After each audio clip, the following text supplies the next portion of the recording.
Mm, mm, mm, mm, mm, mm, mm, mm. Hello, everyone. All right, running a little late. Sorry about that. Had a few things had to handle here on the home front. But we are here, Tomato Sores, with the first hello, Photon Bryonic, Cyclone, Hyper Whale, E-Hero Stratos, Igor, Rookies, Duels, Serena, Skywings. Hello, good to see you.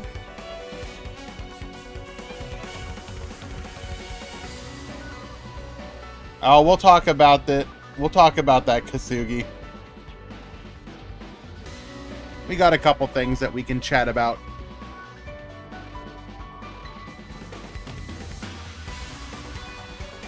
Hello, Murata.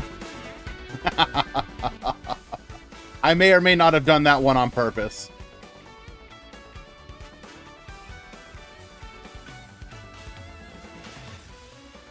Okay, if you want to join today's event, you can do so.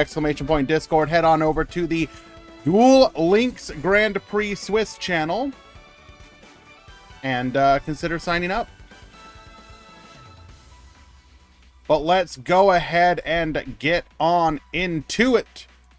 We're going to bring it up on the screen. Got a couple subjects that I wanted to kind of yap about before the start of the...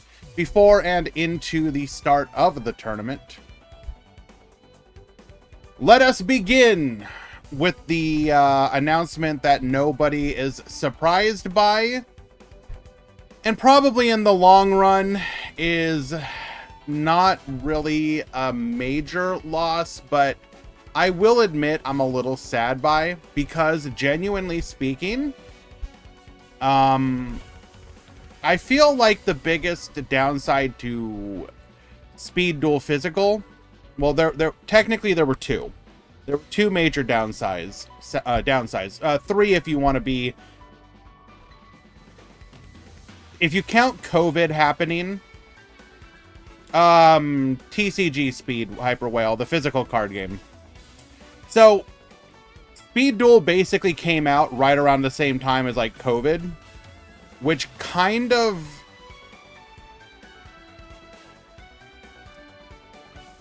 it made it very difficult for it to gain any traction. In addition to that, Konami never really supported the format the way you would want, like pushed it, supported it. So again, I'm not really surprised. I will say I do feel bad for the people who did enjoy it, because genuinely speaking, it was another interesting way to be able to enjoy the Speed Duels format. I genuinely, and I mean this with all my heart, I genuinely feel like skills are one of the best things Konami has done for Yu-Gi-Oh! As a whole in a very long time. Skills are like one of the ways that Konami can fix issues, like systemic issues or deck-specific issues. And unironically, I know a lot of people would probably hate this. If they were to ever do another Master Duel revision for the physical TCG, if not specifically adding the concept of skills, adding the idea of cards that start in play at the beginning of the game is a way I think that Konami could address the going first and going second problem. In dueling specifically, the recent inclusion of skills that give a benefit to player 2 is unironically one of the most interesting things I think that they have done, because we genuinely have a point right now where some people are like, God damn, going second is actually crazy good. And I think I think if you can have a genuine conversation between player 1 and player 2 and not always be sure which is the advantageous position to be in, is where you want your card game to be. So hopefully, if nothing else, Konami does learn from that stuff, and if it's not in the form of skills specifically, finds ways to incorporate what they have learned from that. Undeniable, the Duel Links format is fun, but this announcement gives me less confidence in the longevity of Duel Links. They're completely unrelated, Skywings. They are completely unrelated. They are two separate things. Duel Links is successful in a way that Speed Duel Physical never was.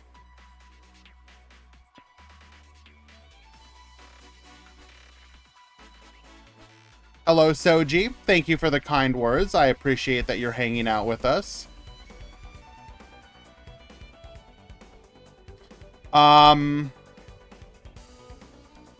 Announcement number 2. Speed TCG only. Yes, the physical card game. Konami EU has announced that they're going to announce the ban list in August.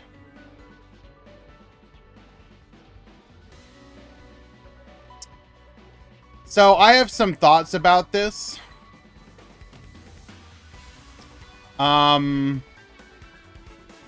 a lot of people have been praising this, and yes, it's good that they announced this, but it's bad as well. So for those of you that don't know, Speed Duel, or not Speed Duel, but the TCG has often received, or had often received in the past, exact knowledge of when they were going to get the ban list, just like the OCG. Then at some point they diverged, and the TCG elected, we no longer want to give you that information. The OCG continued to give players that information, but the TCG adopted a system of, we'll tell you when we'll tell you. So while it is good to let us know when you're going to implement a new ban list, this should be the base standard. OCG gets it. I will never understand why TCG wouldn't either. Why are TCG players any less deserving of receiving this kind of information? It genuinely makes no sense to me. Like, people being excited at this, you're excited at being treated like the rest of the OCG customer base. This is how it should be. We shouldn't be excited. This should be the standard. This should be what we expect. Yes, it is good that it happened, but come on, really? Guy Bassis, thank you so much for the resubscription, my dude. I appreciate you. What do you mean you can't get in, Alien HR? Are you trying to submit a deck or something?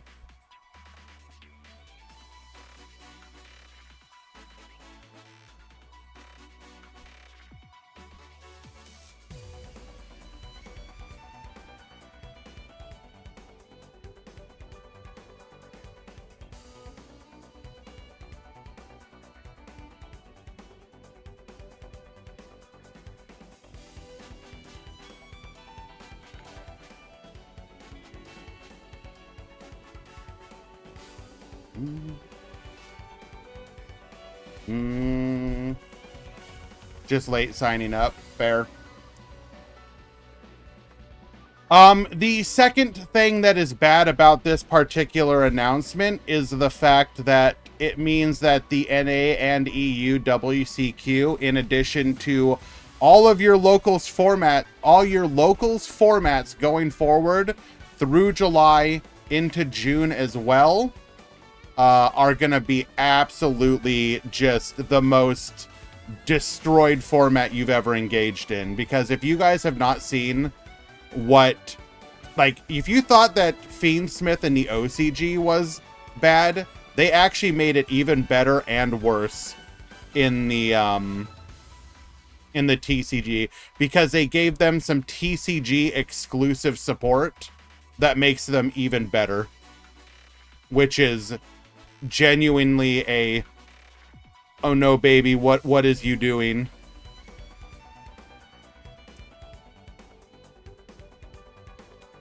Alrighty.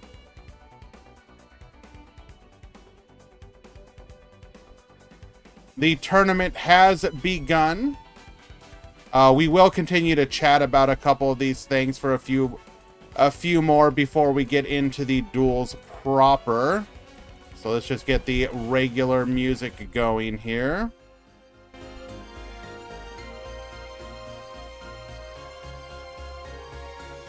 Be the Swiss.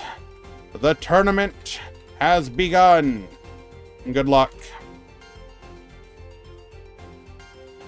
To be honest, changing the format people have been testing for, even if it's bad, would be I assume you meant a bad move for the people trying to qualify. I mean, that is a way to look at it, but you could have solved that by issuing a ban list significantly sooner. Yeah, so all I will say is look forward. Look forward to the NA and EU WCQs to be some of the most boring Yu-Gi-Oh! You have ever seen. Because it will be endless Fiendsmith Snake Eyes or endless Fiendsmith Yubel mirror matches for the entire tournament. And do not be shocked if a ton of people, whoever goes first just wins.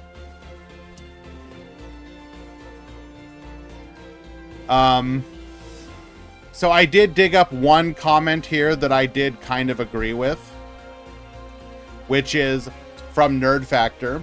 Once again, amazing to finally have communication, but I need to let out my inner hater again real quick. So we can see the impact of the Infinite Forbidden on the game. You're the R&D. Your entire job is knowing this in advance. Your full-time job is testing formats and interactions. Knows of the Fiendsmith cards a year in advance. Tests the Fiendsmith cards extensively. Parentheses, this is your job. Create cards to further enhance the Fiendsmith strategy. Parentheses, because apparently testing found it to be too weak. LMAO. I sure wonder how Fiendsmith will impact the game.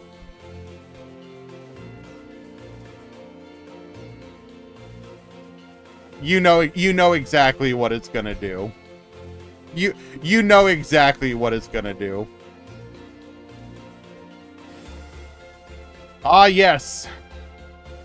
The power characters of the shonen formats: Clarence Thomas, Deku, Luffy, and Ben Shapiro.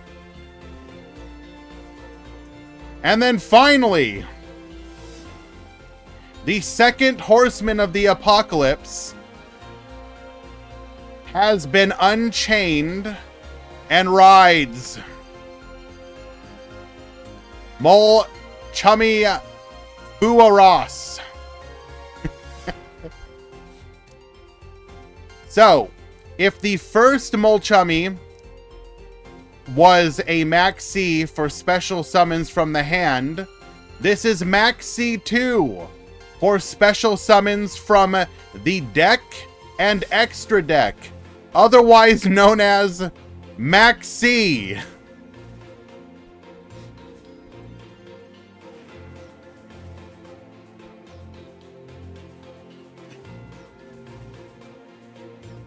Look forward to this card being QCR exclusive on its first release, and then Secret Rare exclusive on its reprint.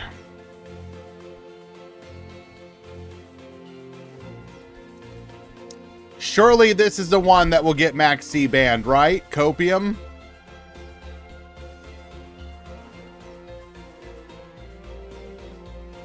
Yeah, I don't know what to say. Konami finding a way to get Maxi back into the TCG format, basically. Is it a more fair version of it? Yes. Obviously. But you already know it's going to be a secret rare on release, which means that it will be $120 per copy, probably. And then good luck picking it up, I guess, 6 months down the line for $50 as an ultra rare reprint. Okay, we're going to go ahead and get the edges out of the way. When we return, we will have the first match of round number 1. Stick around, guys. Be right back.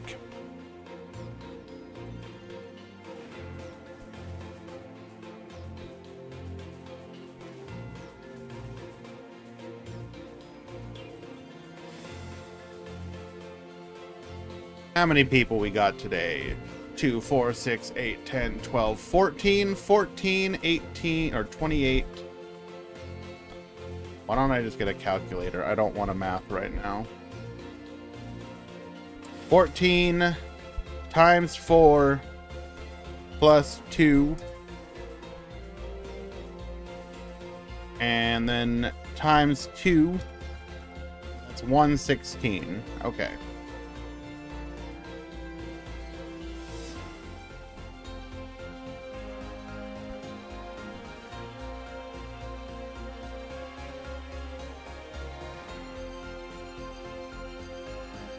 Reminder, when creating a duel room, be sure to turn recruit spectators off.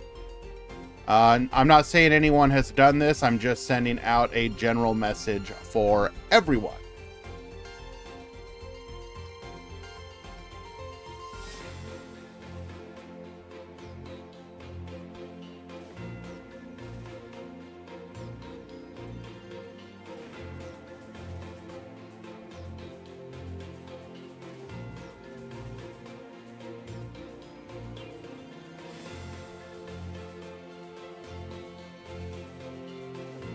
What can we look forward to today? Will we see continued low-level dominance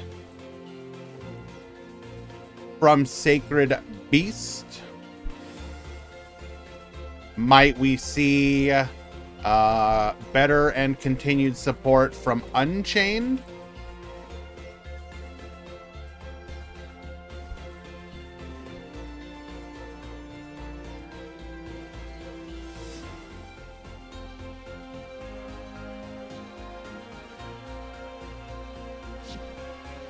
Really interested to see what this one. We hosted I've seen a few events so far.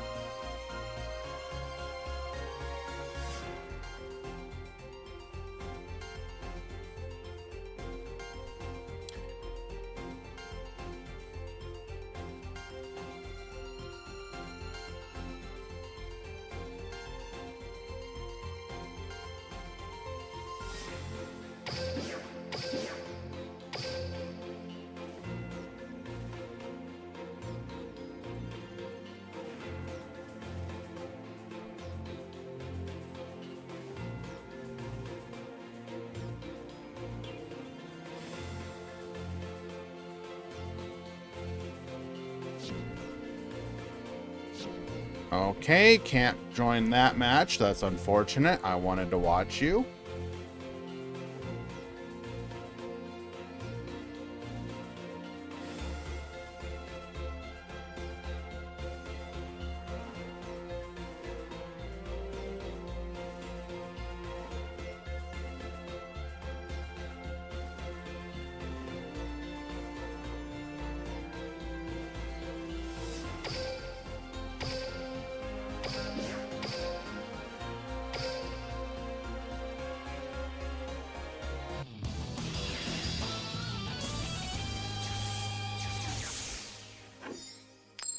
Which match? Moonman versus Sevatubby.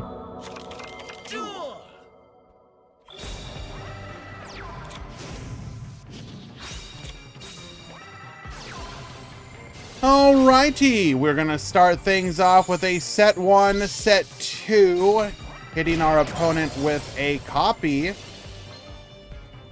of Effect Veiler, making sure that the Samurai Soul cannot get Senden. Turning out that we are on Unchained. By destroying the Rakea, we're able to float into the Sarama. Unchained Soul triggering from the hand.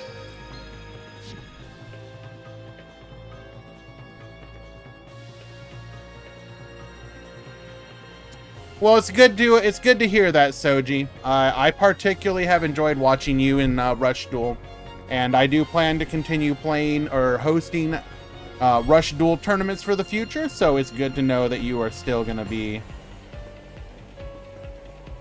How many signups today?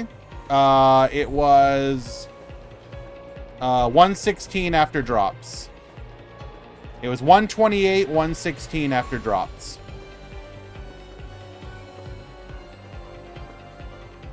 For summer numbers, yeah, I'm happy with it.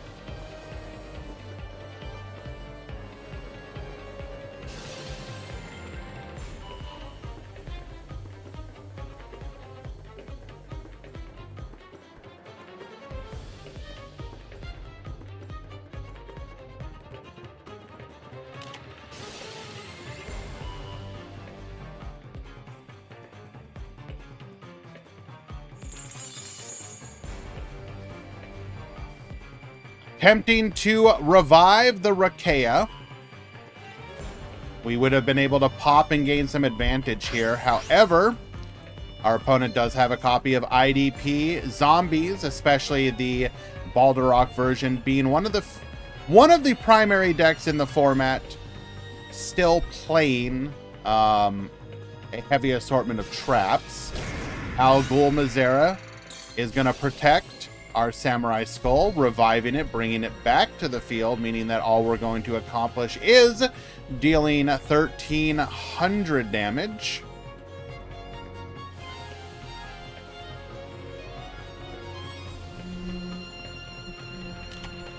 Do you think Rush will actually come to the West with the sunset of Speed Duel? Probably.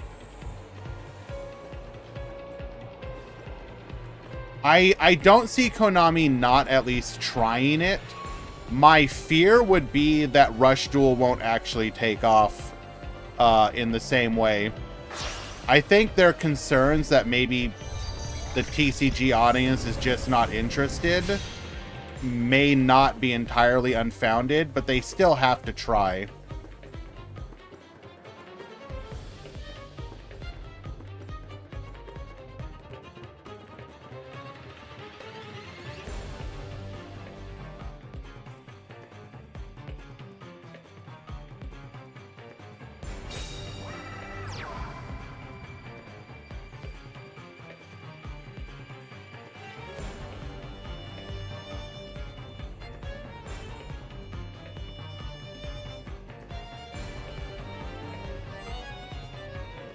Okay.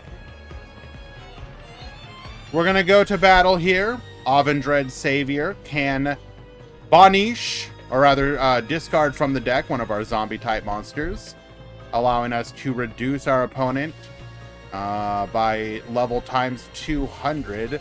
We do play high levels, so we're going to be able to send most likely a Balderdrock here, reducing our opponent to 1,400.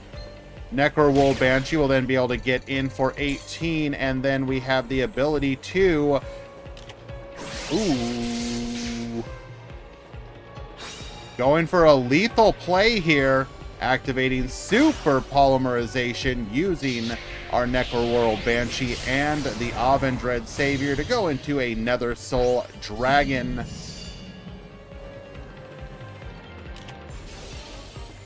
Forbidden Droplet 2. Negate. We really needed to be able to keep that Rakea in hand to have a chance. Zombie World to the field. Our Abominable Soul will return.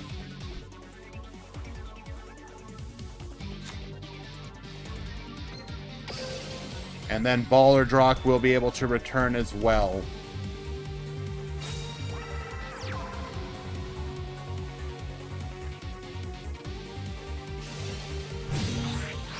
Attacking into the Ballardrock will simply trigger the Algul Mizera. And it is all but Jover from here.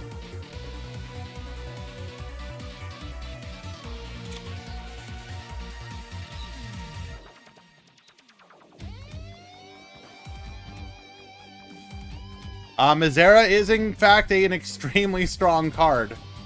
But considering the state of the game in general, I don't really see it as an issue.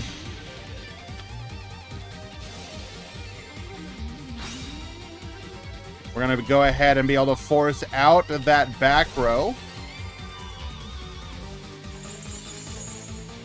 And this, oh, this is particularly devastating. We're going to go ahead and be able to banish both the Ballardrock that we just discarded as well as the one on the field.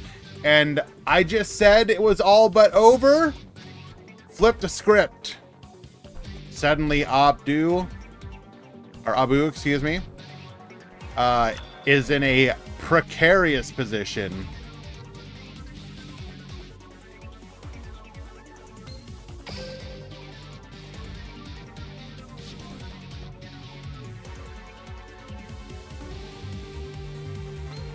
That said, because of Zombie World, Algul Mizera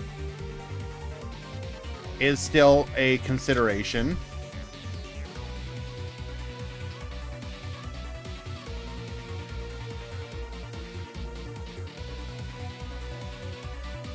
Hello, Tinkerbell. No, not right now, baby.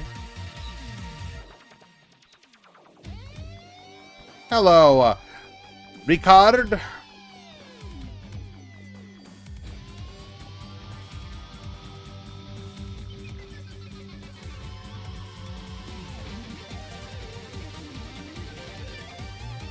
All right, Eli, I will.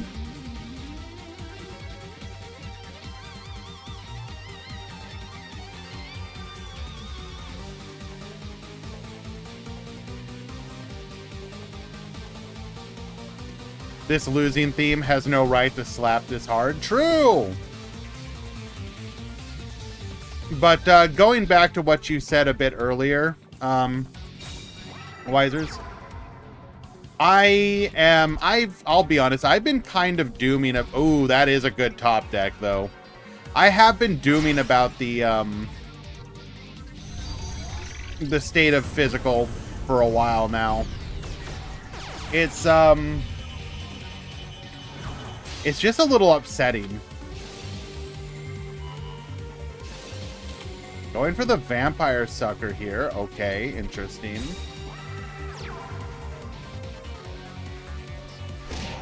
Not sure. Do we have nothing? Are we only playing 2 Ballardrock?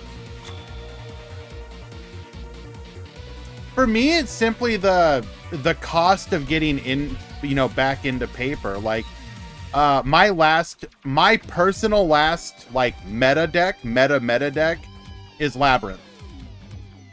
I just haven't really been able to, you know, justify the cost of how much it is to keep up in paper. Not that I don't want to. I absolutely do. But it's like, I've basically had to just go for, like, cheap decks. So my most recent purchase was to get Raid Raptor. And while it's a good deck, you ain't gonna be able to win with Raid Raptor versus, like, Snake Eyes and the like.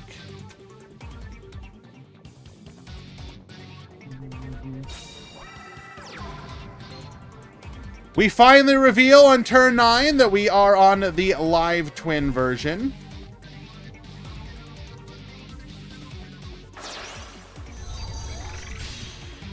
Going for a copy of the Unchained Soul of Rage. Oh, they 100% will.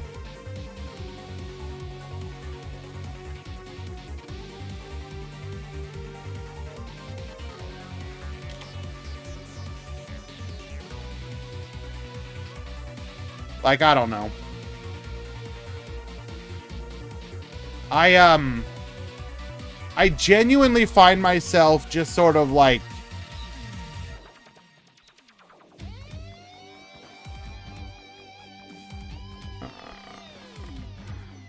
I genuinely find myself just wondering why, and I can never get a good answer from anyone, which is a little, I mean, other than the obvious of we want money. Why can't we just have the OCG rarities? The only response that you get is like, you know, well, in Japan they have 5,000 card games, and it's like, okay, I don't really particularly care. Just treat all your customers the same. I don't see how that's hard.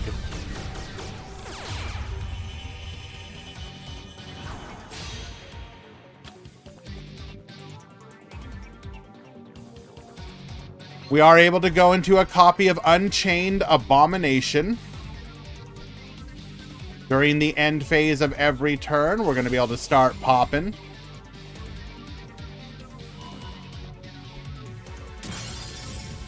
Well, OCG rarities would literally just be like getting rarity collections for every set, which I don't think, like, every rarity collection is good. You give cheap cards to the people who want them, and then here's a spoiler that I'm sure everybody is aware of.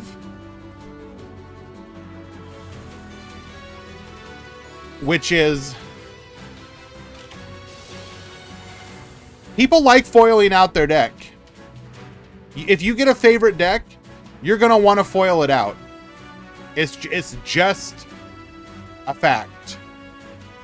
Double copy of Haunted Zombies. We're going to be able to stall this game out further.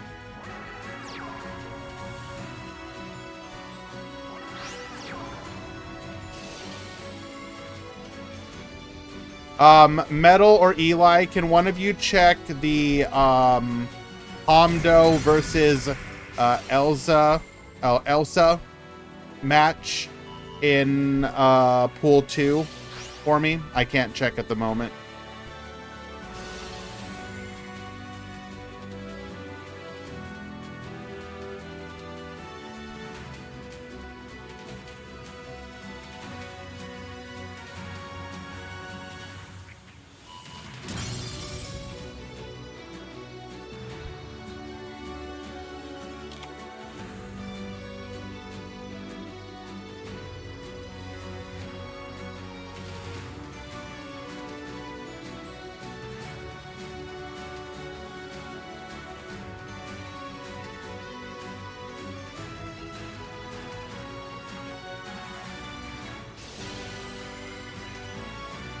Game 2, he was showing DCL game.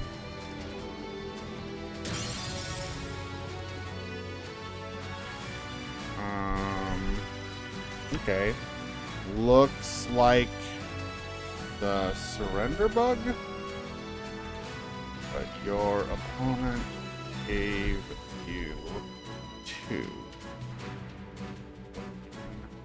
Well, I will note the spectator.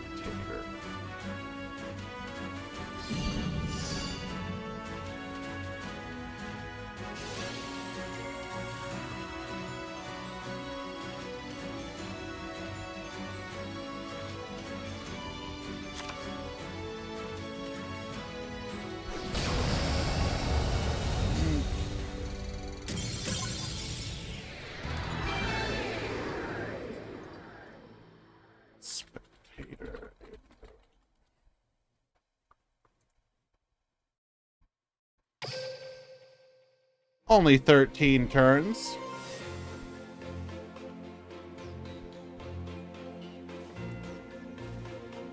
Okay. Need to check something for a mod call.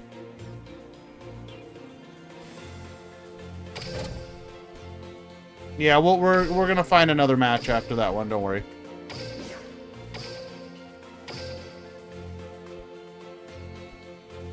E mode. Your opponent won. I don't see the issue.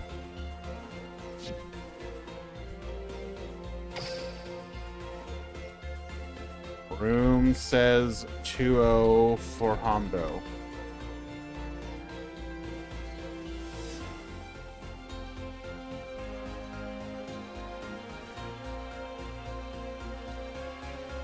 Why is this a mod call?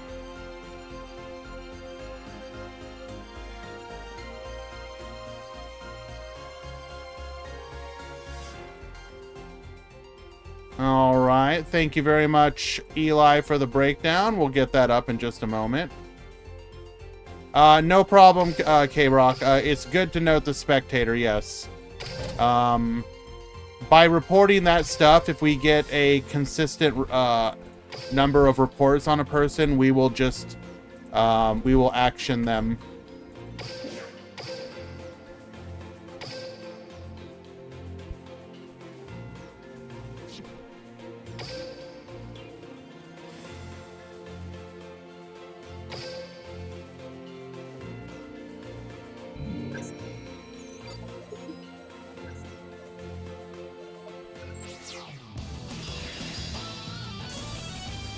Alrighty, guys. Here's probably something you haven't seen in a while.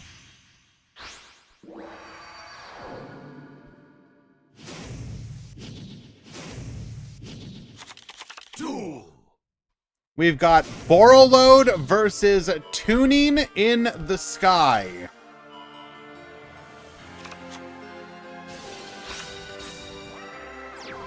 The Borrowlink player going first here. Activating Melody of Awakening Dragon. We're going to add 2 copies of Chaos Dragon Levianeer. Bonish 1, 2, and 3. Set 2 back row. Not much of a turn there, but we do have 2 back row. We're going to use this skill. We only get to dump 1. We're going to dump a copy of Agent of Creation Venus. Activating Neptune to bring the Venus to the field. Ball number 1, ball number 2. Linking both of them off into a copy of Moon. Moon is gonna dump our Majesty Hyperion, electing at this point to go for our Furious Dragon. Banishing the Neptune here via the effect of Majesty Hyperion. We're gonna grab our copy of Sanctuary in the Sky, which you do have to main deck now. We're gonna go Sanctuary here, activating our skill, making that a tuner, so that we can get into our Master Flare Hyperion. Hyperion gets dumping. We're going to go for a pop here. Brings out a Hyperion. Brings out another Hyperion.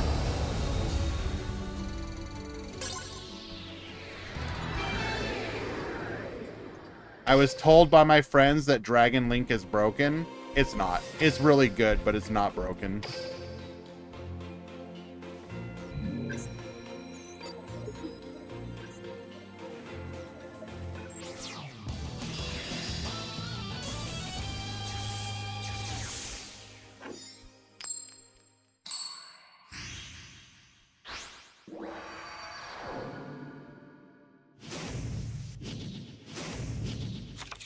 Duel.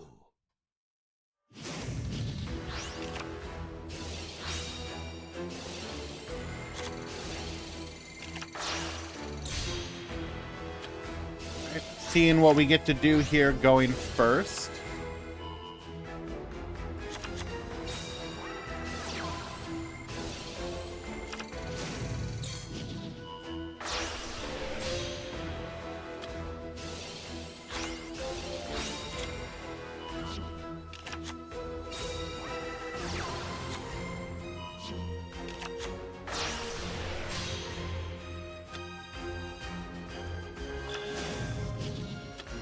Okay, gonna go for Quad Boral here. Hyperion in response.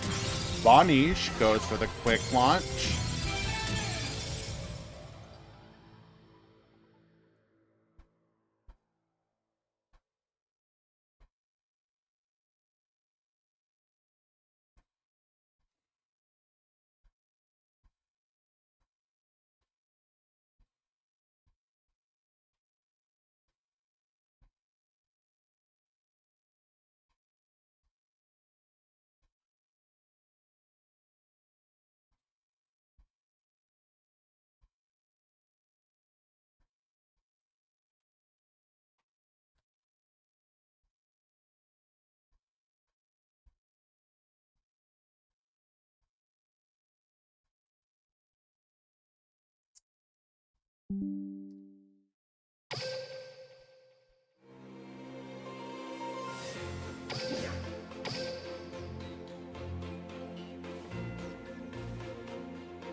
I don't even... What the hell does that even mean? Try once again.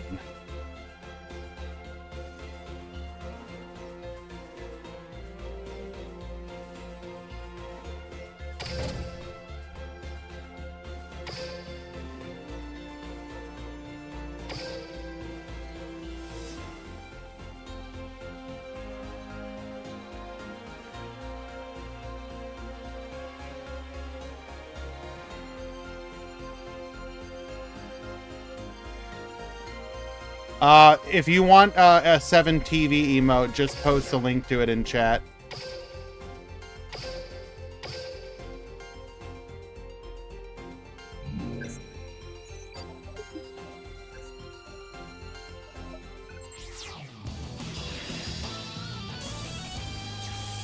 It's a bug introduced since May 10th.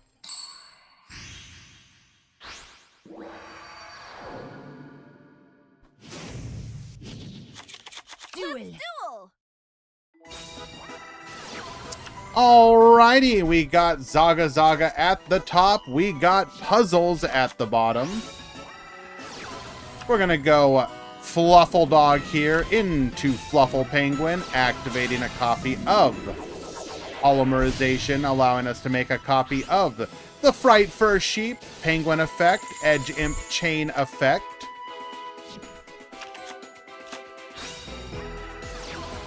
Going for a copy of Toy Vendor here, discarding the chain, adding a penguin to hand.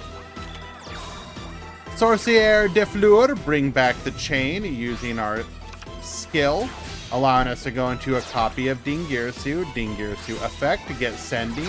We're going to go for the Scythe, making a copy of Cruel Whale, get poppin'.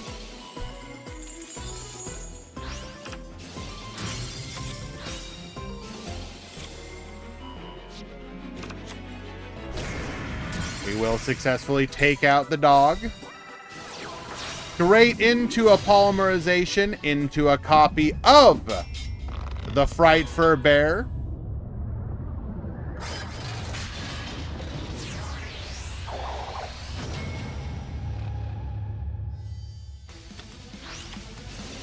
Immediately Crackdown.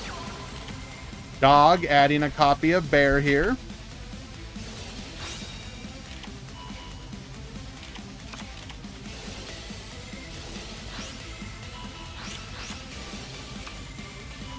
Finding a bear off of the top. Goes for the repair. Edge Imp Sabers. Did we not have access to... I guess... What would we have needed there? We would have needed to be able to spin it with... by running like a unicorn. Crackdown number 2, and that's gonna be... all that they wrote. Phoenix they could have protected with Dingirsu.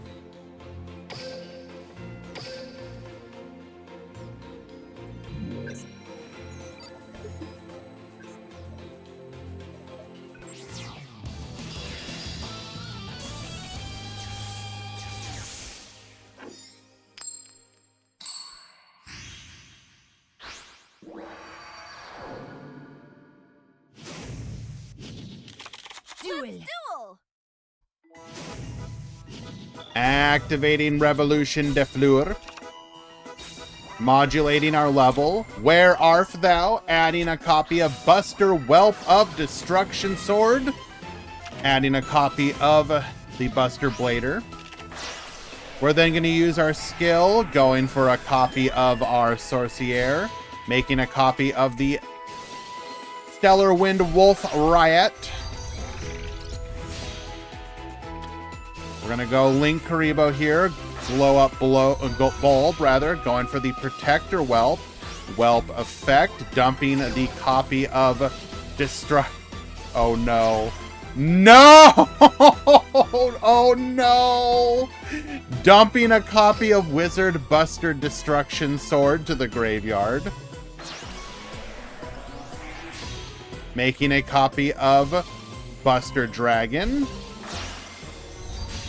into a decode talker. Activate destruction.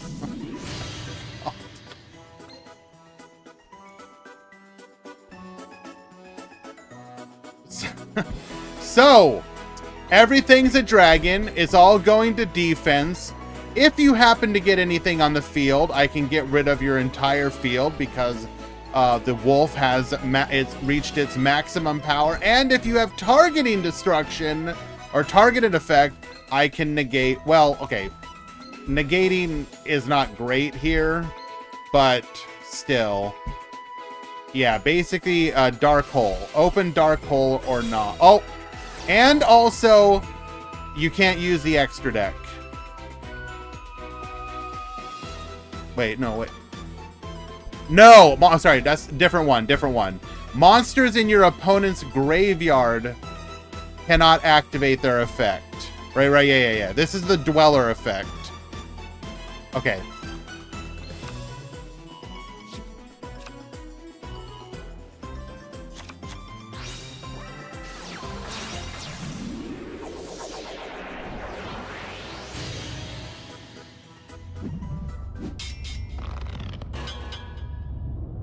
Not sure.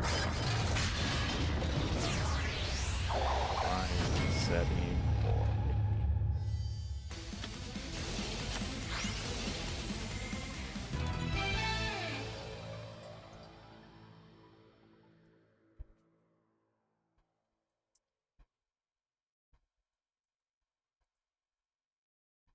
It's just that easy.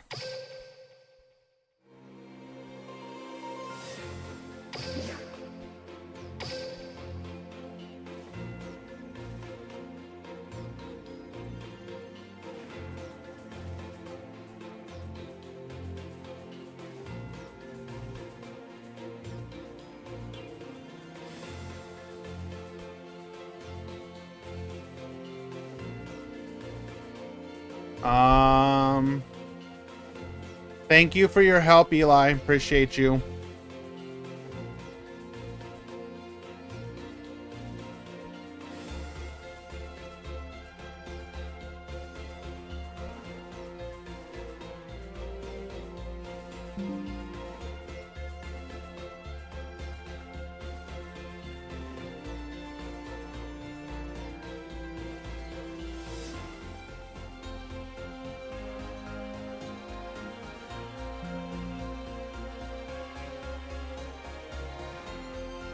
Edit com breakdown.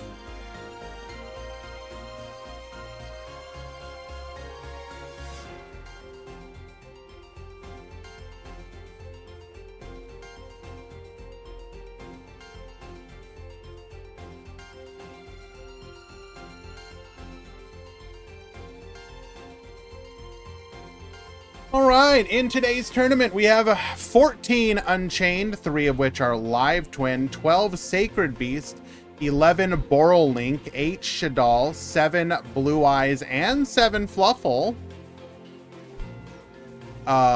6 Perform Age, 5 each of Sun Avalon and Tachyon. Ooh, I want to try and watch some of those. 3 Agent, Baller Drock, and Defleur. Infernoble Defleur, Necros Defleur, Phantom Knight, Raid Raptor, and Sky Striker alongside TG all at 2. And then 1 each, we have Buster Blader Defleur, Dark Magician, Dark Fluid, Evil Eye, Gimmick Puppet, Ice Barrier, Amazement Defleur, Live Twin Pure, Odd Eyes, Orchist Zombie Defleur, Speedroid, Star Warrior, Starry Knight, Sue Ship Defleur, Tenyi, and Zombie Defleur.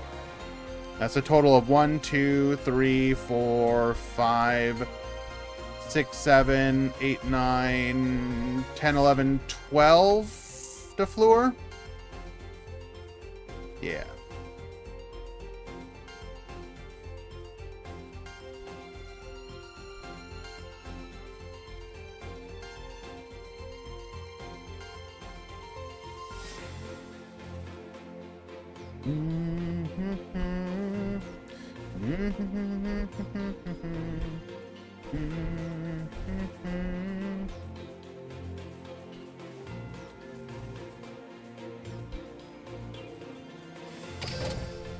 Hello, Rooster.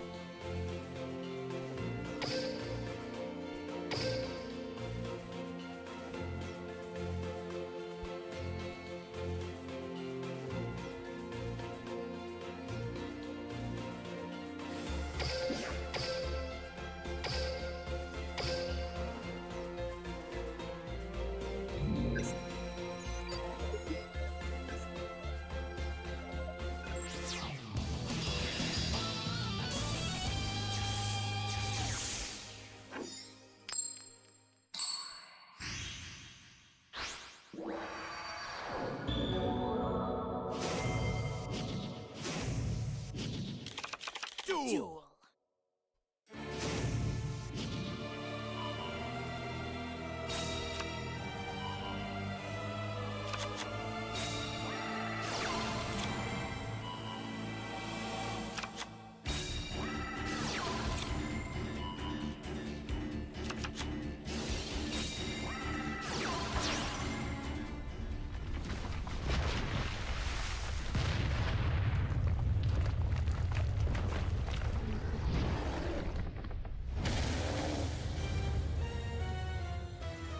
Okay. We got Zahn at the bottom. We got Puzzling Valk at the top, ending the turn with just the protection afforded by Fallen of Paradise, and then 4 cards in hand. We could have hand traps. Hello, Capsule Corp. What's going on, buddy? Activating our skill here.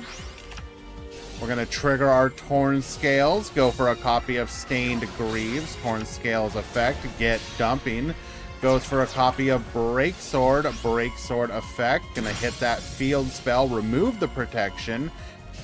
Skullmeister to negate the Breaksword's effect. That's pretty devastating here. Adding a copy of Silent Boots. Going for another copy of Breaksword, though. Raiders Rebellion, turning that into a Dark Rebellion Xyz Dragon.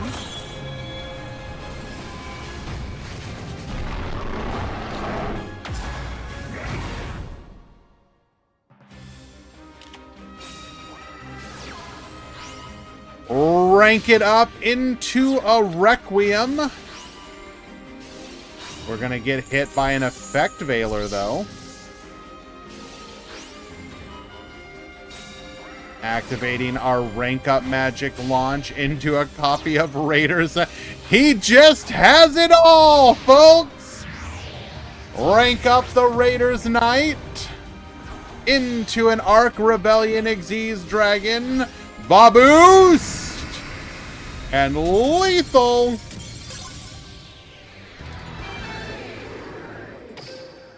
Well done.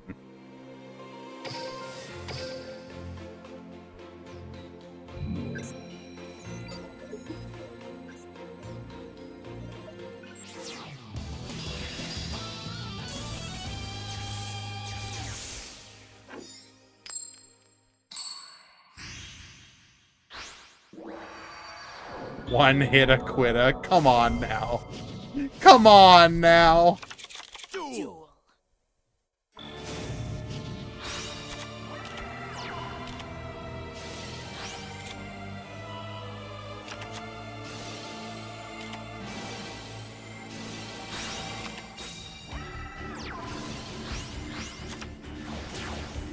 I'm a little confused. Not to spoil anything, but we're watching a replay, which means bottom player should win. But that's not what happened.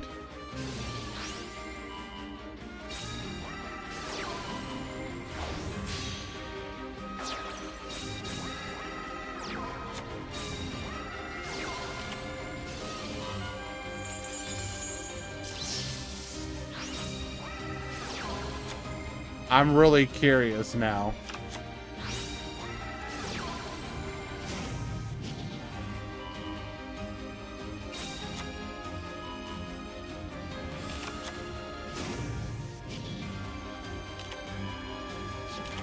Okay, so we're gonna go for a Raviel here. Goes for the rank up. Into a Requiem.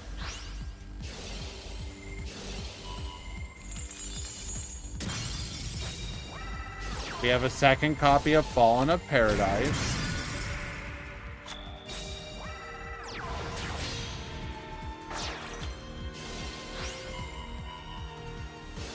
Effect Veiler will negate our Phantom Knight of Breaksword here.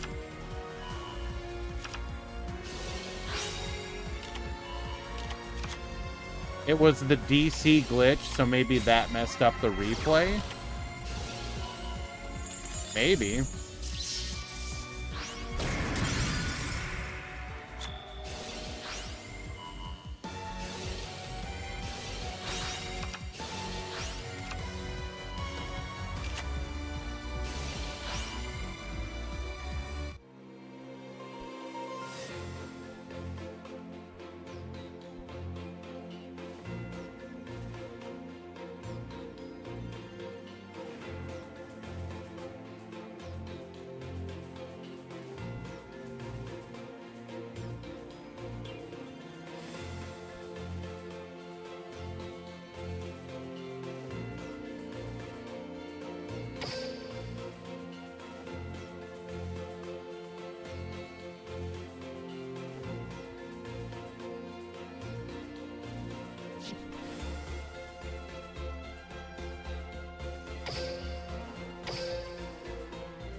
Yeah, Konami, you really need to fix this stuff.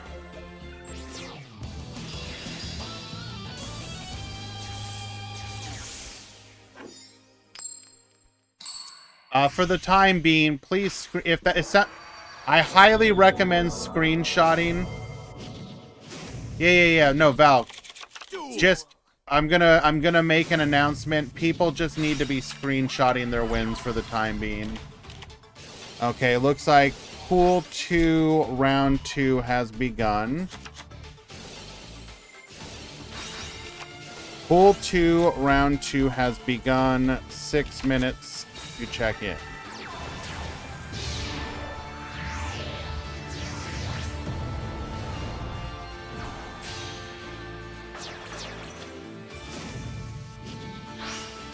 Yeah, anything that's going to make a tournament organizer's job more difficult like this is going to be a big issue. Especially, like, because genuinely, that's going to make it have to be, like, just screenshot each of your wins. So if there's any dispute.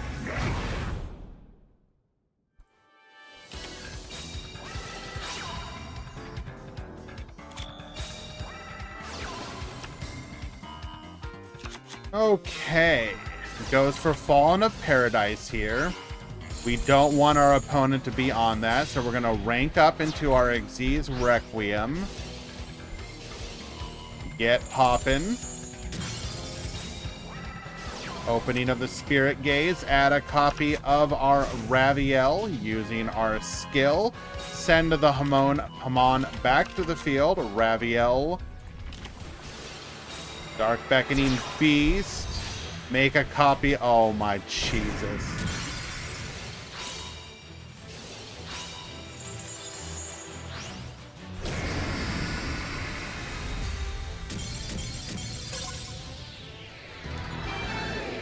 Attacks 1, gets in for the piercing damage. Then on attack number 2, we go for the boost. Crows, but it is irrelevant.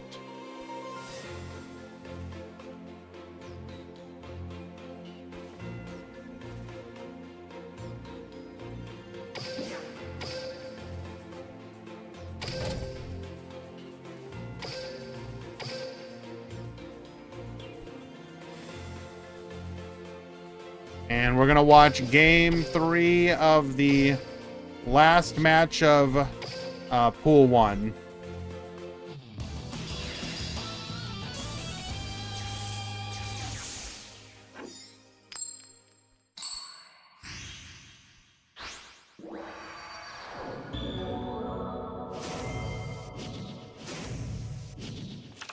Duel.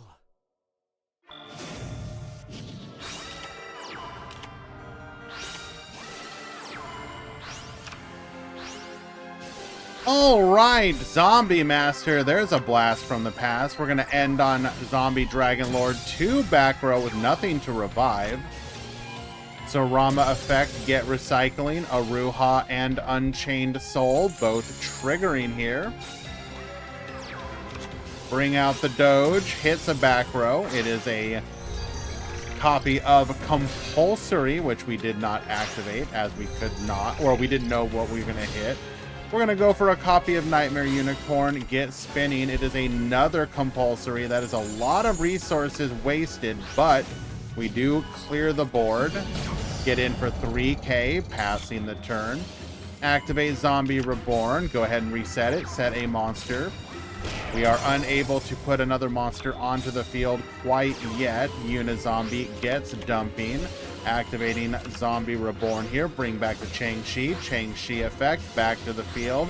Dumping a copy of our Clown. Vampire Sucker to the field. Goes for the Immortal Dragon. Immortal Dragon gets dumping. Mizuki effect number 1. Bring back to the field. Burial from the different dimension. We're going to go ahead and recycle here. Mizuki bring back the Zombie Lord. Goes for the Felgrand. Felgrand effect. Get Bonishan. Attack 1. Attack 2. That is going to be lethal.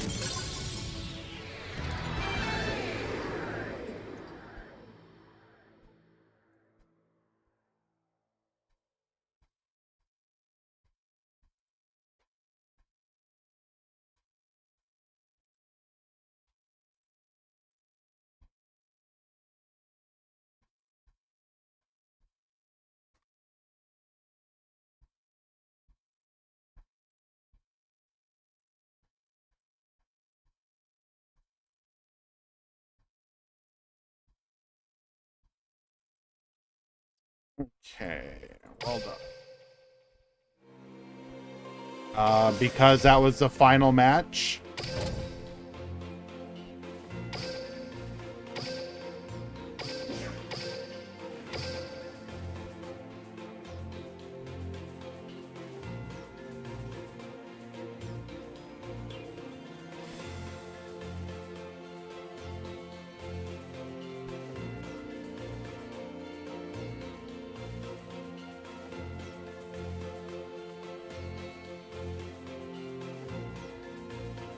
Okay.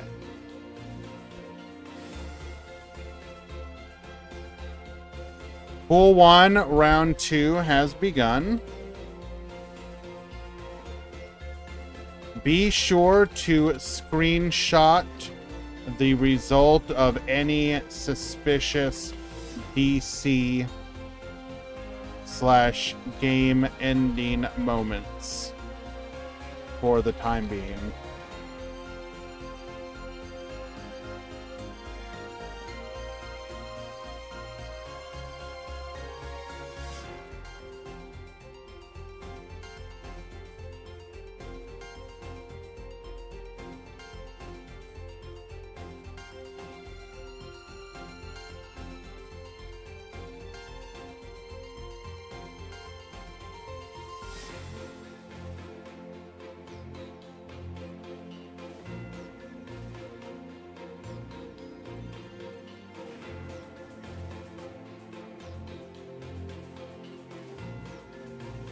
The only reason I'm not playing Unchained today is because I cannot handle the mirror. Unironically, I get that. There are some mirrors that are just not fun.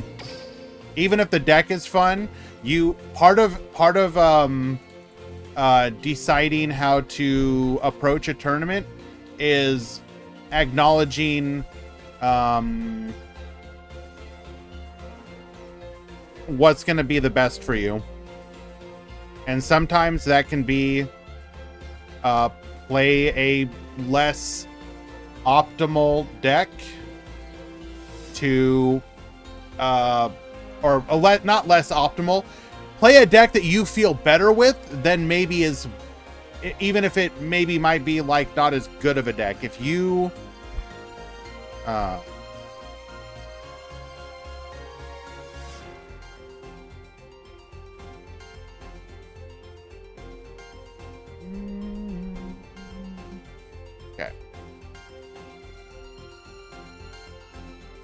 we allow a small time if needed.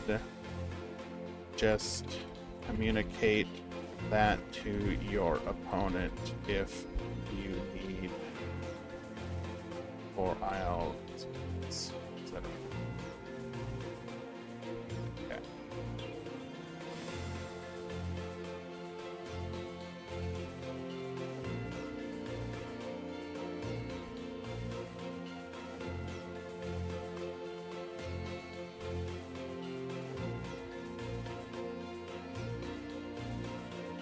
Okay. Let us find another match.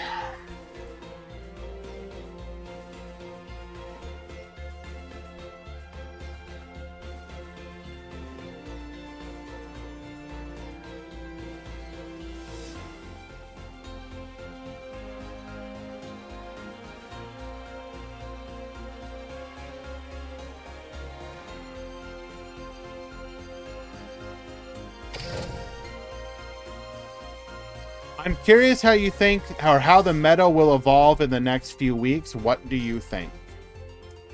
So if you're talking about, okay, like, barring any other releases of any other content going forward, what do I think is going to happen to the meta game?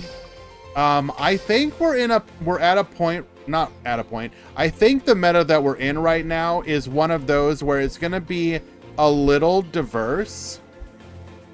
More diverse than it has been, but not like not like completely blown wide open.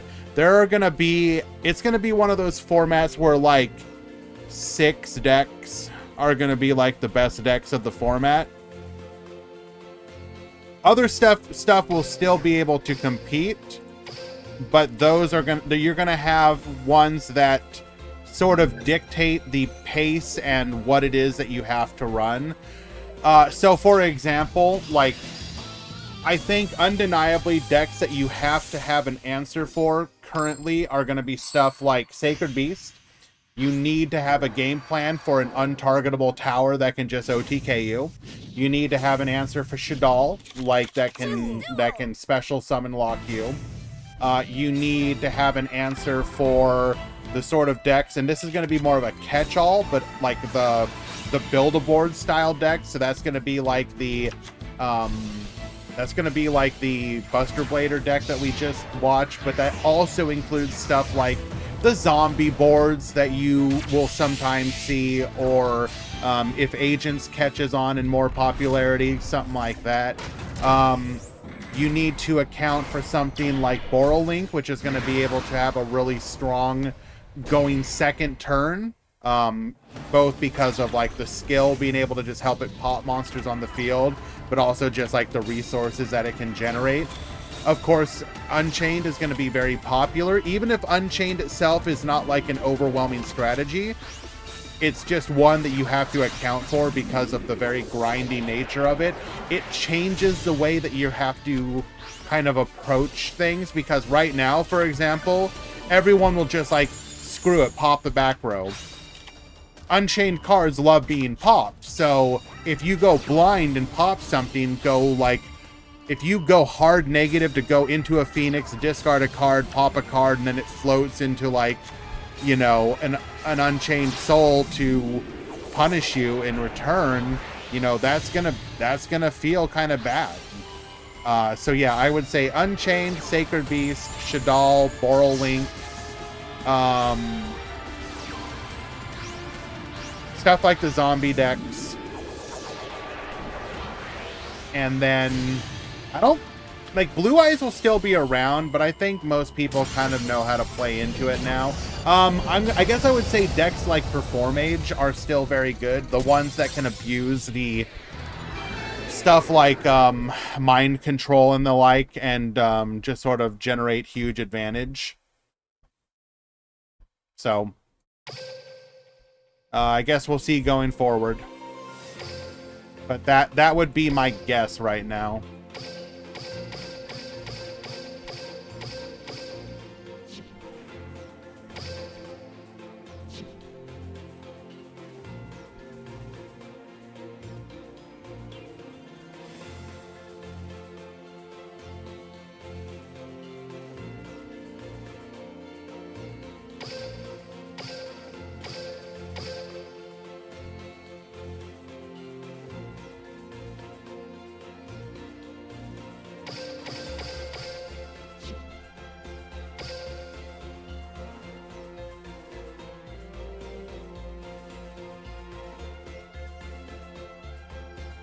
Konami, you're not making this easy.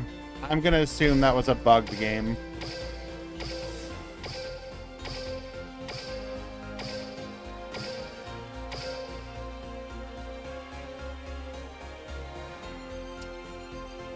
Game 2 does not count. Play again.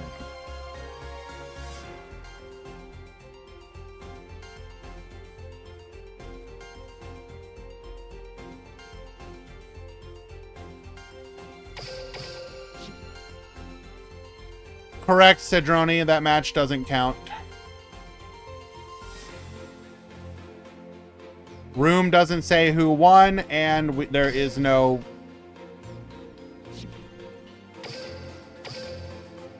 Okay, now it randomly shows a winner. Oh, okay, well, regardless, we're going to replay this.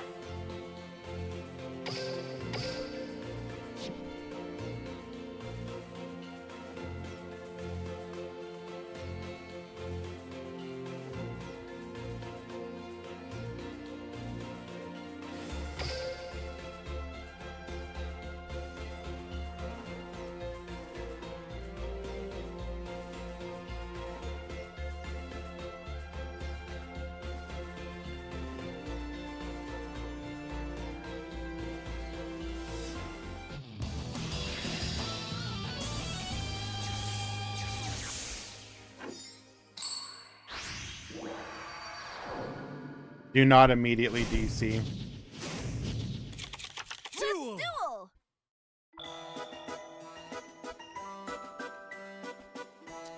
Yeah, everyone, you're just gonna have to be understanding that we have to deal with the bugs as they happen.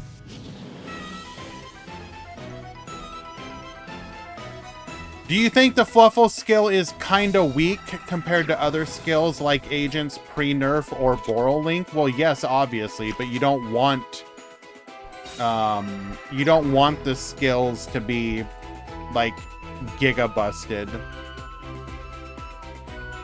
I think the Fluffle skill is mostly fine. I think the interaction with Bear is fairly unique in that having a skill that lets you just out any monster on the board if you're able to activate the skill is something that very few other decks in the game have the ability to do. So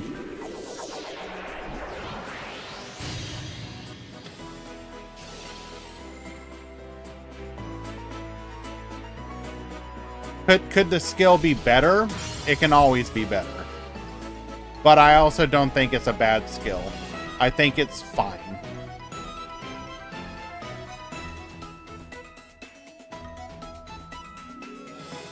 The only thing I could see them maybe doing in the future is like...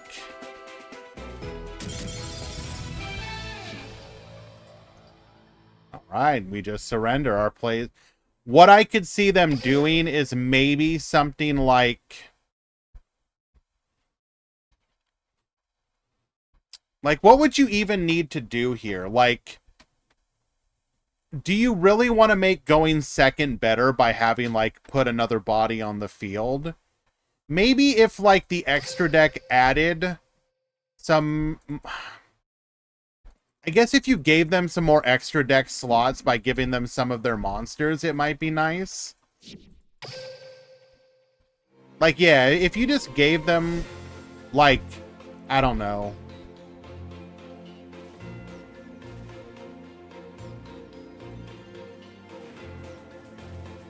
Like, it's mostly fine, though. Like, I don't know. I don't know.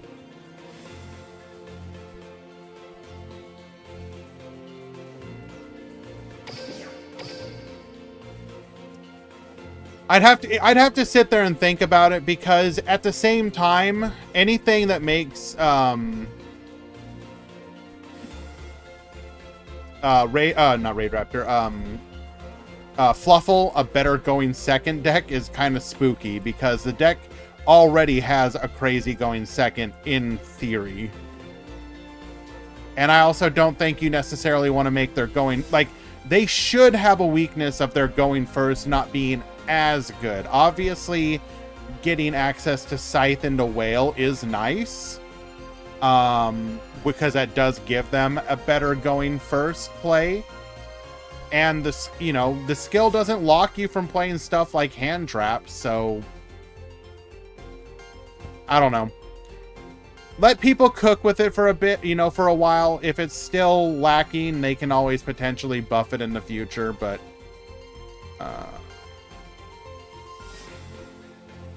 I think it's mostly fine.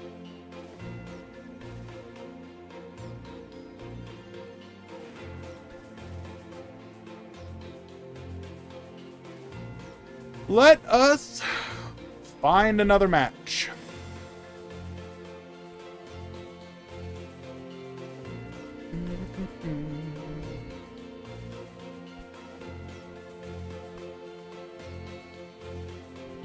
Looks like we've hit edges.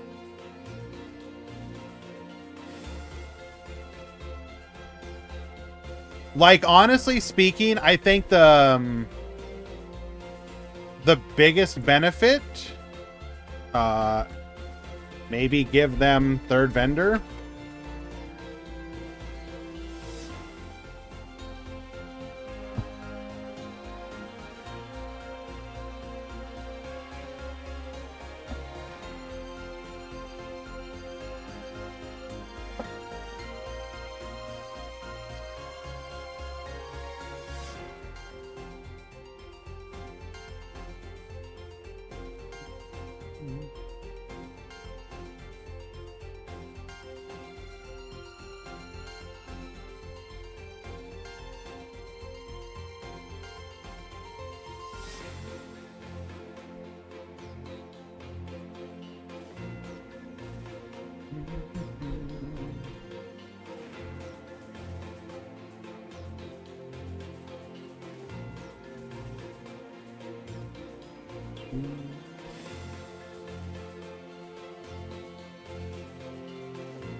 Yeah, I think giving them the third copy of vendor, like, is the third copy of vendor what's keeping the deck from being, like, over the top?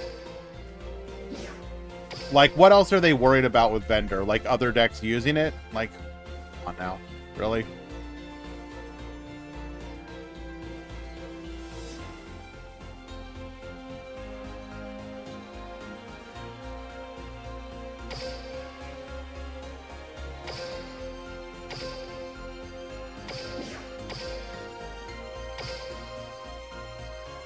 Like, if I'm thinking about my list of things that I consider a threat in the game right now, like, honestly, the number one thing in my mind is anytime we have a deck like Sacred Beast, where you need an out to something, i.e. field spell here. Hello, Norrentino. Good to see you, my friend.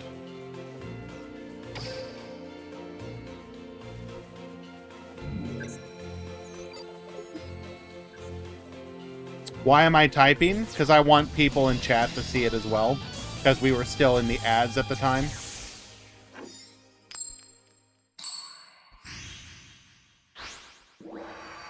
Here's how we buff Fluffles and nerf Fleur. No.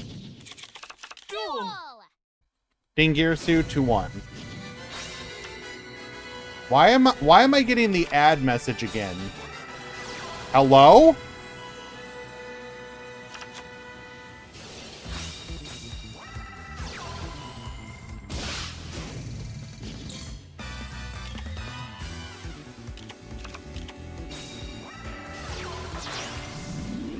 Well, apparently my OBS lied to me and we're just now getting ads. I apologize, guys.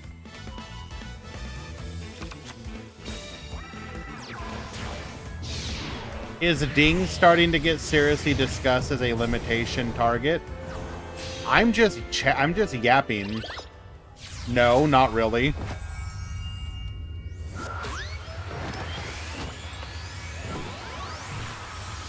It's just me talking about the possibility. Do I think Ding Girsu is like a super threat that needs to be handled?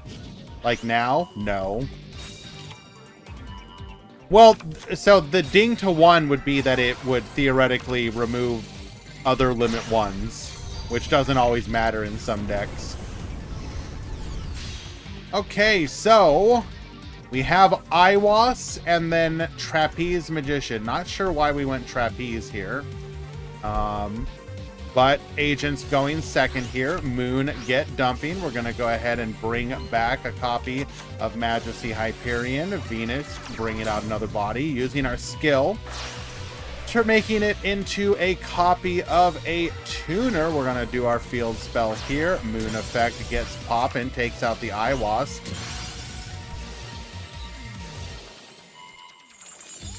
We're going to go ahead and revive. Majesty Hyperion get popping. Trapeze Magician. Master Flare get Bonetian. Get popping again. And that's just lethal.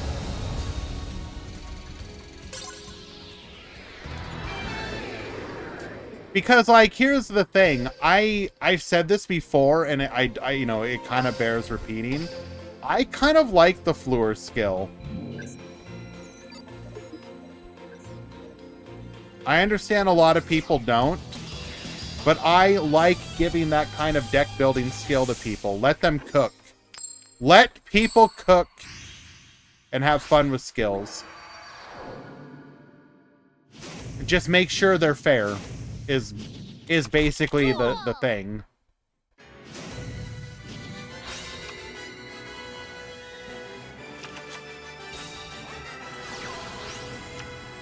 But to be honest, it's not a fair skill. I mean, I understand the argument.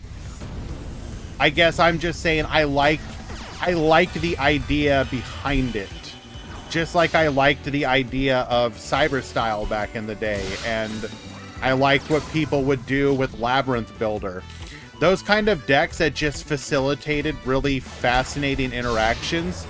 Like, Labyrinth Builder got killed and got rid of people who would play like World Chalice. But do you like the idea of No, absolutely not. Like, watching a okay, force out the back row. What is it? It's a so basically our opponent wanted to go second and went first. I really, really, really liked watching that World Chalice deck. It was a lot of fun.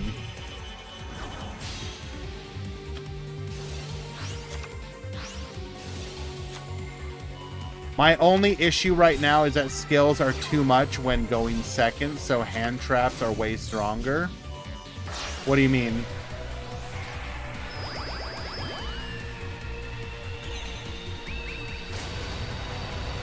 What do you mean exactly by that? You think going second skills are too strong?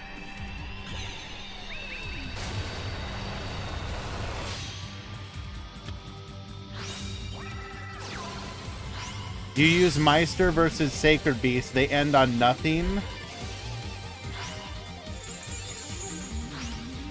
Well, wait, what do you mean?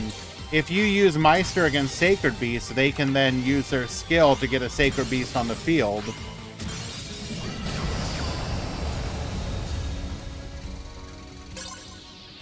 All right, Agent's taking it in game number 2 as well.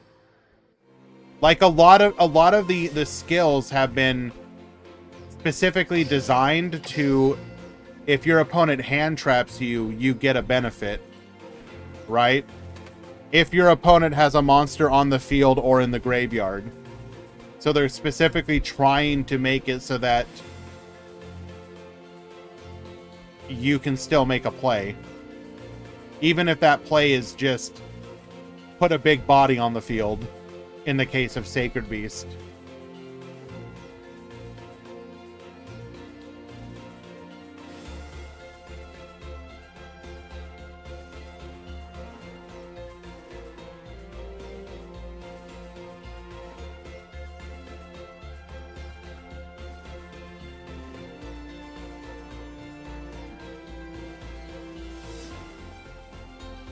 Yeah, then Borrowlink. Oh, well, okay, first of all, there's a high likelihood that you have green card in field zone that makes it so Borrowlink can't do that.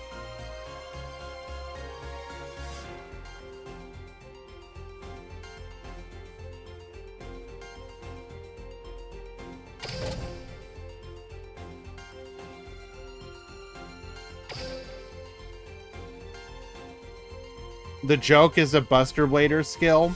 Well, the main problem with the Buster Blader skill is why are you stopping people from synchro summoning when part of the Buster Blader archetype is a synchro?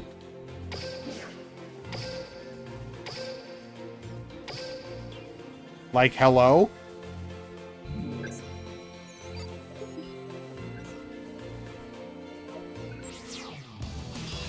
People argue that going second is way too weak, and then they argue going second is too strong. It is all about finding the right balance between the two. Because as much as people may hate the idea of the tyranny of going first, I think a lot of people also are deeply afraid of the tyranny of going second. Like, imagine the times that you've played a deck where you just know that the matchup you're in, if you go first, you've basically lost. Now imagine that was kind of across the board because of how strong going second is. Like, even though traditionally in Yu-Gi-Oh, at least in modern Yu-Gi-Oh, going first is immensely powerful, you can imagine a world where the opposite is true, and, you know, the response shouldn't be, oh, well, you've had your time, now it's, you know, the future is ours now, old man. Negating the Renaud here, we're gonna go for a roll-in.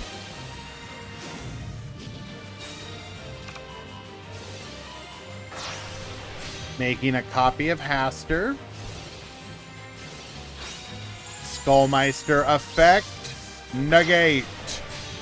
Going for a Charles. Haster effect. Gets poppin'. Goes for a Flame Swordsman. Activate our skill. And then scoop. Okay.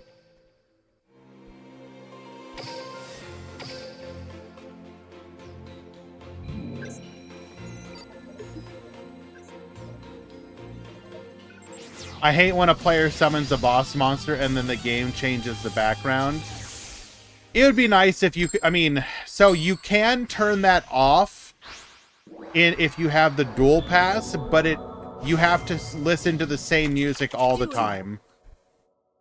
You can't just change the setting across the board. It's all the time, which is kind of upsetting. It should be an option.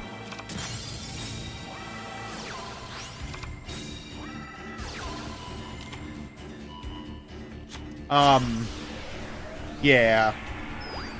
I don't mind it if the boss monster doesn't immediately show up on the field.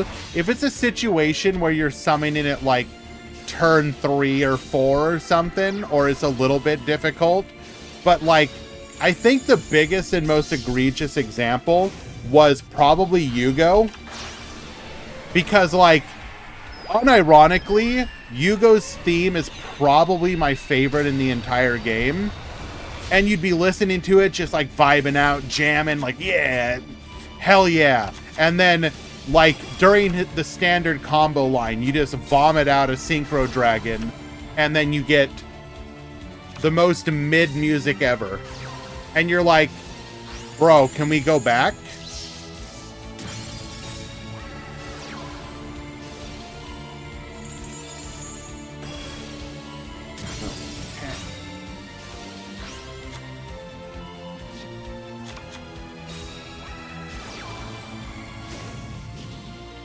So we've managed to disrupt here, but we will still get a Hamon to the field.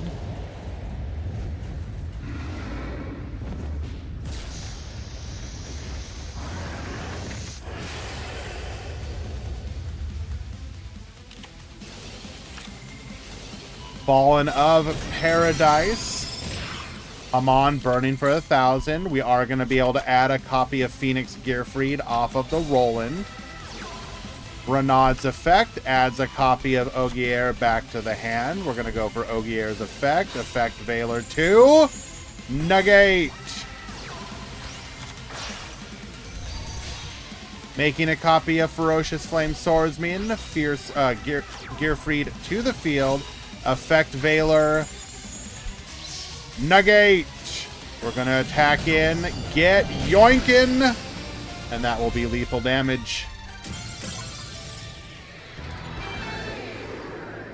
Game number 2.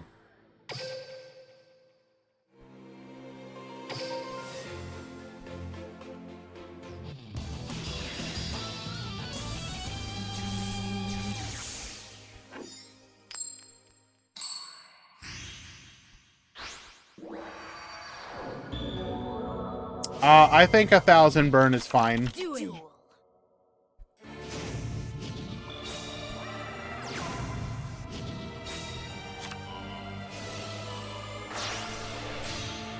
We're going to go for a copy of Haster here. Necrosynchron. Into the Roland. Going to get hit by a Moonlit Chill that isn't as devastating as it could be. Goes for Charles here. Ends the turn. Activates Beckoning Beast for a oh, this is... Okay. That's a little spooky. We're going to go Beckoning Beast. Activates Cerulean Skyfire.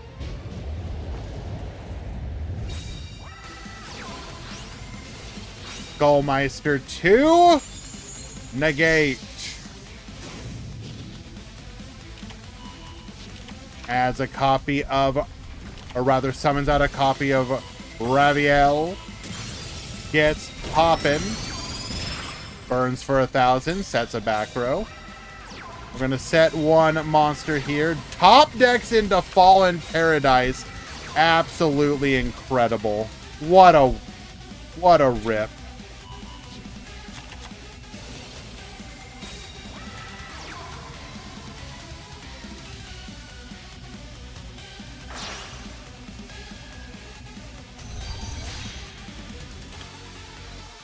Making a copy of Pentastag.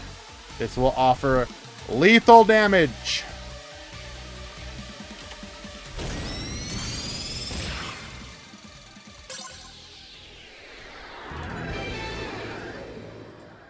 Unlucky. Good match, though.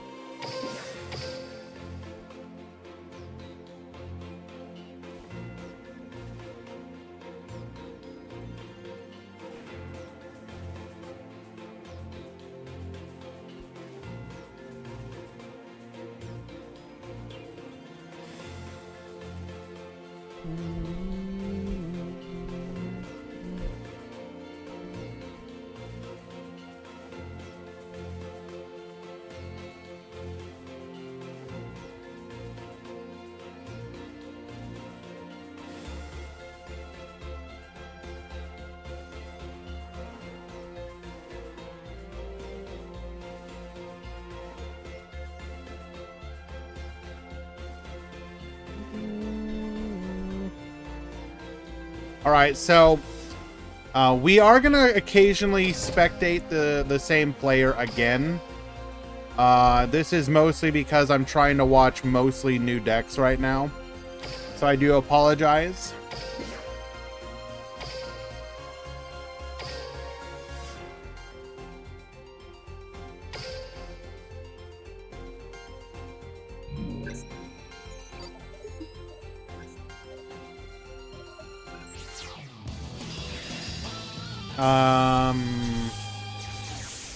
I will check if your match is good, Goomba.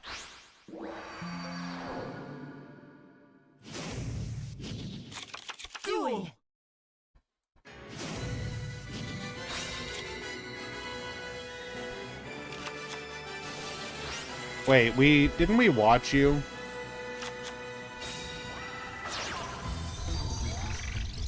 Already?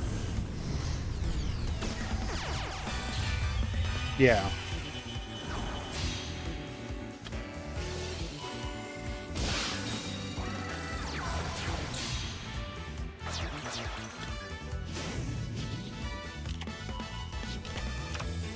All right, ending on Rafflesia and Trick Clown. So we have one guaranteed disruption. We're going to go Cosmo Queen here. And then just wall up. Strange turn one, but okay.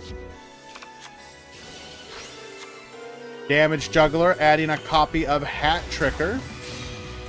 We're going to go for a copy of Cairn Gorgon Hat Tricker into Hat Tricker, making a copy of our Trapeze Magician. Hello, Ezekiel.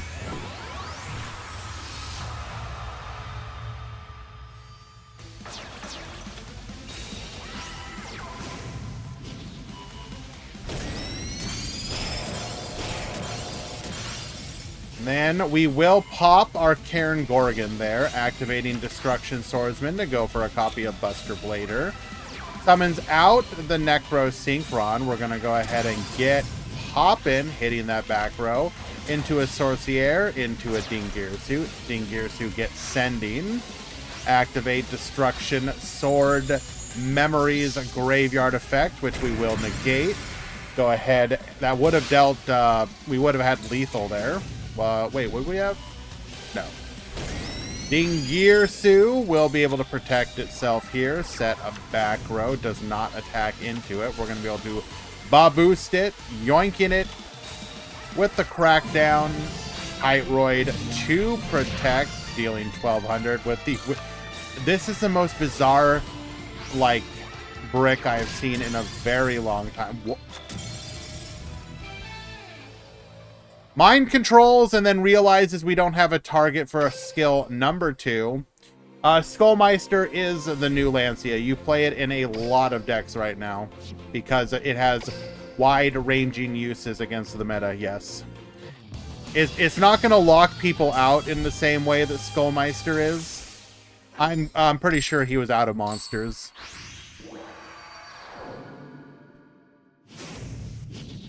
You can't...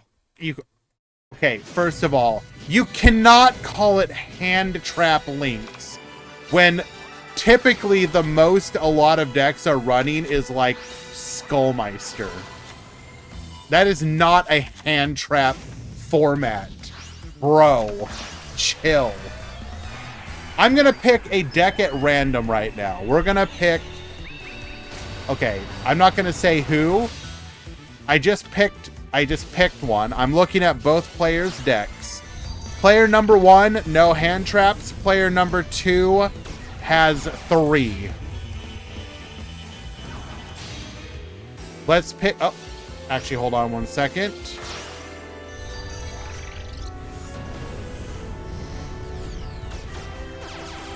Pool 2, round 3 has begun. 6 minutes to check in. We're going to pick another player at random. Player 1 has no hand traps. Player 2 has 2. Pick another at random. Player 1 has 1 hand trap, arguably. Player 2 has 5.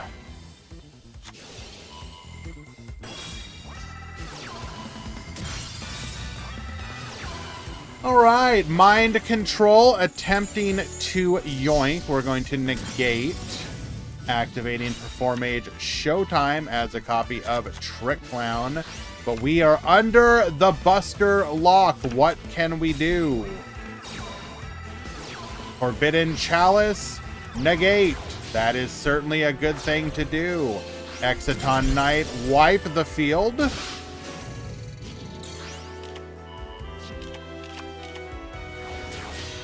Making a copy of Rafflesia. Pass the turn.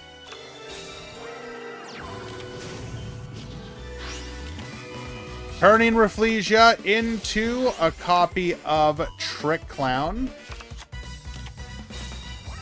We're going to go Hat Tricker into a Castell. Castell, get...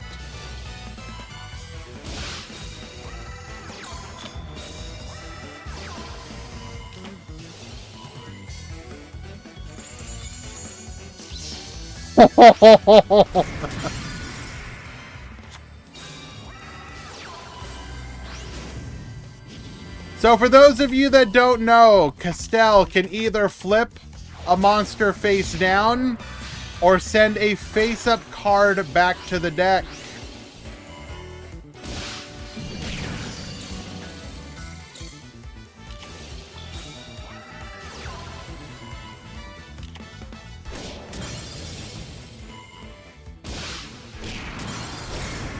We will fully clear the board. Damage Juggler adds a copy of Hat Tricker. Do we still have some plays? Making a Cairn Gorgon for lethal, never punished.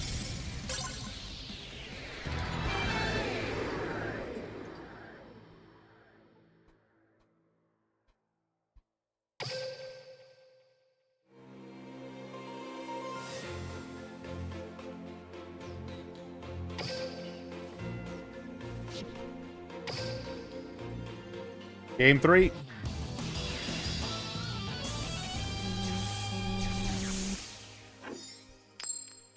Hello, Tinkerbell.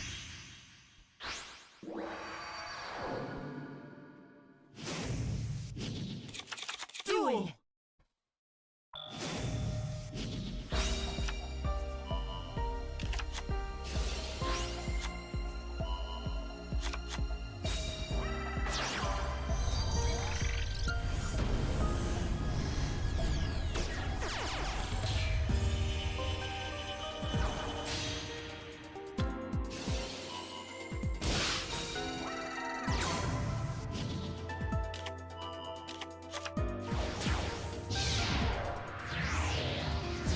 Okay. Have we seen Rafflesia activate once, by the way? We're going to go Sage DeFleur, popping the Rafflesia. Trick Clown back to the field. Sorcier DeFleur, yoinking our opponent's monster, turning it into another Sorcier. Goes for the Dingirsu. Hello, Tinkerbell.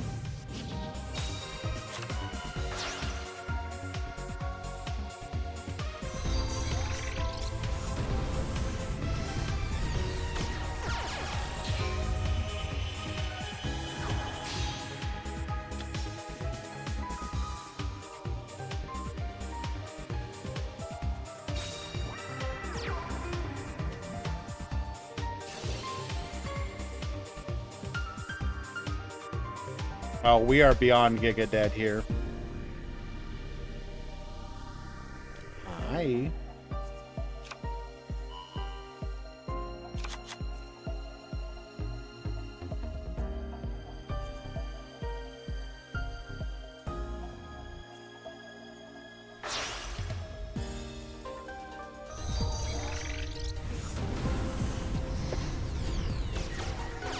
Yeah.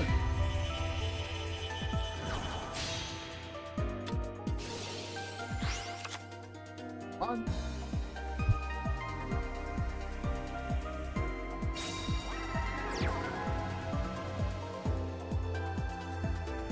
No, you want to.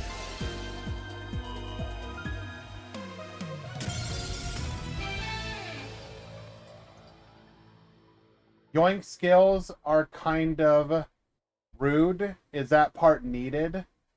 I personally like it because it gives power to cards that otherwise would be ignored and gives different play styles.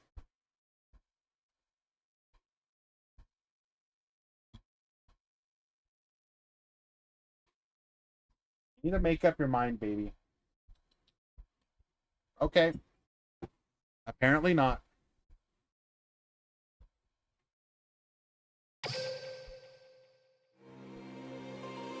Sometimes they do overtune it.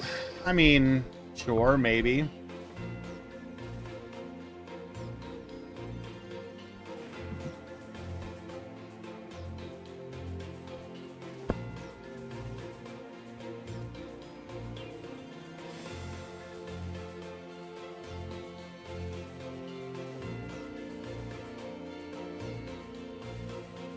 But I don't necessarily ever feel that it's so egregious as to be like...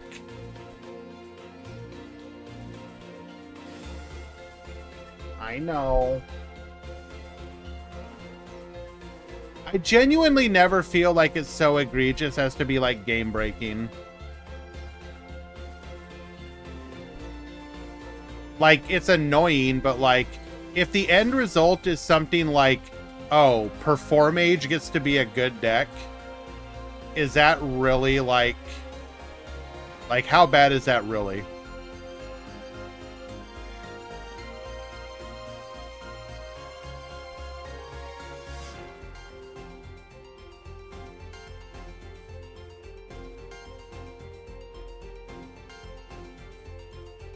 Pool 1, round 3 has begun.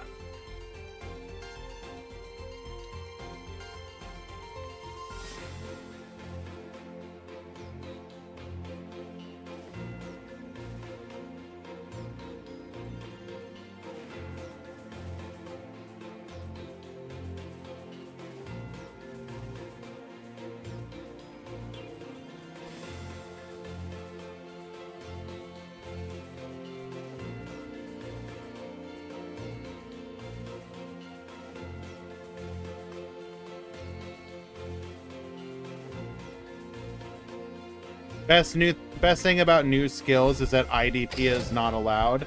Some of them allow, but not all of them. You are correct. I don't even think IDP is that game breaking right now, the way they've been designing decks. Like, it's good, and there are some matchups where it's definitely brutal, like the zombie match. Like earlier when we saw zombies get hit both Baller Drox. Like, obviously that was a very good use of it in a situation where it's crazy good, but I don't know. I think right now, if anything, allowing some decks to still have access to those powerful cards is not a bad thing. All right. We are going to observe more agents to see if this deck can truly return to the meta. Just for you, Easy.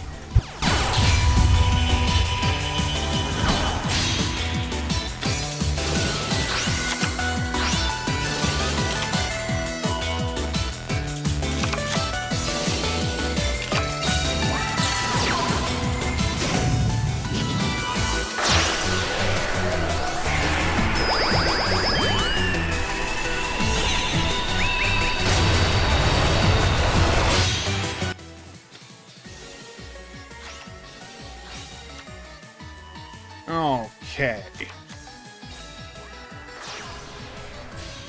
Going for a copy of Void Ogre, sets 2, passes the turn. So, we have a Spell Trap Negate, we have 2 back row, we have the Hyperion effect, Mind Control, Negate, Ogier effect,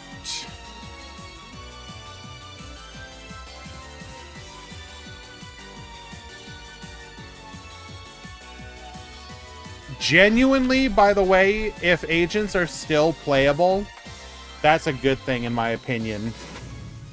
What it'll mean though is that this is the deck, or the way the deck should have been from the beginning.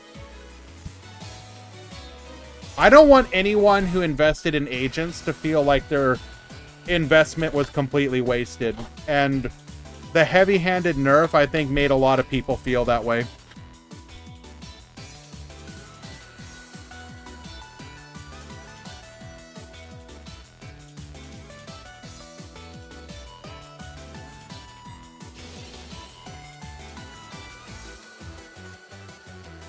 So yeah.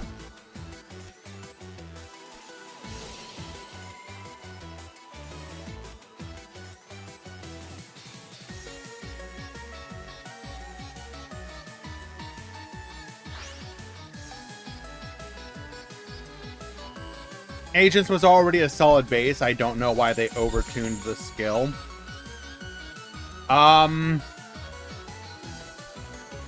Lack of playtesting plus really wanted to make sure it was good. Hold your room, Valk, and I'll see if it's a good next match.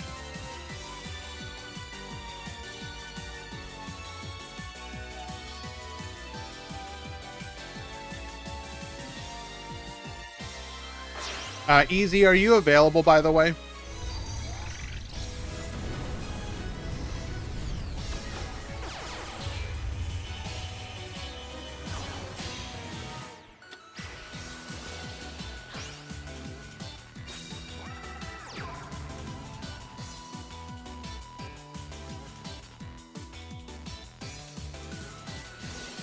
Could you go to this duel room and see what's up? It's the match between Mako Pin and the Click Elzapa in Pool 2.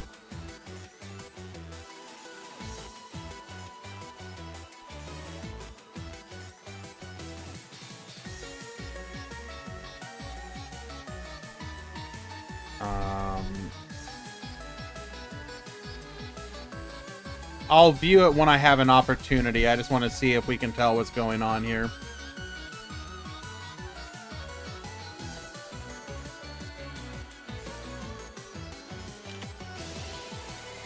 MST Negate.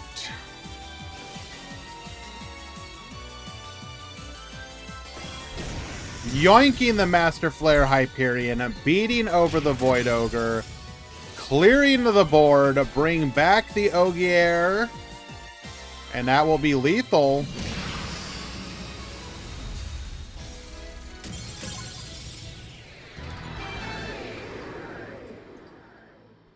MHX wins game number 1 through that board. We will be right back. I'm going to check something really quick.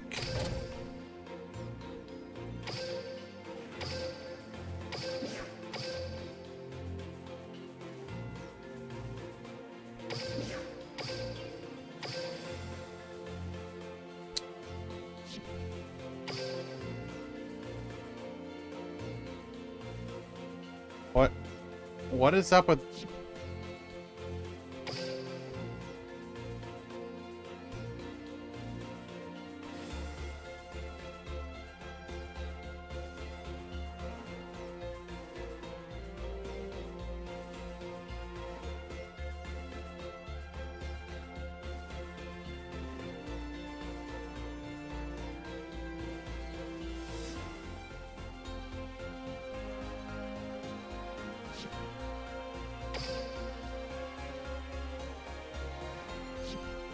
I mean, we have like we have 3 matches to get 1 game through.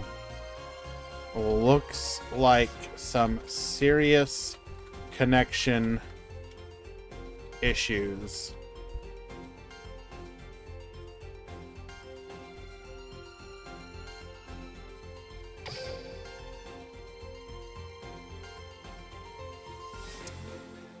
And this is only for game 1. Yeah, I don't know what to say.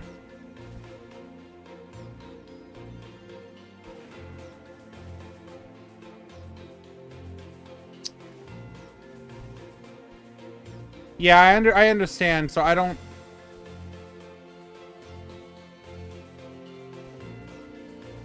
With all those being connection issues, I don't know what we're supposed to do there. Like, I'm not going to give the win to them.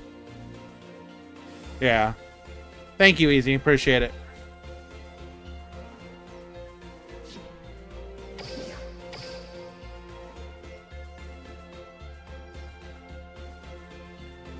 Yeah, no, I understand. I'm gonna assume it's just some kind of... I'm gonna let the duel room results stand.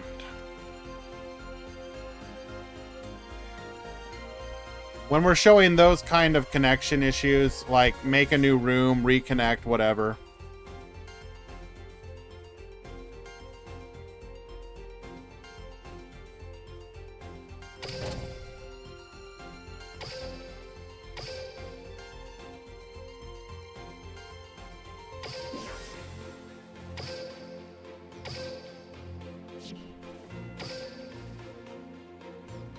Okay, we return to the first match. Can MHX finish it off? Agents will get to go first again. Duel.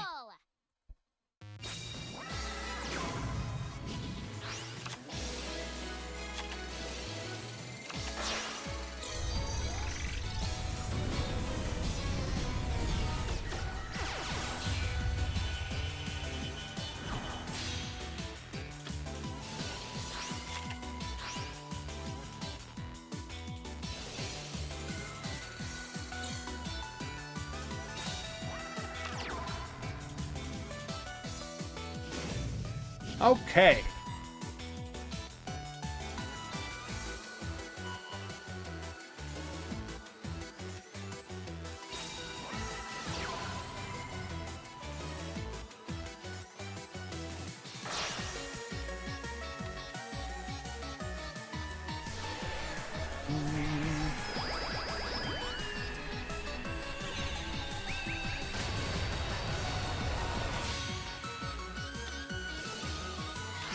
Going for the Master Flare Hyperion. Discarding a copy of Darkhold, add a copy of Uranus. We still had people playing Yu-Gi-Oh! What do you mean, OG Blaze?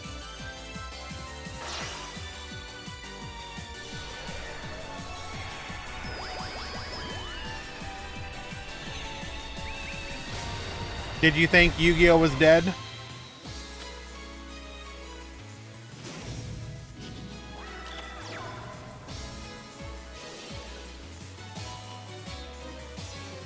Oh, that is spooky.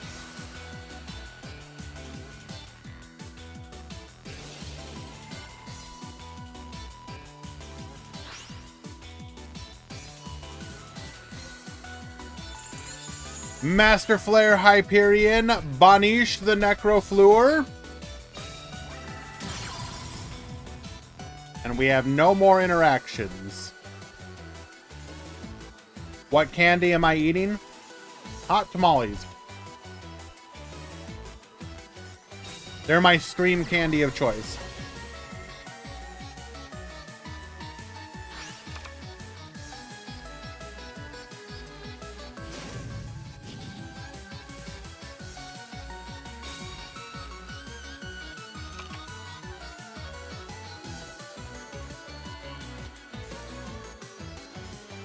Oh, that's not gonna work.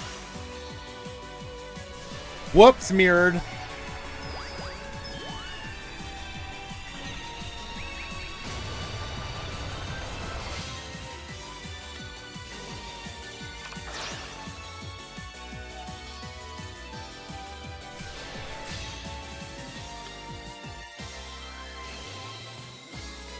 It's just gonna be a matter of cleaning up the board. Is this spicy? It's not like super spicy. It's mostly just like cinnamony, I guess is the best way to put it.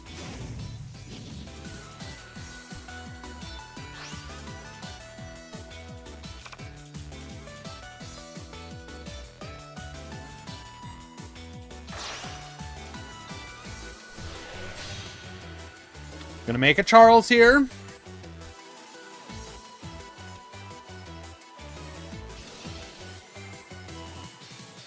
Ogier effect.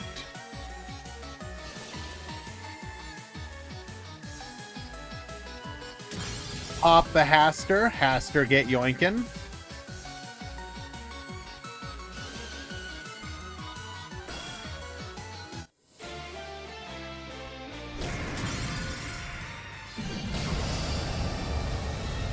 Nothing with floors should be considered as spicy.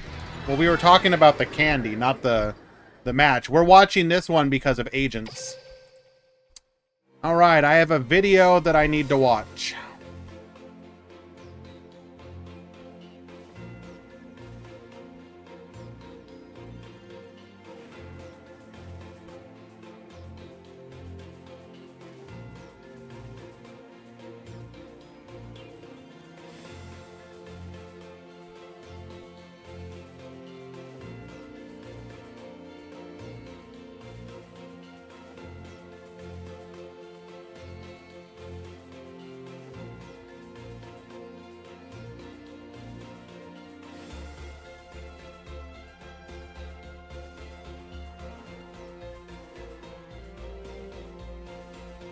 Okay.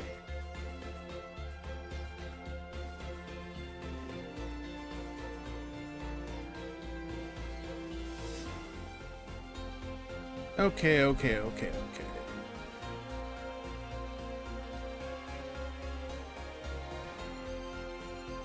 Let's bring it up on screen.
It is weird, but I don't know how to evaluate that.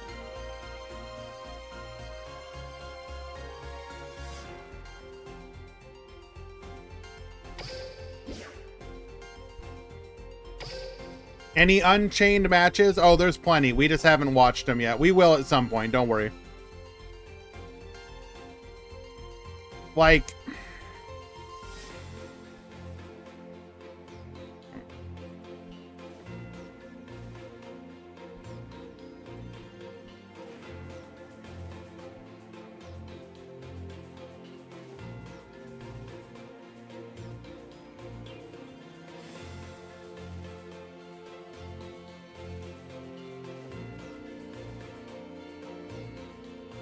I don't think your opponent's going to surrender before they even have a chance to play.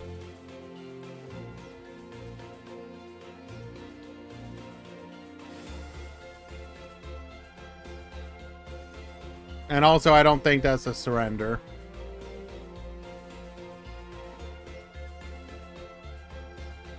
Again, your opponent's not going to surrender before they see their card. That's not like an unbreakable board.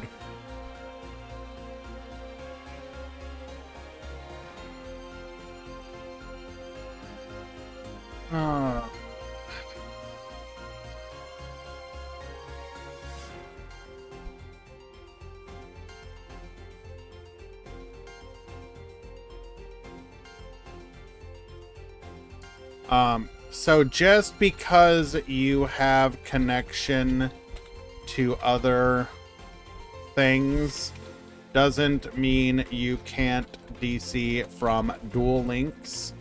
It is a buggy game.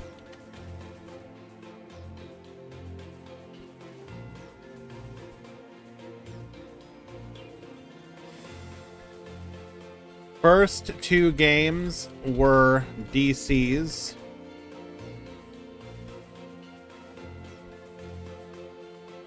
or failed connects. So I am not surprised that game 3 was also a bad connection.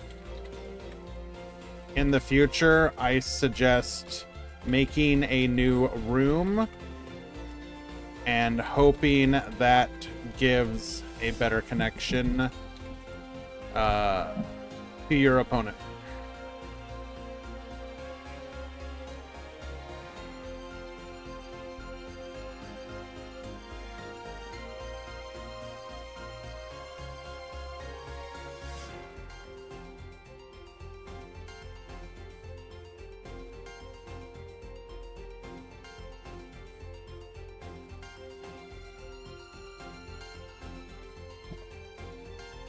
It is no problem, but from my perspective, it is hard to overrule a DC in this case.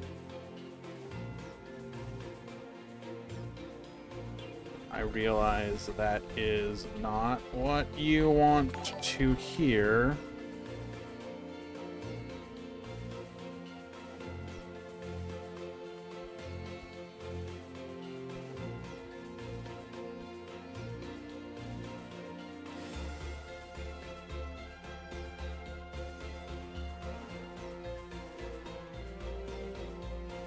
Yeah, I'm just gonna have to let it stand as a DC.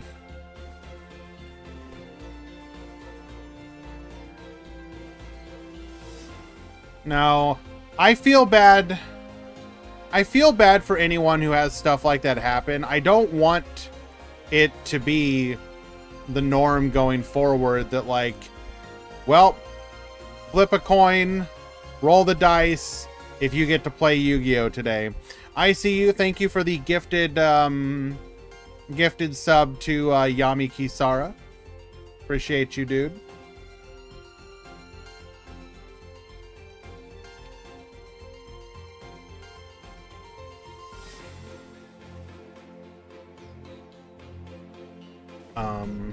Yeah, like I said, it's a very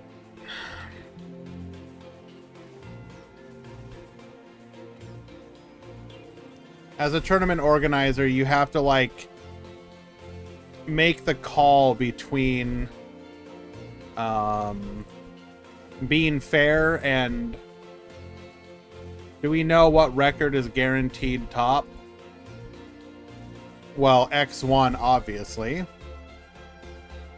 But with the Top Cut Simulator, if we check that, with 116 players, 5 rounds, top 32, it'll be approximately 5x2 per pool.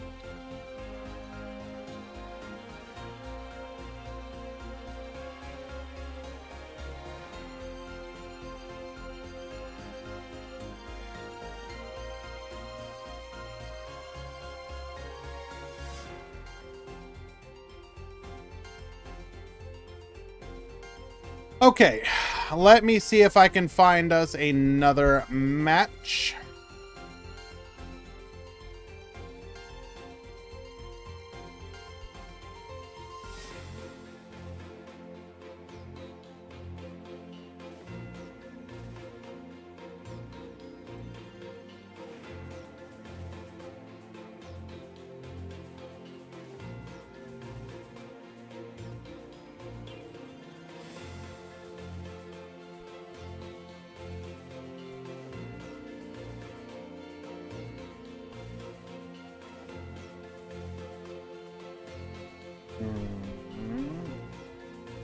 I'm trying to find an interesting matchup involving Unchained,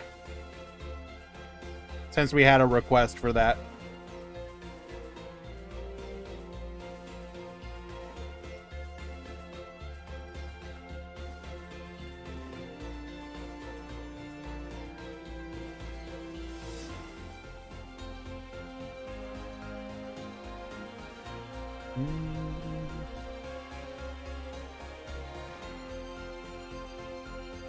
There we go. All right.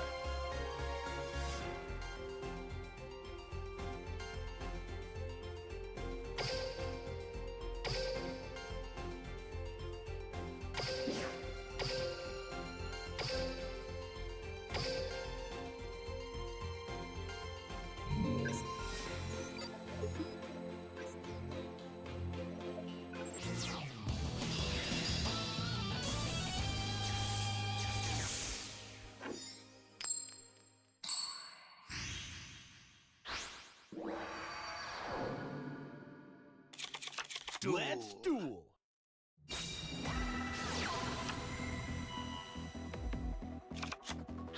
Oh boy. I will be right back, guys.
Let's duel.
Where am I? I'm hiding from you, Easy.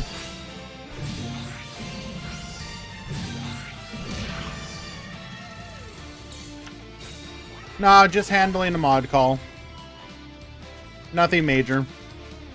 It's just the state of duel rooms right now is making it a little annoying. Okay, so going for the charge warrior here. Double yo-yo, bring back Soul of Rage, get yoinkin into a copy of Nightmare Unicorn, get spinning, and we will commit honorable Sudoku.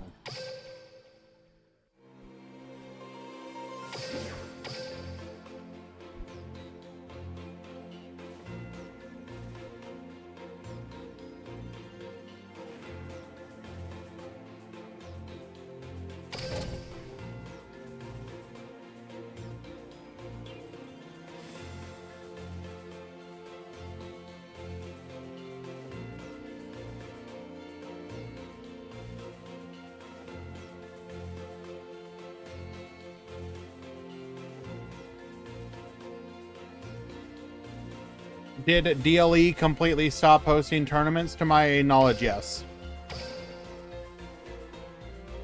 They were probably just completing an obligation.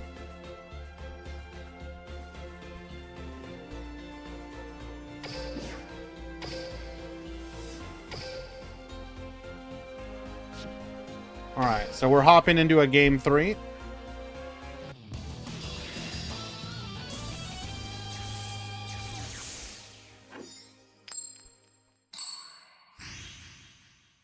This is the final game of Pool 2, Round 3. Duel. Duel.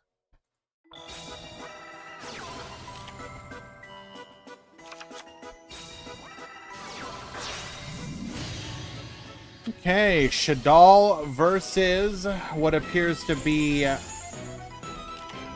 Fluffle. We're going to get Falco back to the field. Flip the Hedgehog face up, adds a copy of Schism. Linking off into the Gravity Controller. Adds a copy of Incarnation back to hand as well. Linking into an Artemis. Setting 3, pass the turn. We're going to go for the Doge, adding a copy of Fluffle Wings here. Super polymerization into a copy of Shekanaga. Falco effect, back to the field. Goes for the Schism into a construct.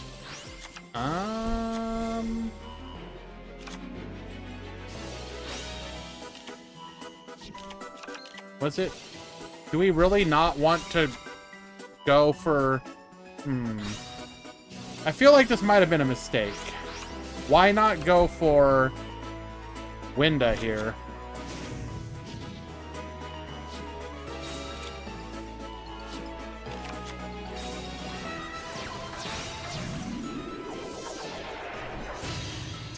Going for a copy of Tiger. Tiger effect. Penguin effect.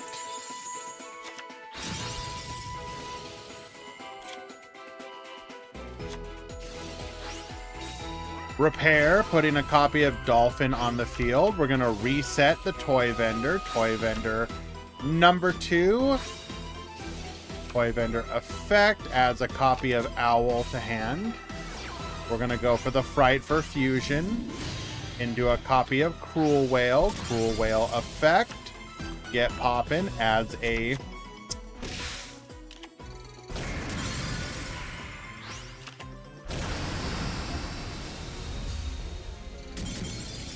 Early Winda dies to fusion, summon Bear, and equip. Well, regardless, managed to completely obliterate that board. Very well done.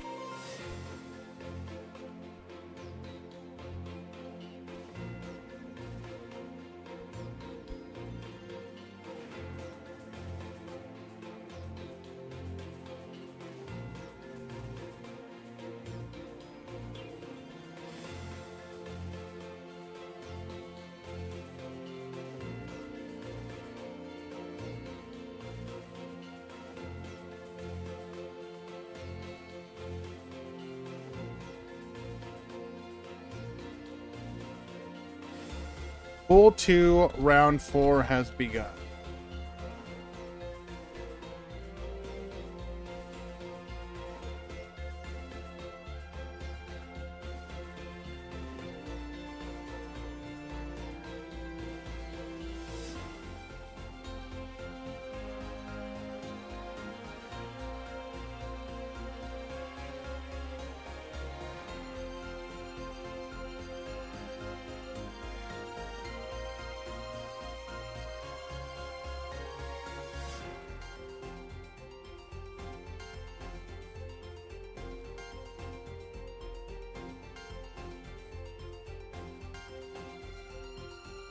So we do have a question in the help chat about duel rooms. We do in fact have a rule. You do need to make a new room for each match. However, I will say you as the player joining should also double check. When you join a room, just check to see if there's already played matches and the like.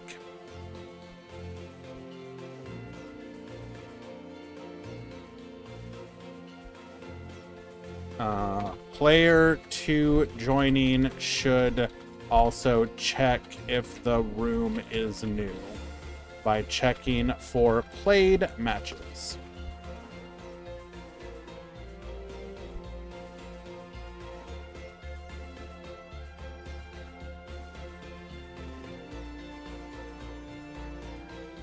Even though I'm glad Fluffles are competitive, that part of the skill that equips to bear is completely BS. I disagree. I completely disagree. I think that's actually one of the coolest parts of the skill. That's what I want from a skill. Make parts of an archetype that doesn't get played. Because let's be honest. If you remove that part of the skill,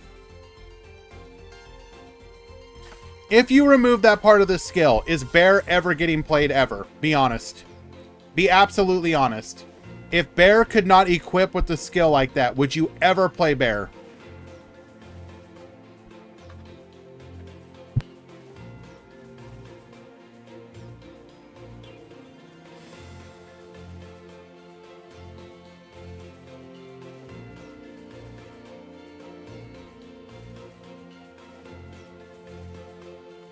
Are we room dueling? Show out. First of all, hello and welcome. We are doing a tournament, actually. So if you do not know, we host multiple tournaments throughout the week. This is what is called the Duel Links Grand Prix. It is modeled after the Duel Links Meta Weekly, which you may potentially remember from the past, that was hosted by Decade of duellinksmeta.com. This particular tournament series we host every week,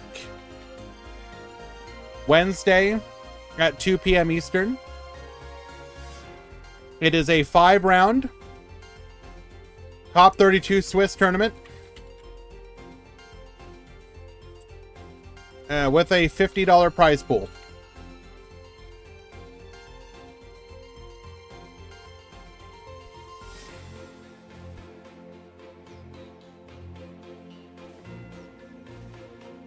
There are other very good tournament organizers within the community as well, that we are all very lucky to have. We just happen to be another one of them.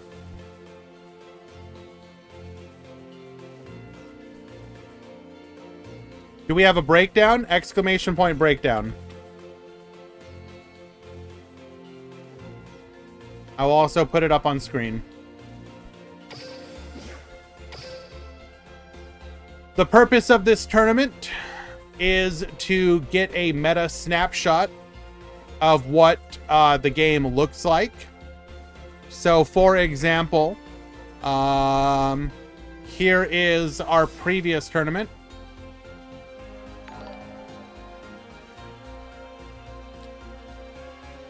This is from last week.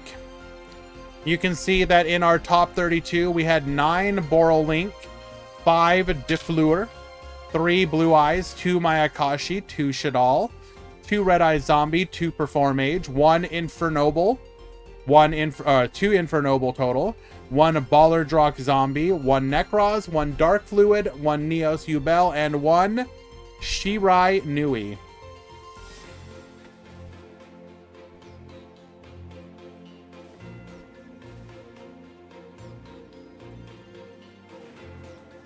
But yeah, so the purpose of these streams, if you're ever interested, is just to see tournament gameplay from, you know, competitive players.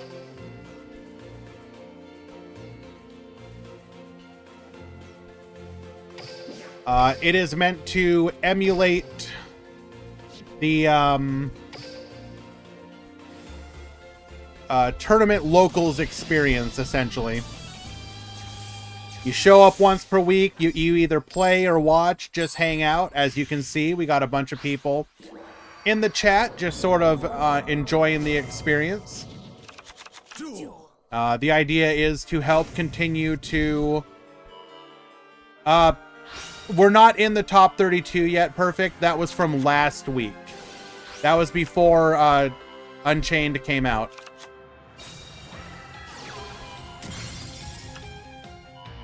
No worries.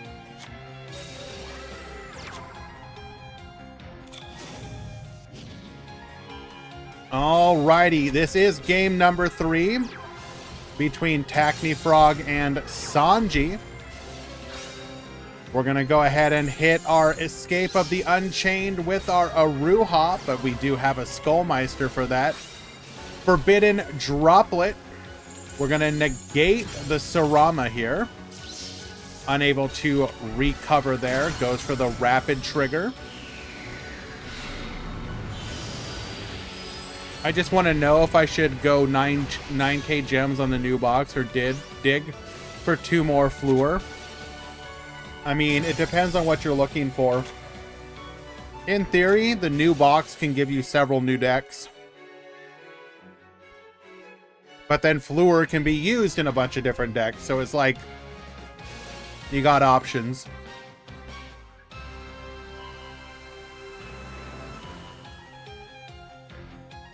We're gonna pop the back row. It is another copy of an Unchained. Or rather, Escape of the Unchained. Because we are activating it here, we will not get the special summon, but we will get to pop in return. And then the one that we pop will be able to special summon.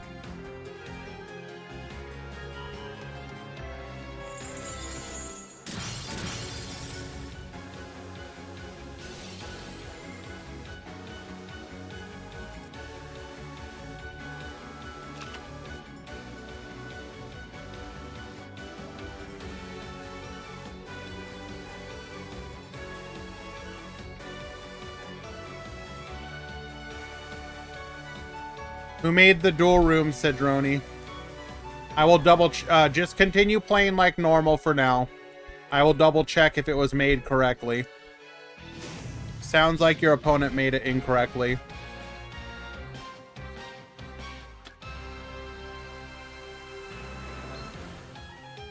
Using the skill, we're going to be able to go for a quad Boral Dragon here.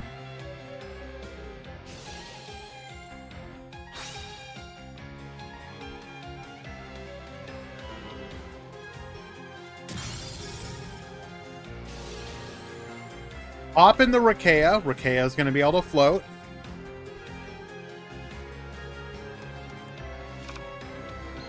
Into the Blue Dog. Now what?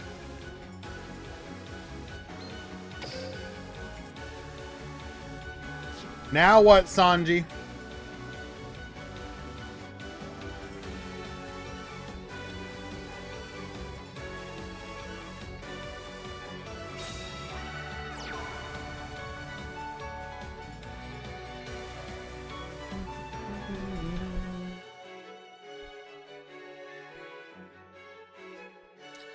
Did we use Tracer? Yes.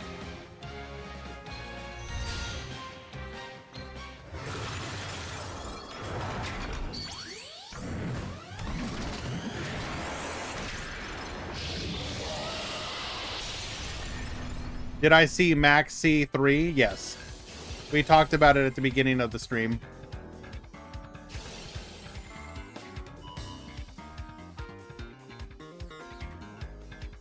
All right, untargetable Borreload Dragon is going to be a bit of a problem here. We would need an escape to get through it. Or an untargetable... Oh, wait. If we had a card in hand, we could go for Unchained Soul. It was at the very beginning.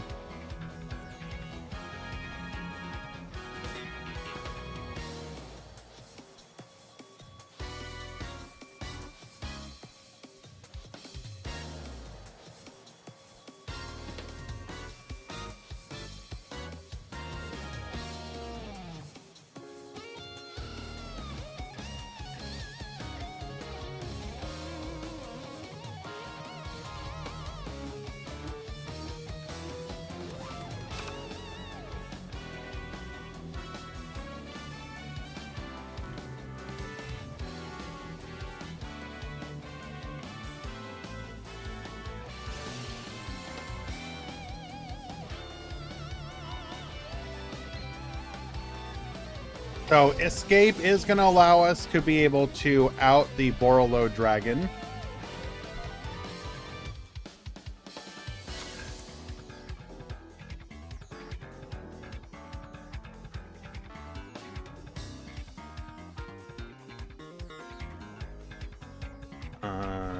Game 1 for you.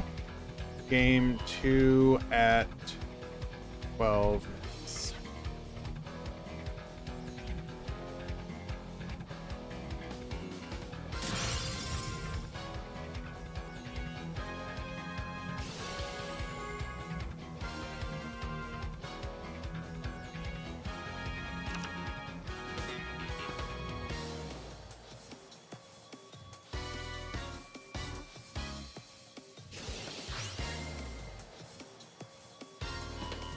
Yeah, I don't think we thought about the fact that we can just revive the Borreload here.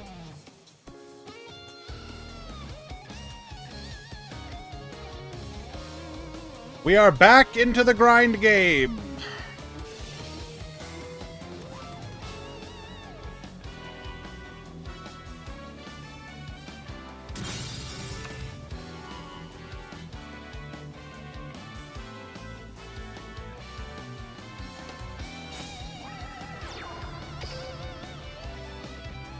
Destroying our Dark-Armed Dragon to return the Magna Rocket.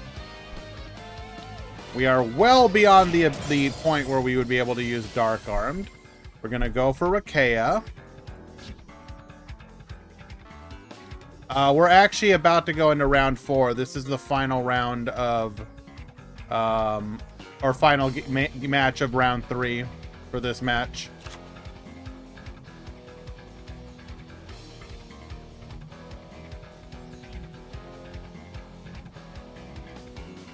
That is, in fact, your dad, Norrentino. Does not... Couldn't we just reduce?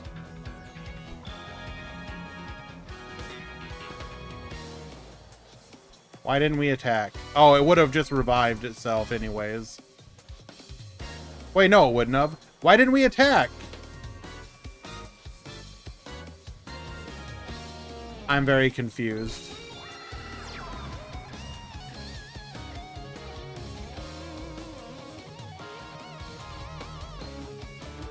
Read Borreload Furious.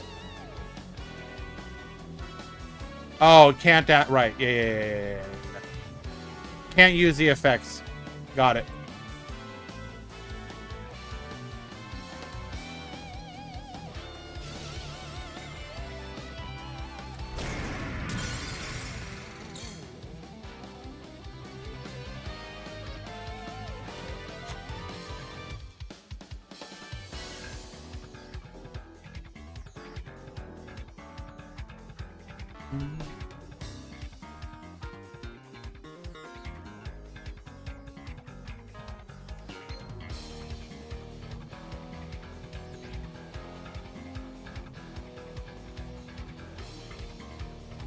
Adventure engine in Duel Links will be meta changer.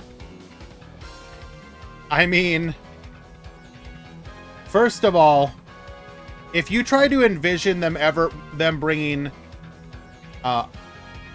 the adventure engine, you probably get it without Griffin.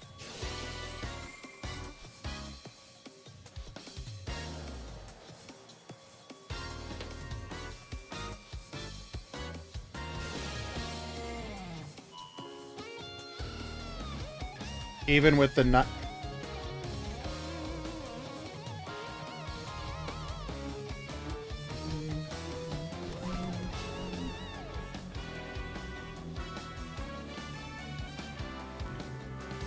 I think you guys are overestimating Illegal Night.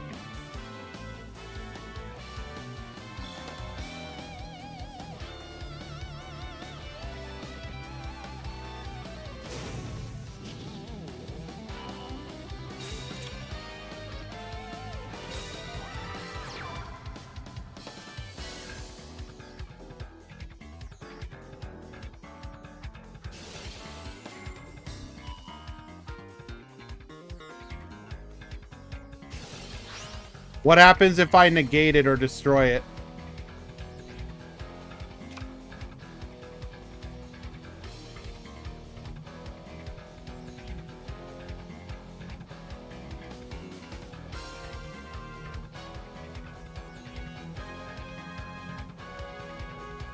You spend a card to stop my card?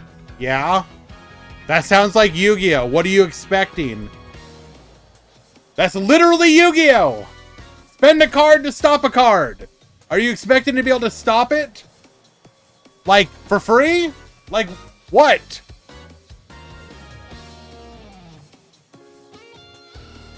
Technically, you used way more than that, because to be able to do that, you needed to have the adventure token on the field.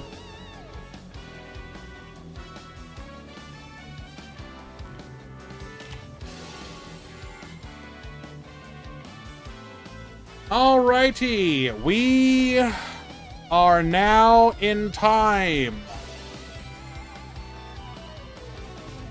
Player with more life points at the end of the turn, which is gonna obviously be Tackney Frog.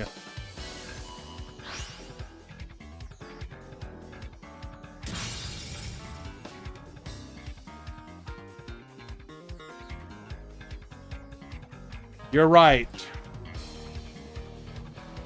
Hackney wins by life points.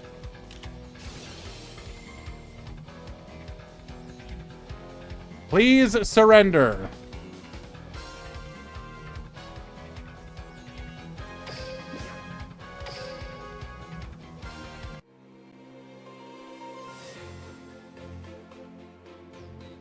Sanji, Tackney, surrender.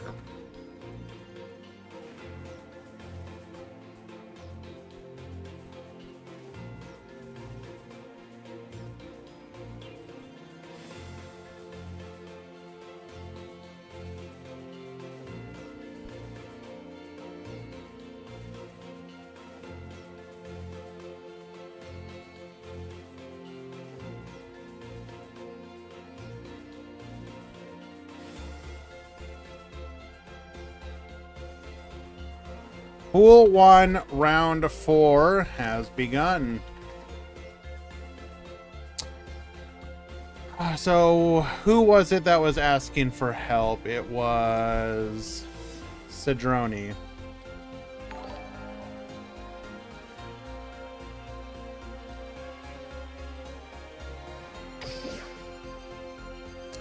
Papa Smurf, thank you so much for the follow. Never surrender.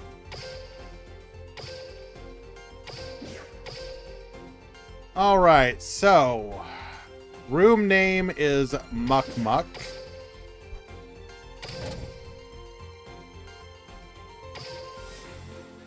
Spectate.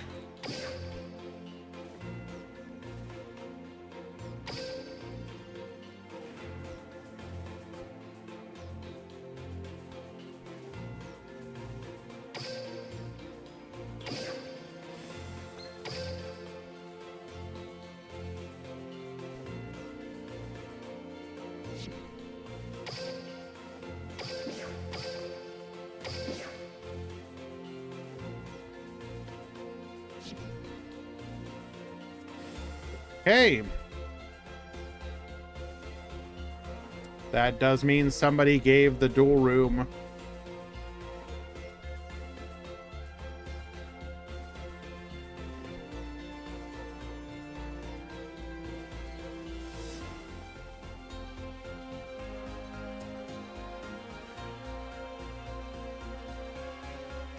Muck and Cedroni, I will be giving you both a warning and logging your room as having had a spectator despite not being public.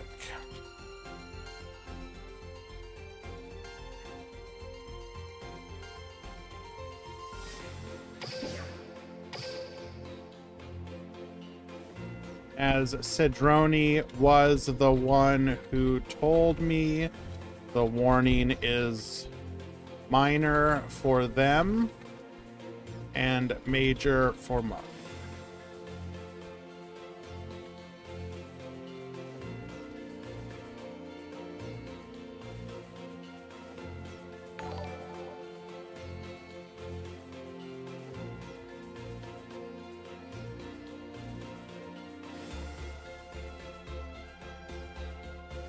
Wait, it is public? Let me, okay, hold on. Did I mess up?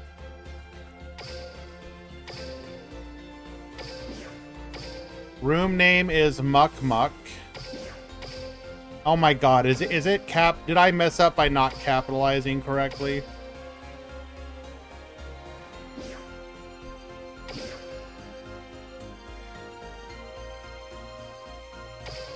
Oh, fuck. Okay, never mind. Correction. Room was made incorrectly. Muck gets a minor warning for making room incorrectly.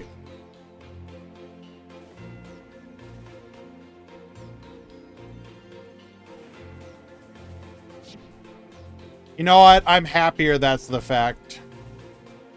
It's one thing for a person to be an idiot. It's another thing for a person to potentially be cheating. I vastly prefer idiots.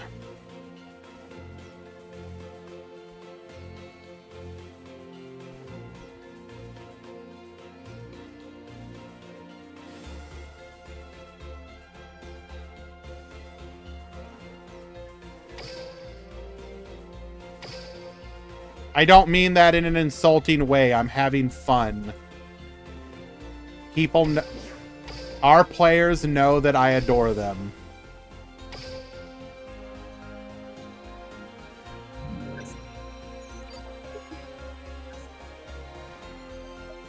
God, please cancel me. Let it finally be the time.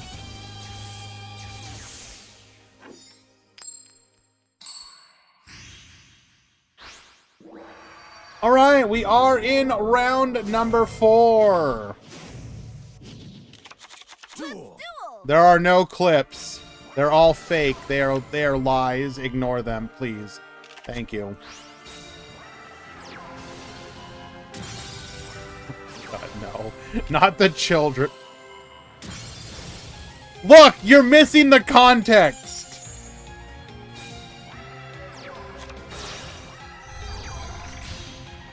Two back rows, Soul of Rage, and a Rakea. Good luck, Gamber. Toy Vendor effect. We always miss drawing the patchwork. Patchwork effect. Adds a polymerization. Adds an Edge Imp Scythe. We're going to go for the dog here. Adds a copy of the Fluffle Penguin. Bear effect. Polymerization into a copy of the Cruel Whale. Penguin effect. Cruel Whale effect.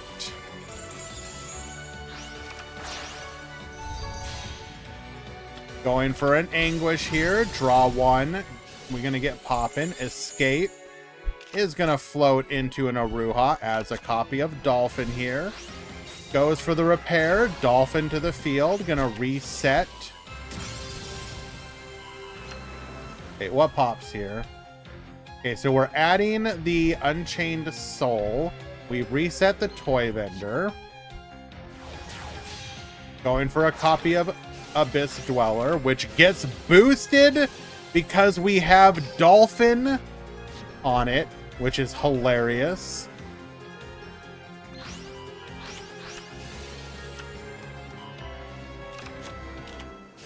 Going for another copy of Vendor.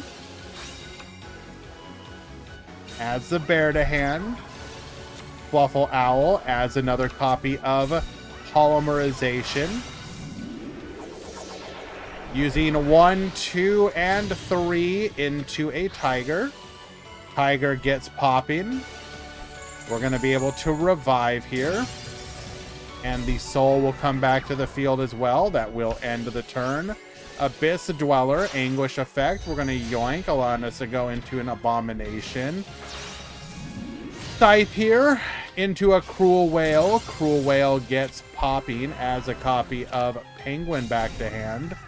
We're going to boost, allowing us to take out the Abyss Dweller. Attacks in, get reducing, able to destroy it. Unchained Soul will return. Goes for the Scythe once again. Kraken effect. Penguin draw 2, discard 1. Kraken is going to be able to send here. We're going to go for an escape, taking out the Cruel Whale, but we will just protect. Penguin plus Fright for fusion. 1, 2, 3, 4, 5, 6, 7, 8, 9. Into a wolf that can attack 9 times.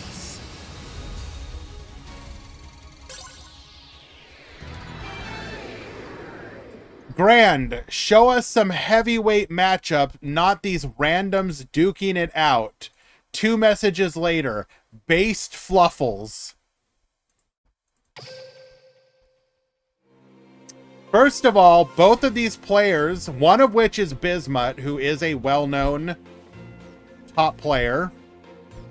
Both of these players are 3-0. And they're involving new decks. What the hell do you want from me, dude? Can we watch some real matches? Could you go find us some real players? Not these randos with their bad decks. He don't even got a silver icon.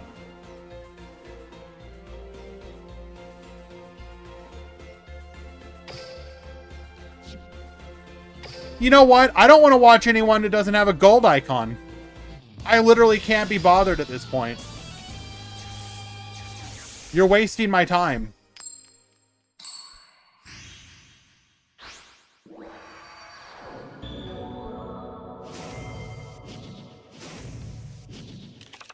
Duel. You got the win.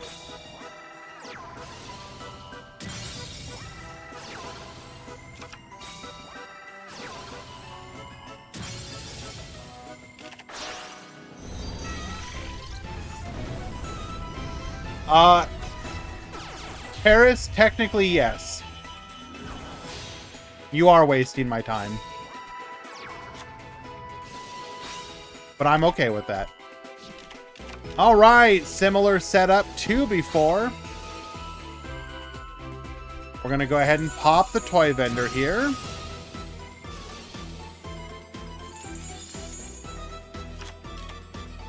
Adding a copy of Edge Imp Sabers. Fluffle Owl to the field. Adds a copy of Polymerization. Polymerization effect. Into the Fright for Tiger.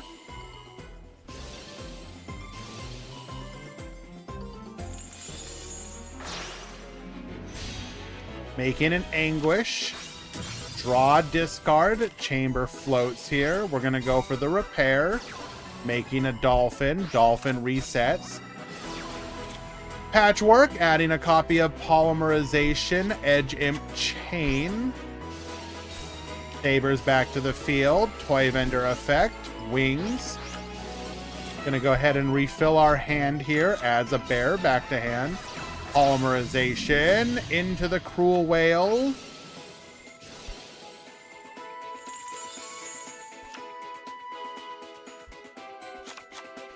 I am also a random, but I have been treating like a random my entire life. These guys aren't better than me.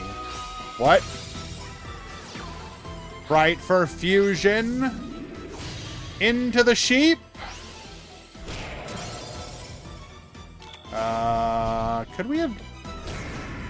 Couldn't we have done something else here?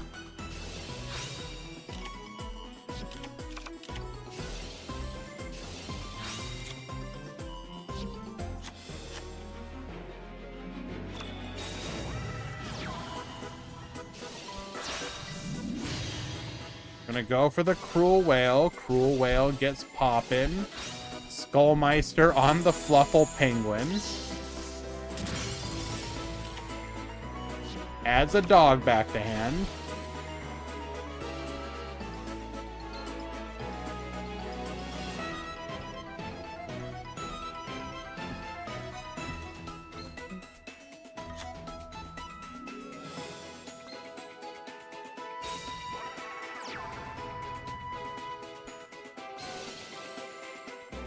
We summon the doggy.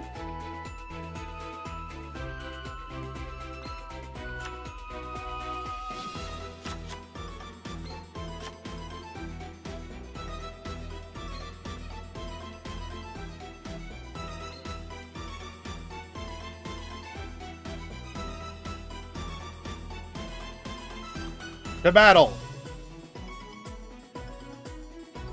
No coaching.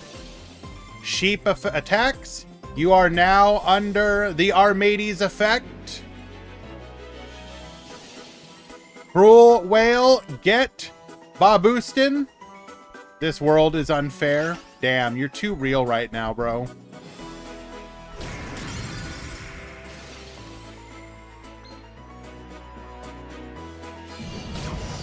$26. 17. And lethal.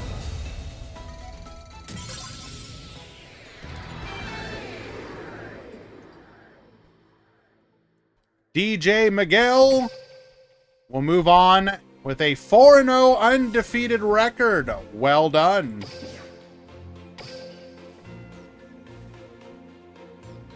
Is Fluffles a better deck than people thought? Question mark.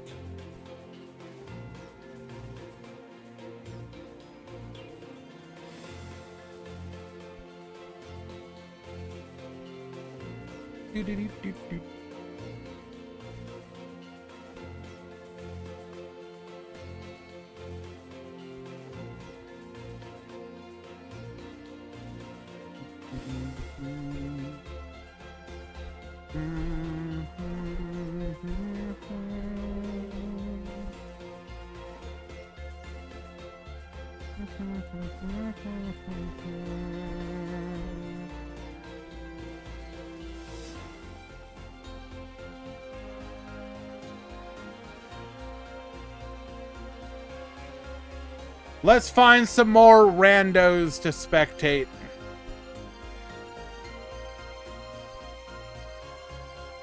Bad players only.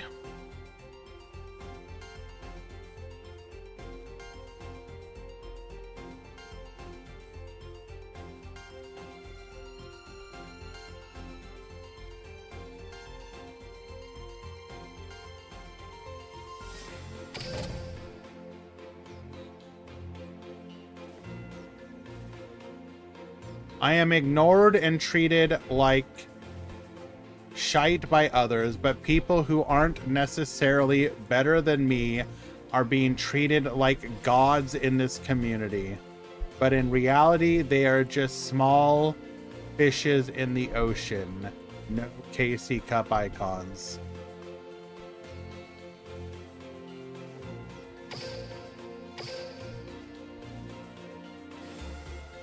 What?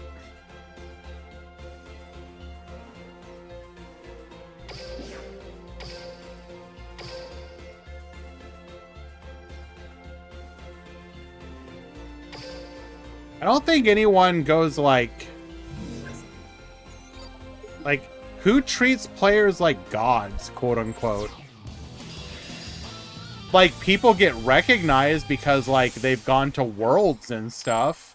Oh, hey, that's, you know, Zaid King. That's -1. Yeah, they get recognized because they literally went to Worlds. Duel. But, what?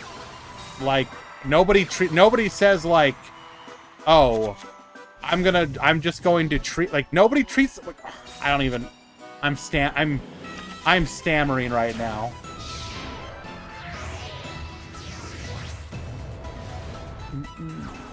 Life is sorrow. True! Alright, Abyss Dweller pass. Forbidden Droplet negate. Where are your privileges? Well, see, there's a difference, Paris. I hate you.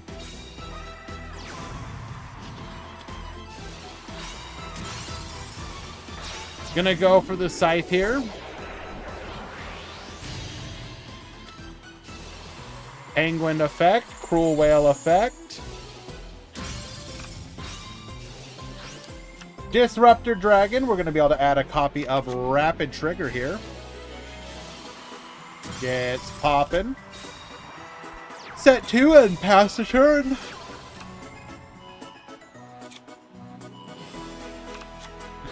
I have no idea. But hey, every once in a while getting one guide is okay.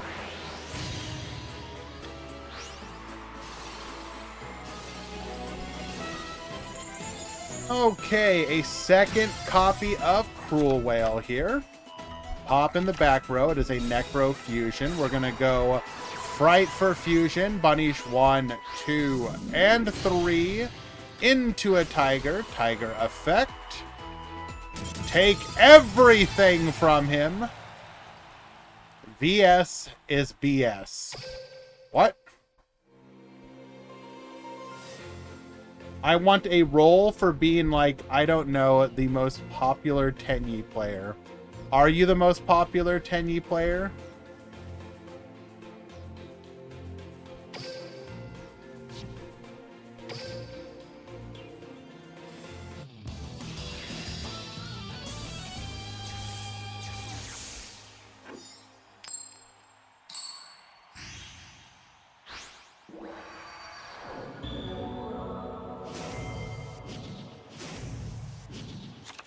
Duel.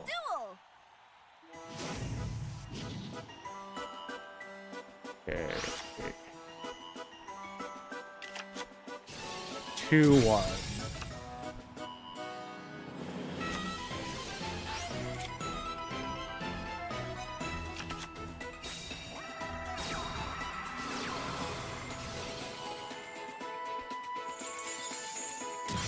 You got it, buddy. Fixed.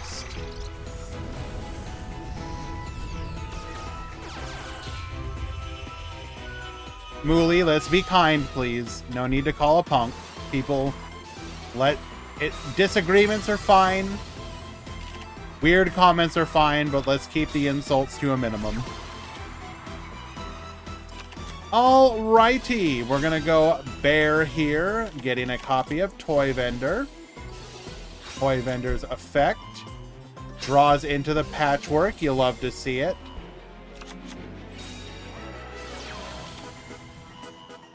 Well, just ask for moderator help. We will...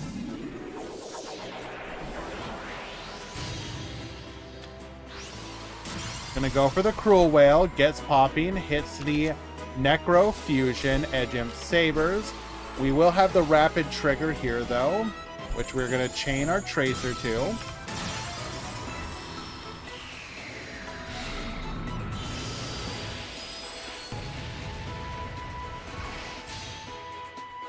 Come forth, Borreload, Furious Dragon.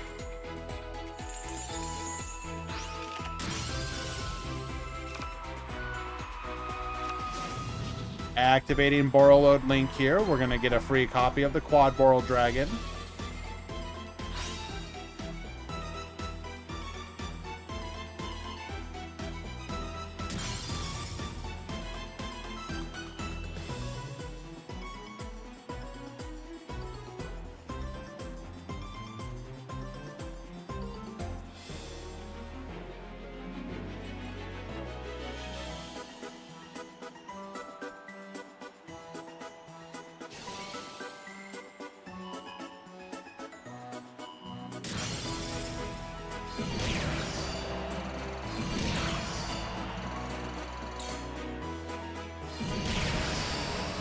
Alrighty.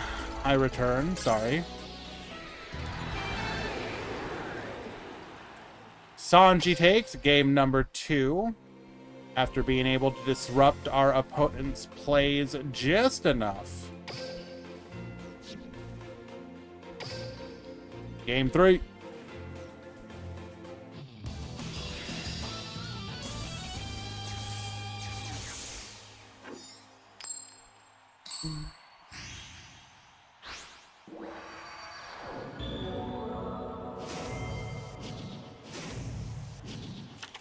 Duel.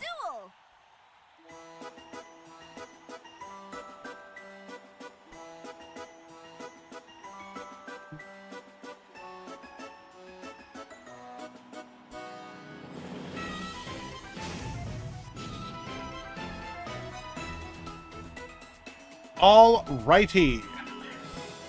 Sanji going first once again.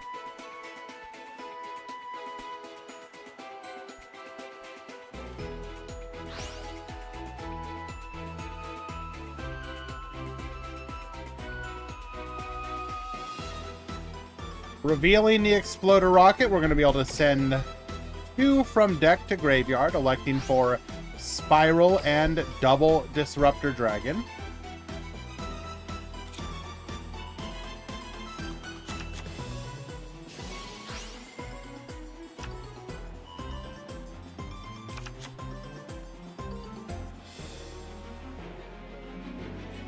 Searching for a copy of Rapid Trigger here.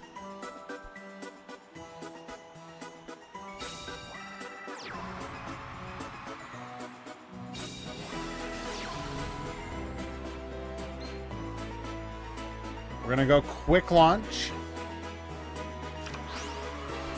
into a copy of Rocket Tracer. Spiral Dragon to the field.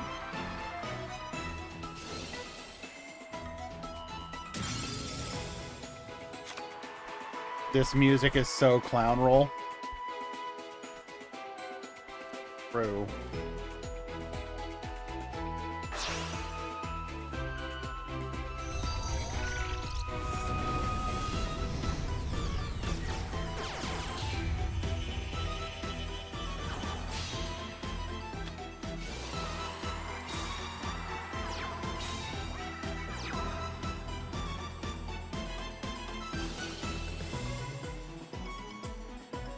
How do people remember Nash but not Dumont?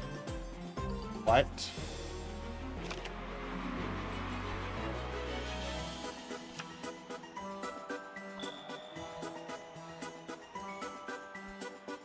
Is this like you're joking, right?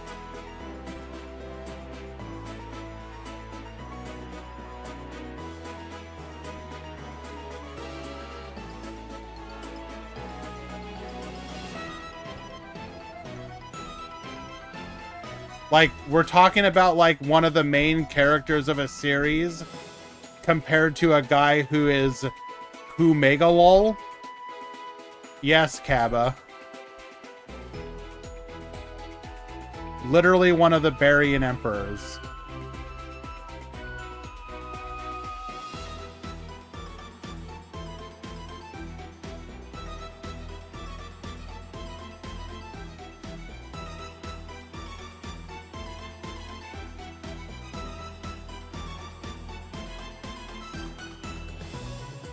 Shut up, Karis.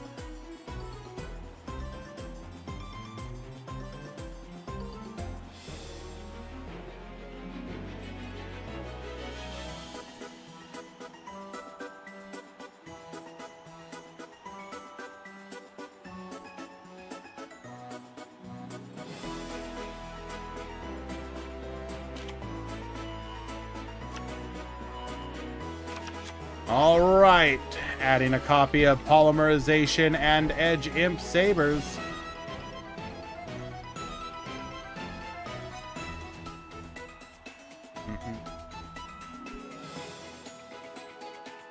Where's the eagle? It's not, it doesn't count unless you also have an eagle emoji.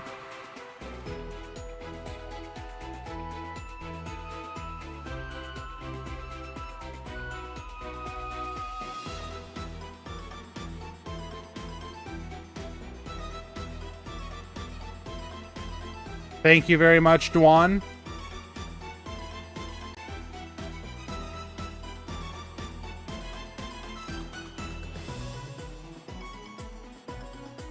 Pool 2, round 5 has begun. Final round, 6 minutes to check in. 5x2 will top per pool.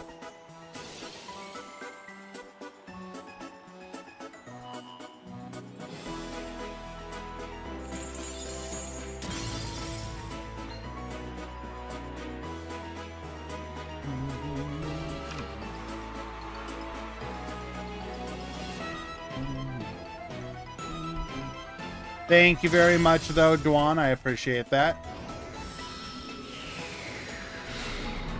Norrentino, you're going to catch a ban.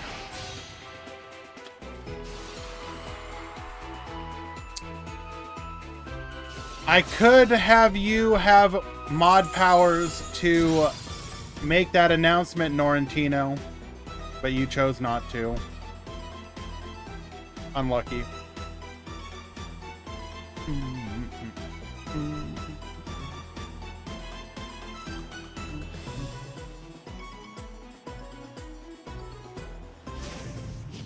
Oh, we trolling good here.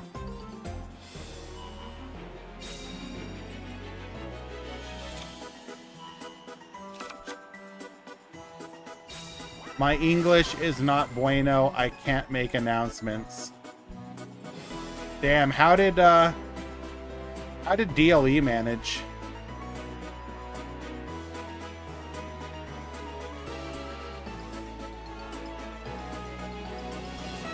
Didn't I top worlds? No. Hell no, I'm not that good.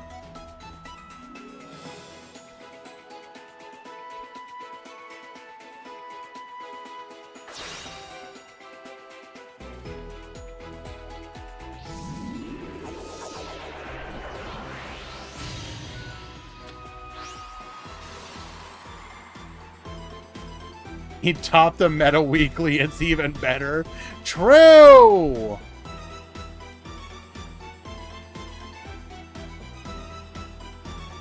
Cruel Whale, get poppin'.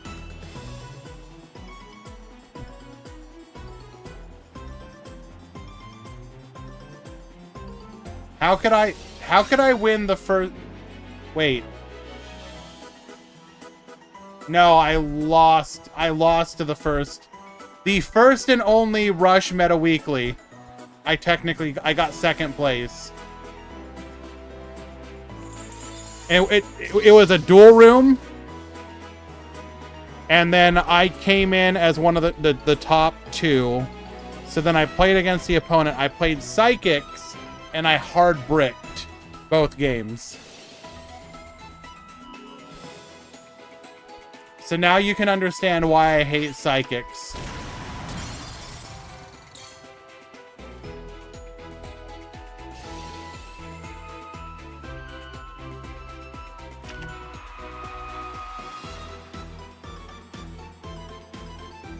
I'm pretty sure, like, my game 1 was, like... Or not game 1. My game 2 was, like... I opened, like, triple Prima Madonna, a level 4, and then one of the level 6s. Or something like that. It was, like, the most giga-broken... a giga-bad, brick, like, possible.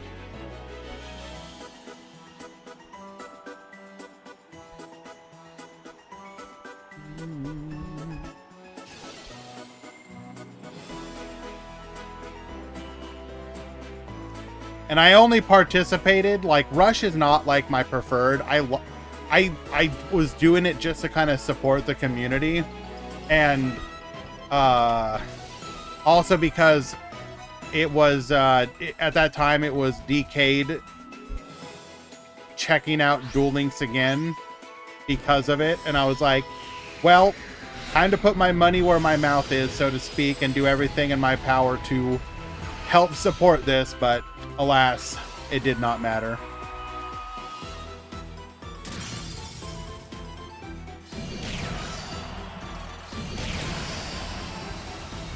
All right. Unfortunately, we will be able to out the board. Sanji will take game number 3. Well, what I mean is that obviously DK did not start doing dueling stuff again. I knew it wasn't going to happen, but I wanted to try and support it.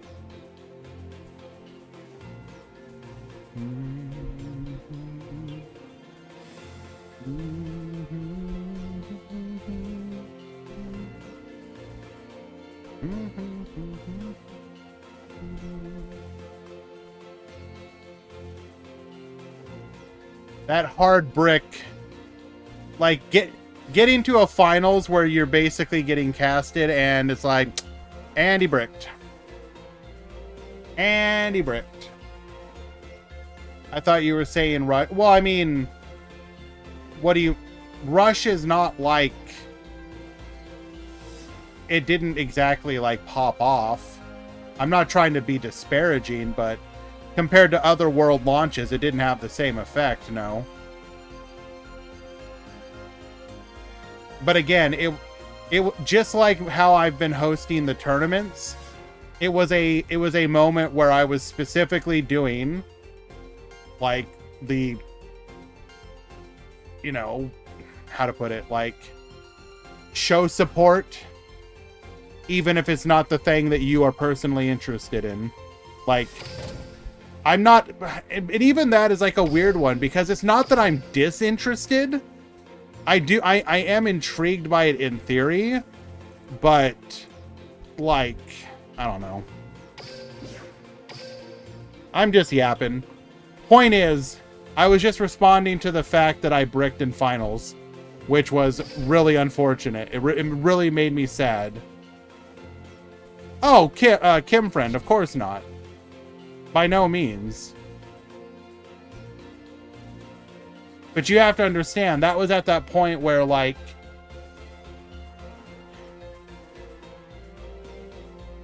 if you were ever going to have a moment where it could have happened, that was one of the few.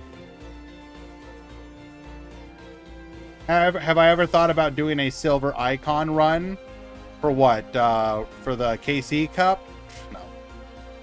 I would literally have to take time off to do it. Time off of work. And basically paying money, essentially pay money to play the most infuriating format of anything ever. Like,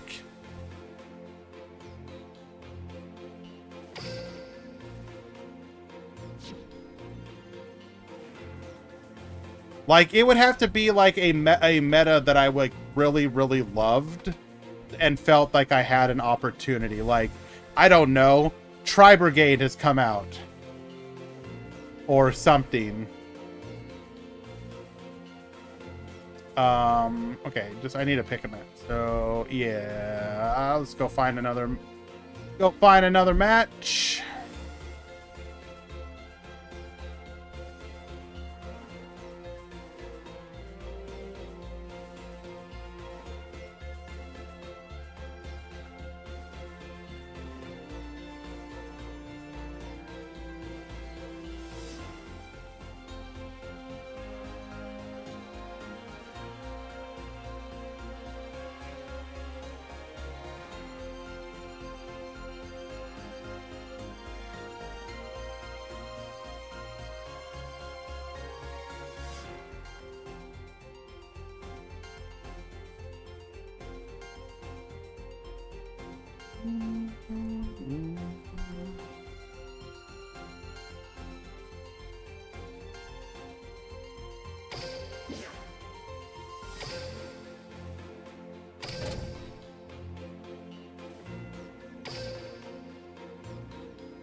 Skill update is live, yes. Despite having some early success, I think both of the agent players are on the bubble right now. They might top, but it'll be as a bubble player.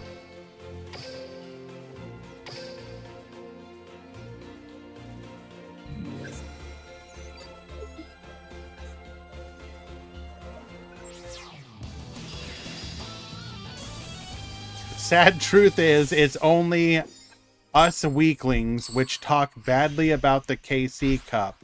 Since we are failures in this Duel Links society, and since we can never top, we make excuses to cope with our failures. Yep, that's me. I'm just out here coping.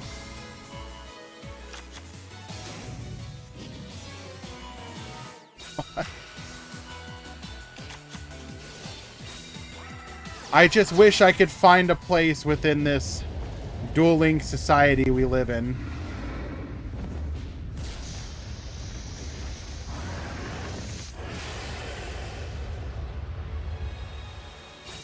Damn, now I'm thinking.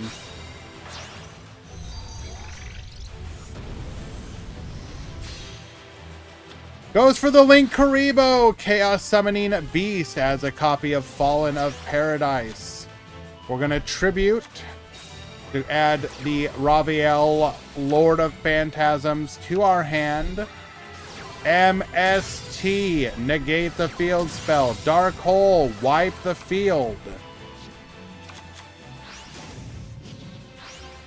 Okay. Can you win through an open board? Effect Veiler. Negate.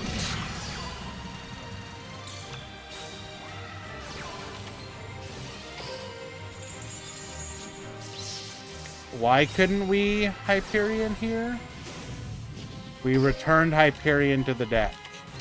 Ah.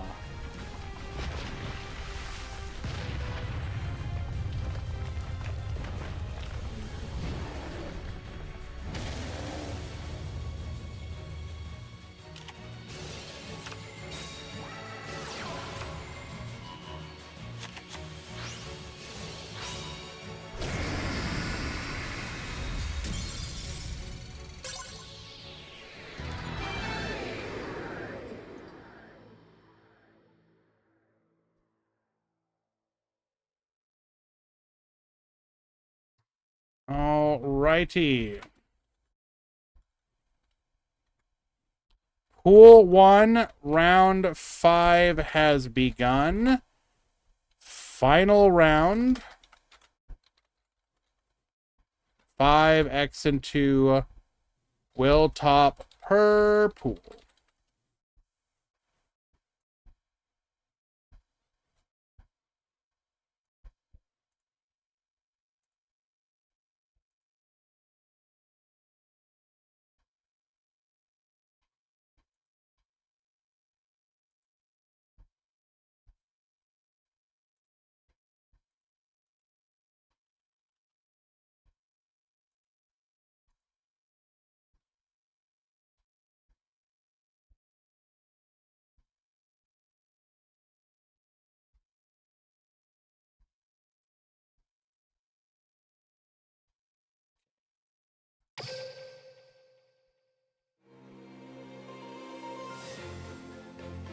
You're facing a Tenyi player? Good. I hope they beat you.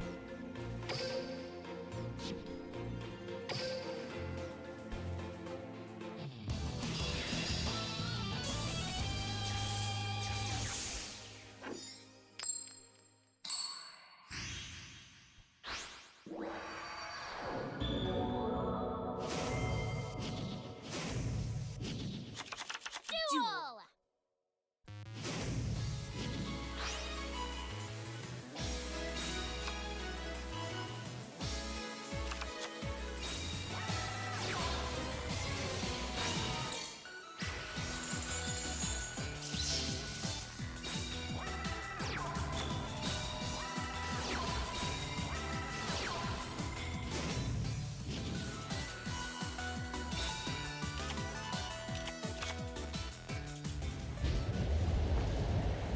All right. Be right back.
I don't even eat at McDonald's. It's disgusting.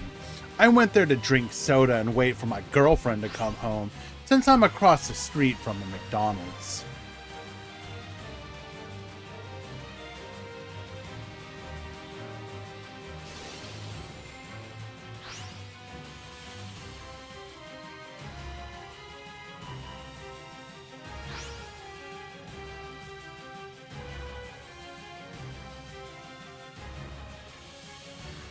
Mooley, you just don't understand. B-Mat is like in his training arc right now.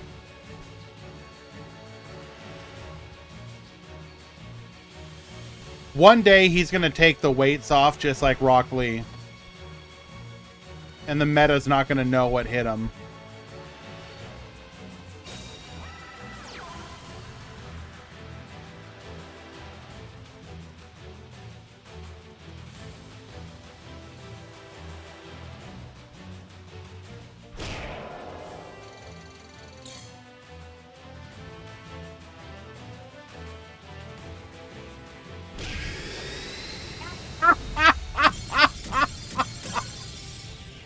So Goomba being unable to out the Hamon will simply reflect the damage.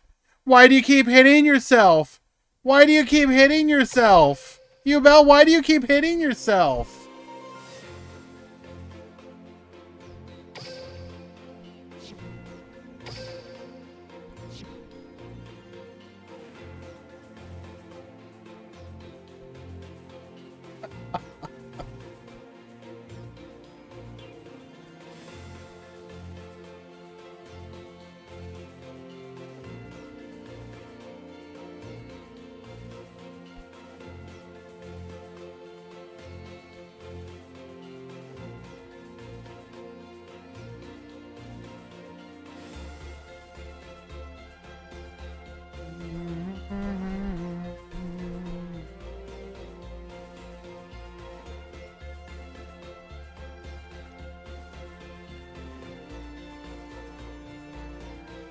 Honestly, though, Mooley, you should go to the Quantum Cubes Discord server and just listen to what B-Mat has to say.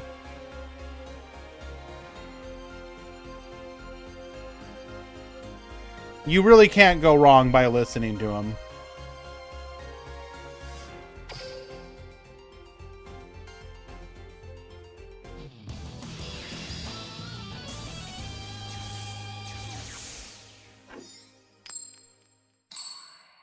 I'm sorry for being random today. Just today.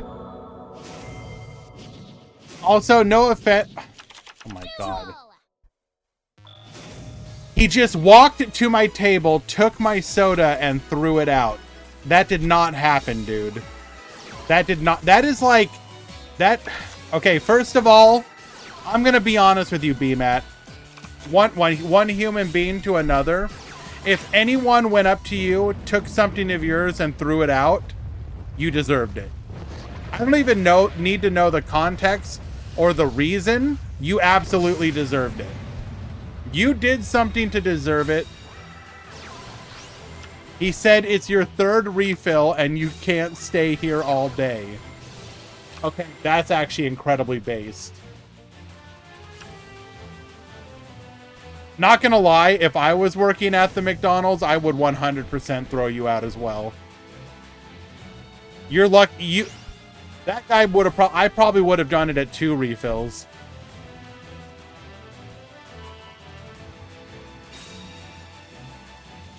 Generally speaking, yes, Paris. Any dine-in restaurant typically will have unlimited refills.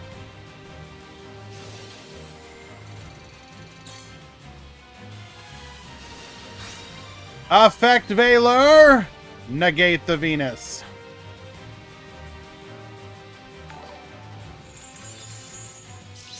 Fian Socks.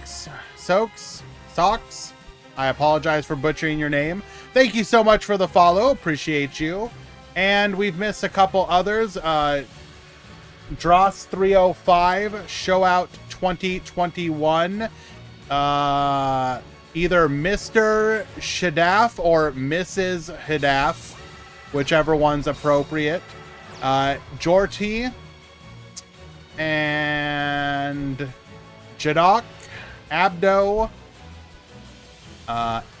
XHBKD, Nose Dark, Lemon, Nose Dark again, apparently one of his alts. Lost. What in the hell?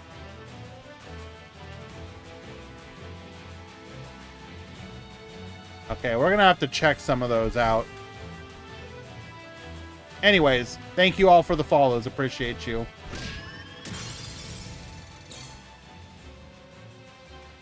Ooh, probably should have taken out the Uriah here. We are going to be able to pop one of these back rows now.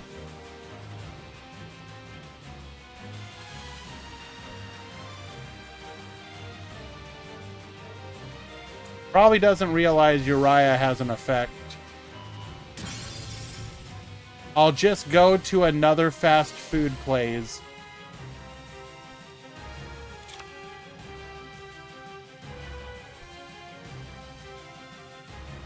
So, BMAT, if you go to like a Burger King or a Wendy's or something and you get kicked out of there too, would you accept that it's your fault in that situation, or would it still be them?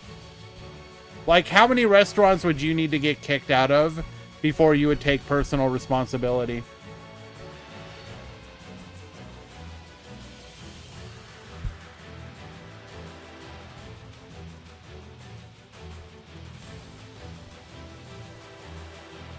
The other day, BMATS fell asleep in a Taco Bell while watching the Grand Prix. That would mean a lot to me. Forbidden Chalice. Negate. Again, BMAT, answer the question. How many restaurants would you have to get kicked out of before you would ask yourself the question, am I the baddie? How many? Give me an answer. How many restaurants?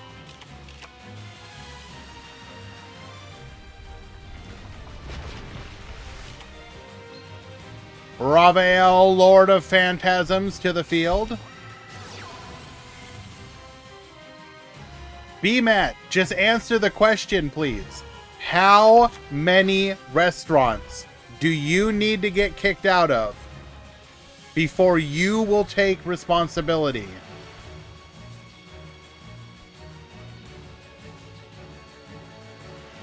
We go to battle. Do we have the shimmering? Show me the OTK. Show me the OTK. There it is. Baboost. Lethal. I will never take responsibility. 100. Okay. He will never take responsibility except on the 100th restaurant. God damn. Okay. You know what? I appreciate you being honest here.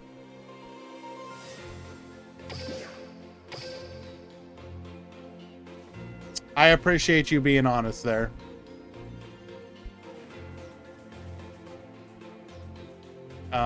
Free win.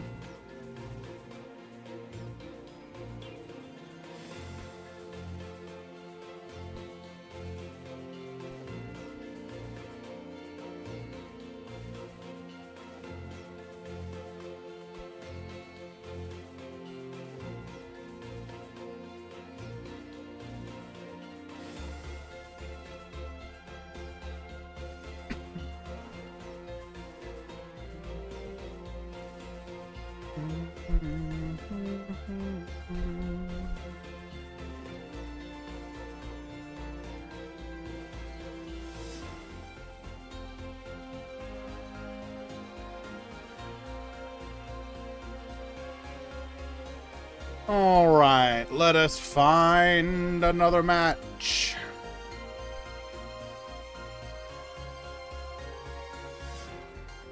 I'm gonna keep it real with you, by the way. I don't think I've ever been kicked out of any place ever.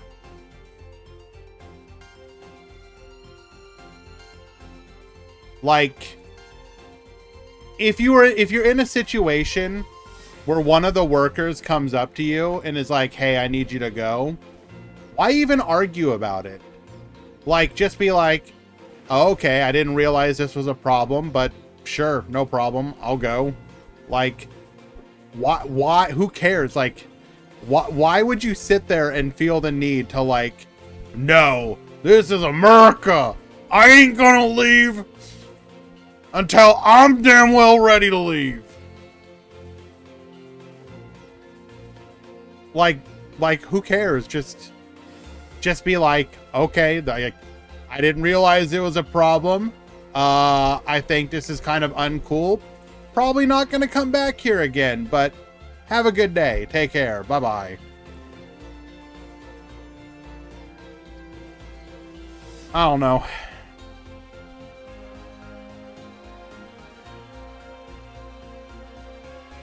What do we want to watch here? Sorry, I need to just pick one.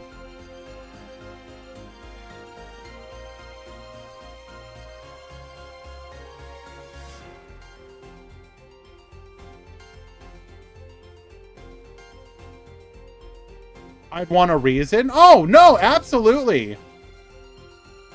Asking for a reason, I think, is perfectly reasonable. And most likely in this scenario, like, okay, I'm gonna tell you what I would say in that same scenario. Okay, I'm gonna tell you that, hey, we can't have people just hanging out here. It's already been 40 minutes. All you've been doing is nursing some sodas. We need you to go. Done.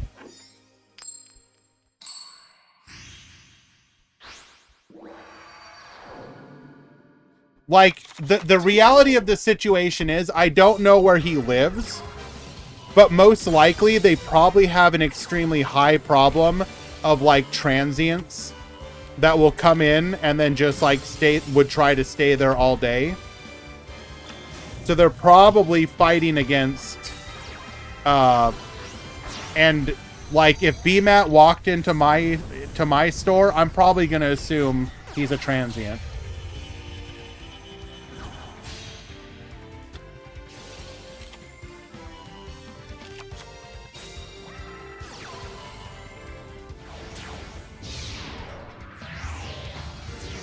Alrighty.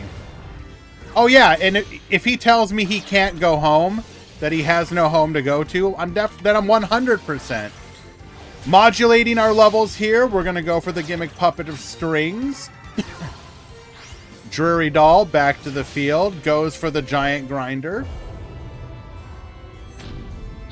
Is that Dr. Dino? Yes, it is. If BMAC came into my store, he's getting tackled. Just like running tackle, like security get him. Was just mad he threw my drink out rather. That is not. Yeah, I'm sure that's why you were mad. I'm sure that's the reason you were mad. Uh-huh. Sure. This whole time, you're just like, look, I'll leave. I'm happy to leave. But just take care of your fellow human being, god damn it. We're all people. He's like 600 pounds. What, didn't you say 400? So in the retelling of the story, he's already gained 200 pounds. God damn. I was underestimating. Okay.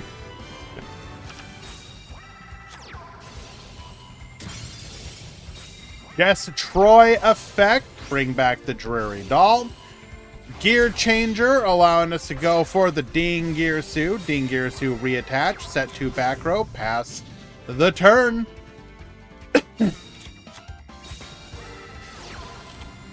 So for those of you that don't know, this is a player every once in a while, you're going to encounter players who really dedicate and focus on a deck. This player here, Dr. Dinosaurio, is in fact a notorious gimmick puppet player and has had decent success with it overall. I mean, it's a rank 8 strategy that has plays and can play some decent back row, so it works. It's got a really... It has one of the skills that very early on was extremely good. Breakthrough skill, negate.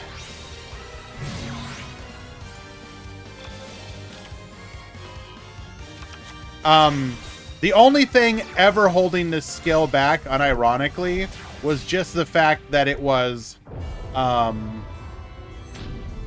to a kind of a archetype, but they ended up buffing it so that it could play a bit more beyond just the gimmick puppet cards, and it got significantly better from that point.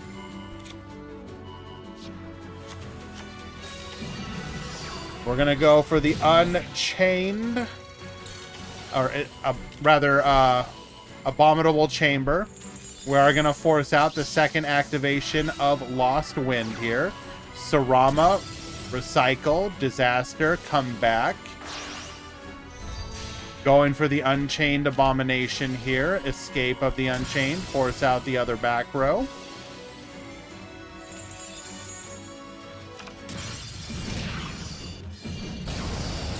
That'll be lethal.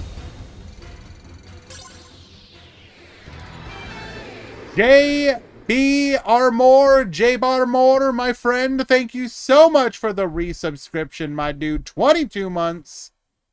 Goddamn. Appreciate you, dude. Means a lot to me, you know.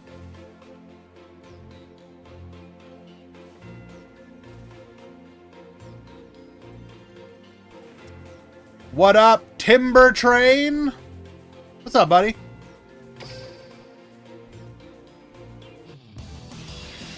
Game number 3. Also, I apologize. This is actually round number 5, not 4. Duel.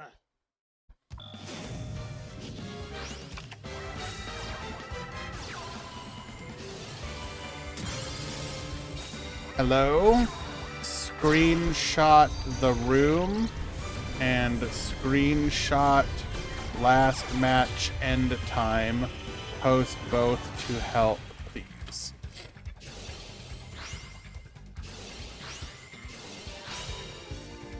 Can you add the yapping command? We should have one.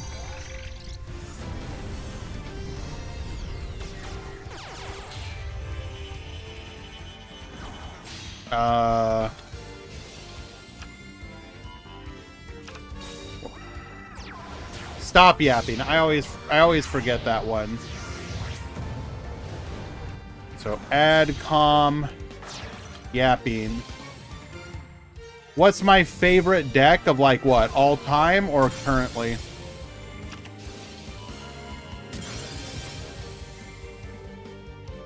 Okay.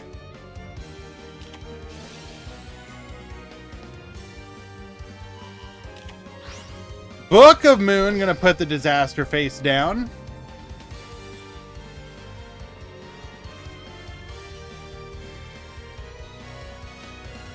My favorite deck of all time. Oh, I've talked about this a bit before, but I think if I had to choose one deck... Okay, and also, do you mean in just Duel Links or in Yu-Gi-Oh in general?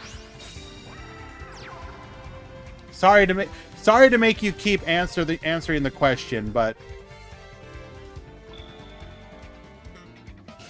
the answer changes.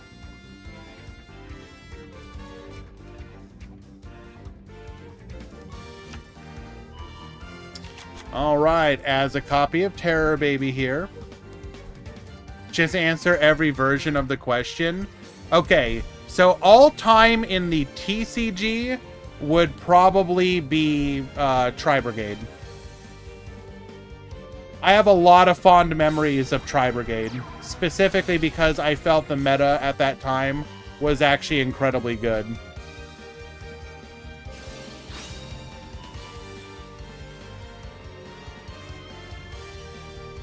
Effect Valor, negate the terror baby.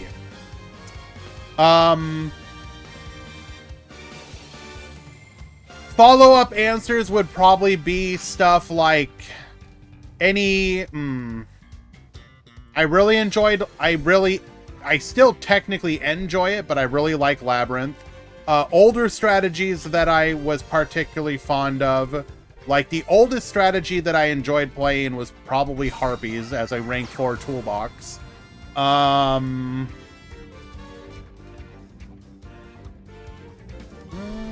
What else?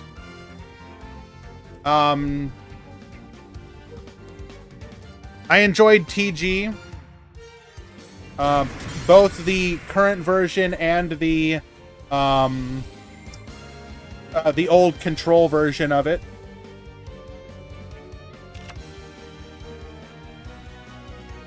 Lyrilisk, I obviously enjoyed as well because I enjoyed the bird up version of Tri-Brigade.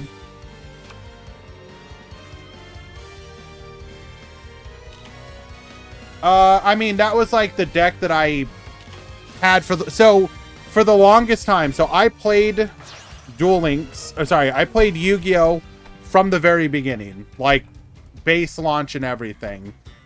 Like, if you were to ask me what was your favorite card as a kid, I think more people would understand this than not.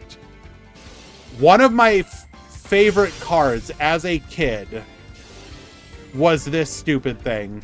And it's not stupid, but I thought I was a goddamn genius because I was gonna get 2 copies of this card on the field.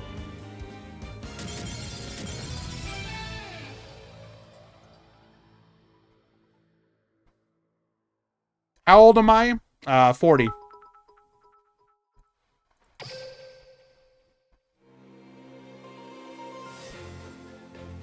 I'm gonna get 2 copies of Solar Flare Dragon onto the field. I could, in fact, probably. And you know what my ultimate, I was like, you know what my big play was? And this was like my second favorite card. Because I was like, oh, how am I going to get 2 copies of Solar Flare Dragon onto the field? They'll just, like, attack over it. Like, what, it's not that hard. Ah, but you didn't realize that I have the thing in the crater. You destroy it, I'll summon out Solar Flare Dragon number 1. Then, I'll normal summon Solar Flare Dragon number 2. You're under the lock, now what? Take 1,000 damage every turn. In 8 turns, it'll be over.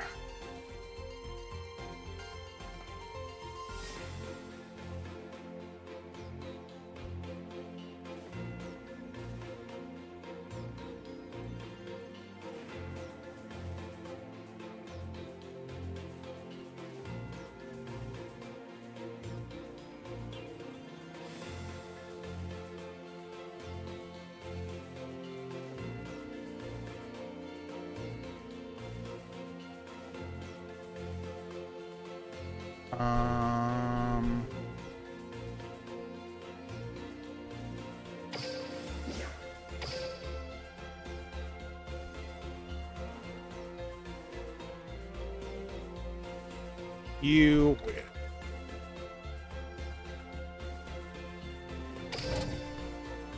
But after that, I got really into like making early Harpies work as like a swarm strategy. when I eventually got out of Yu-Gi-Oh for a long time, the only deck that I kept updated,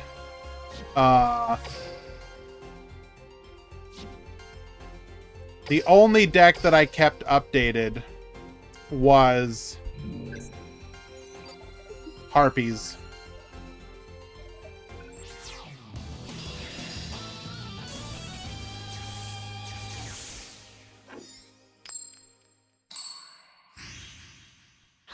Checking. Duel.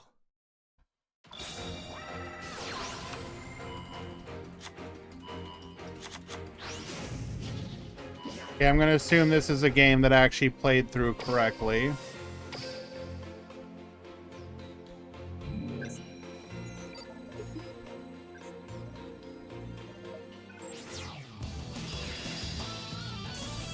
But I've always really liked, in general, Winged Beast decks. But part of that, I think, was because for the longest time, Winged Beast was like one of the worst archetypes. Or worst typings, rather.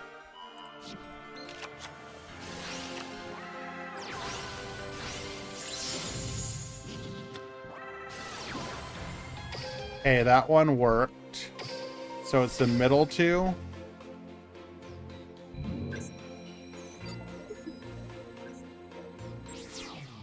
I mean, obviously you have exceptions. Yes, Blackwing was a good deck. But, like, it was the combination of Wind plus Winged Beast Duel. was always kind of bad.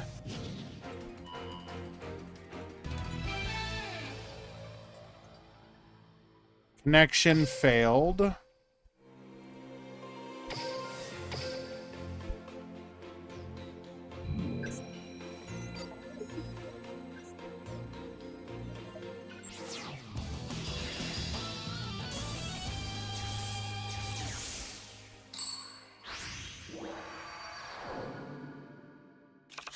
Duel.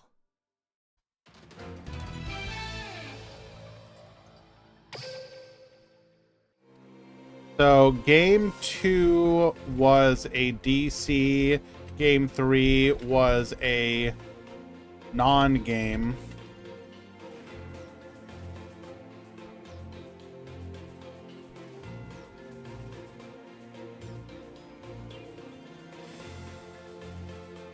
Yeah, unfortunately, it looks like a bad connection.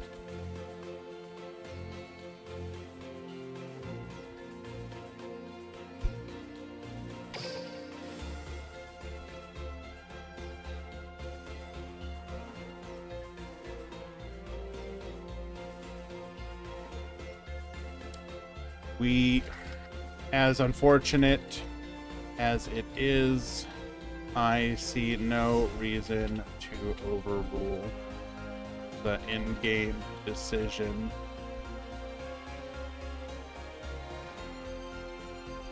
So 2-1 for save. I'm sorry.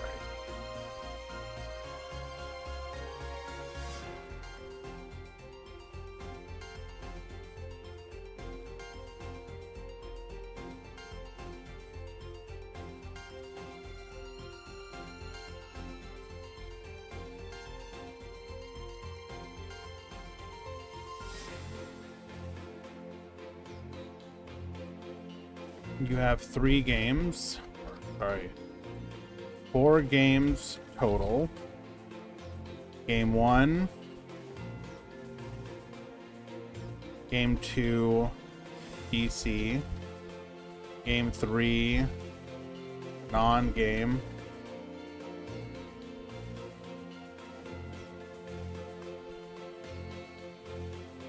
Game 2, a DC from my perspective. Your opponent was playing.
Okay.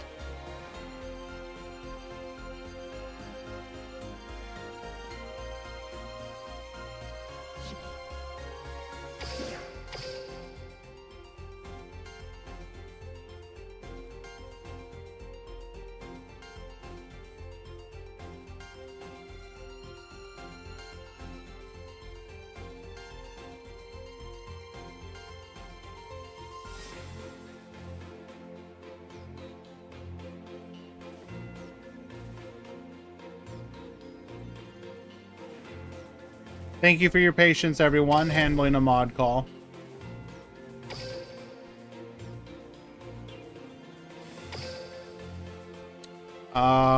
We haven't reached the end yet.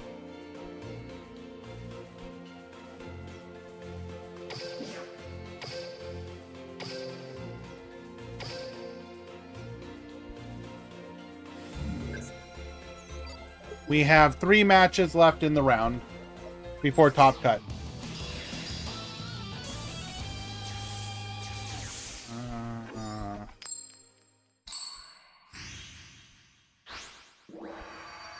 Wins. Opponents wins. Duel. Opponents wins.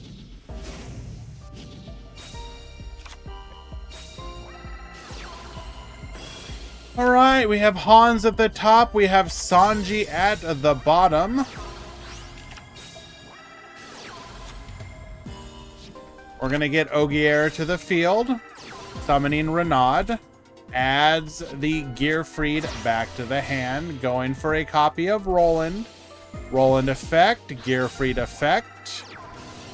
Ogier is going to go ahead and attach using our skill. Allowing us to get to our Charles. Like, this right here, by the way, is one of the uses of Defleur that I actually really like. Because this allows the deck to actually get to Charles reliably in a way that seems essentially fair.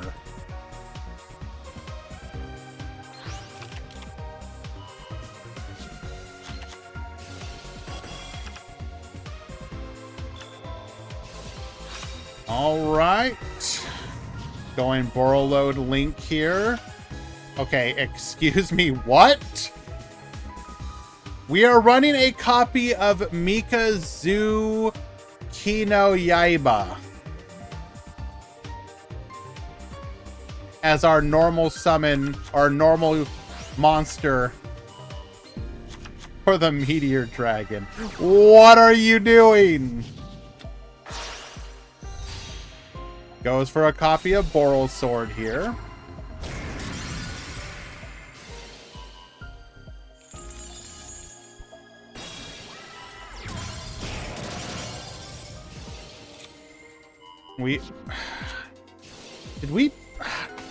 Did we play that turn correctly? That doesn't feel right. Lancia into Necrofusion. We're going to chain our Rocket Tracer, making the Borrowload furious.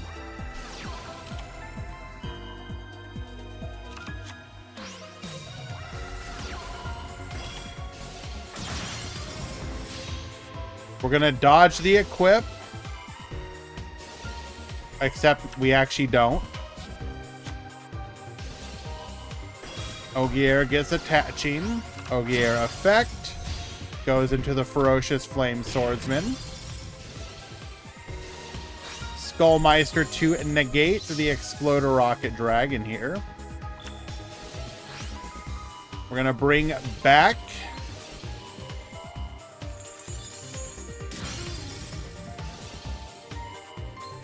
the Boral Sword Dragon, attempting to revive our Charles. We're going to hit that with a Skullmeister, and Sanji will win game number 1. Hello, Jiggly.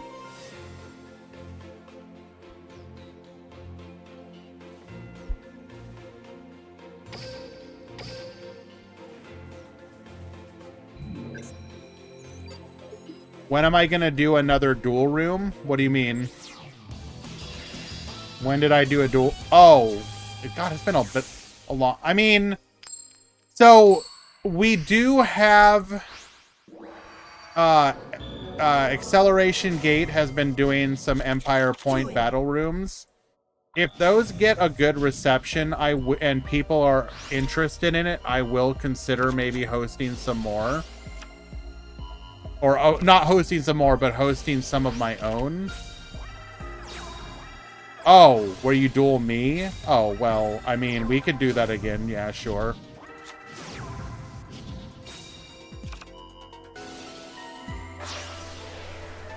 Looks like the Swiss rounds are done, so give me just one moment to figure out who our lucky X and 2s are.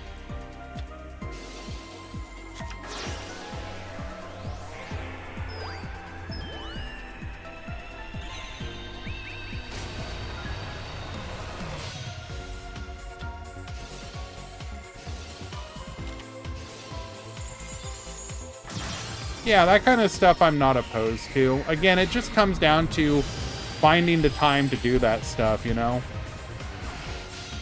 With so much focus on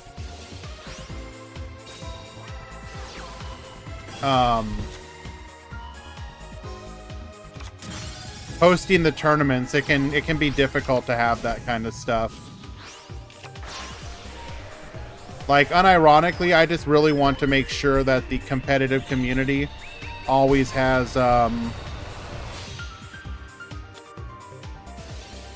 good tournaments to be able to enter.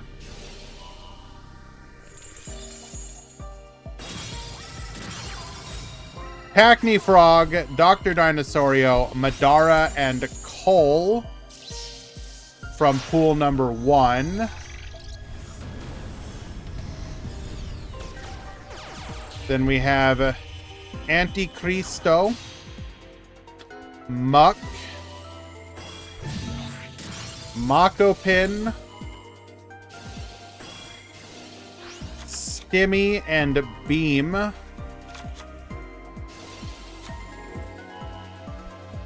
You topped X2.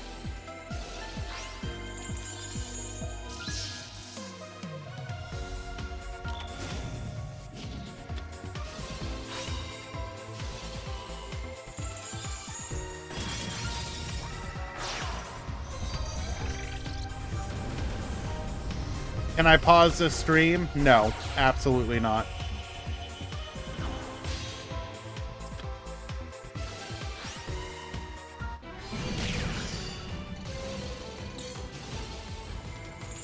Top 32 has begun. Alrighty, guys, we're going to go ahead and do the top cut breakdown. Was there only 4 rounds? No, there was 5. What are you talking about?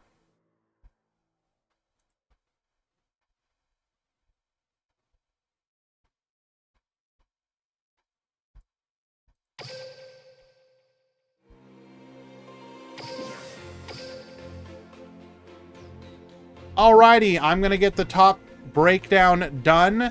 I'm going to prepare the for the rest of the stream. Short break. We will be right back.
Working on organizing the breakdown. I'll have it up in just a moment.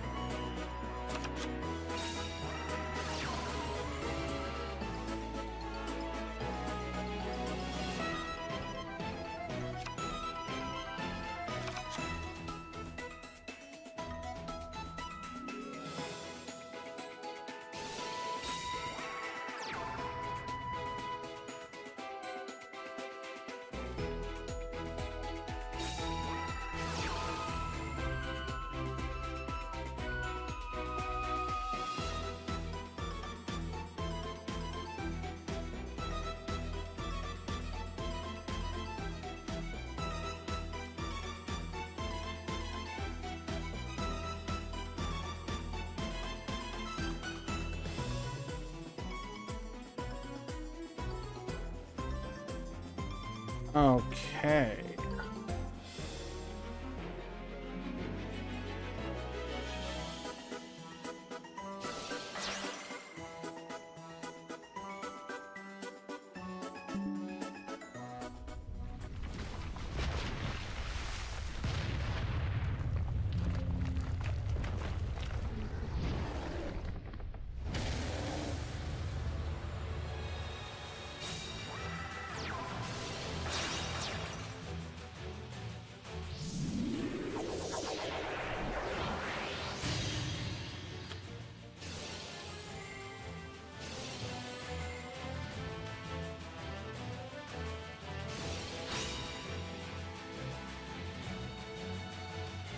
Oh, we had the Ghost Mourner for the Cruel Whale here. This is devastating. We really would have liked to have popped there.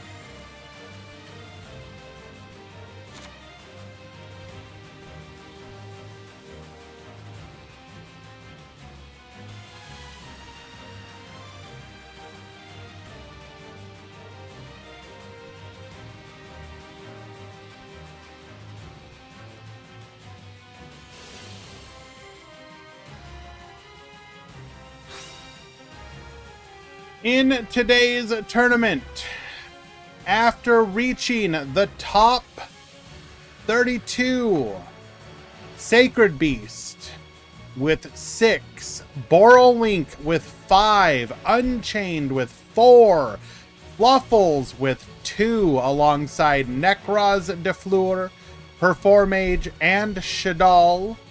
Then 1 each of Blue Eyes, Buster Blader, Defleur, Pure Defleur, Evil Eye, Gimmick Puppet, Infernoble Defleur, Sky Striker, Sue Ship Defleur, and Zombie Defleur.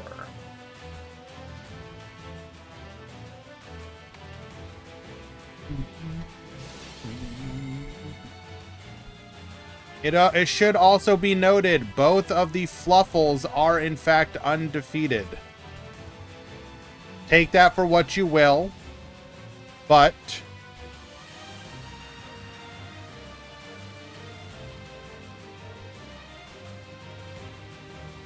Safedine, what the hell are you talking about, dude?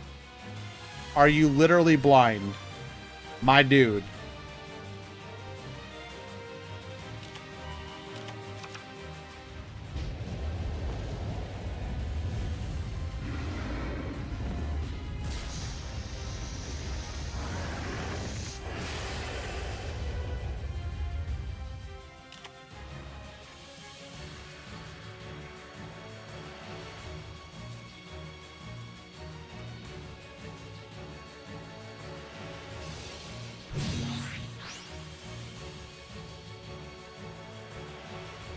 Lure will be put... Wait, hold on. Lure will be banned. Do you really think it's ban-worthy? If this is a kind of meta that we have, is Floor truly ban-worthy?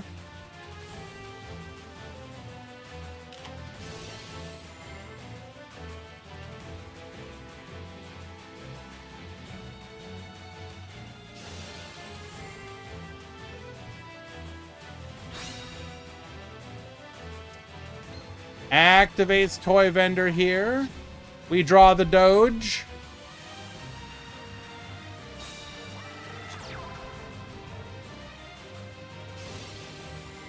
Fluffle Dog effect. I think Konami want people playing decks pure, so they might just hit to be Konami. I don't know. Like, you're not wrong that Konami will sometimes just be Konami. But if we take a look, the only thing, if we were to look at this list, the only thing I think Konami can reasonably be quote-unquote upset about is like, what, the Buster Blader? Mikey, thank you for the raid, my dude.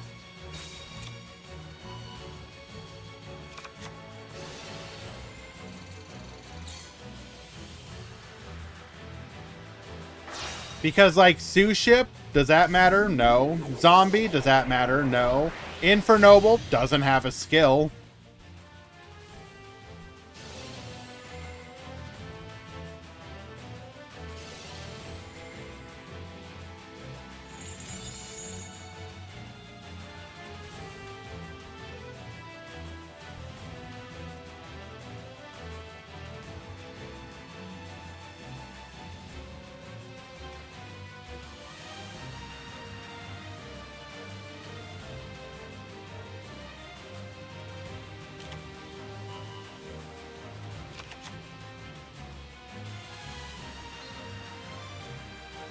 What are we popping?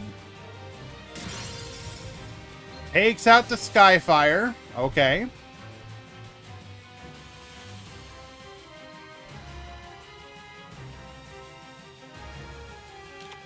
You will not negate my next spell.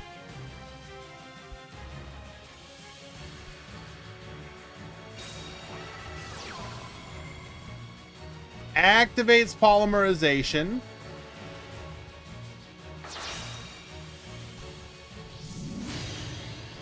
Into a tiger.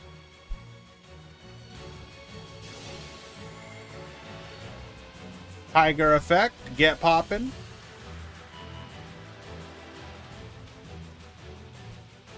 Show us a hand trap.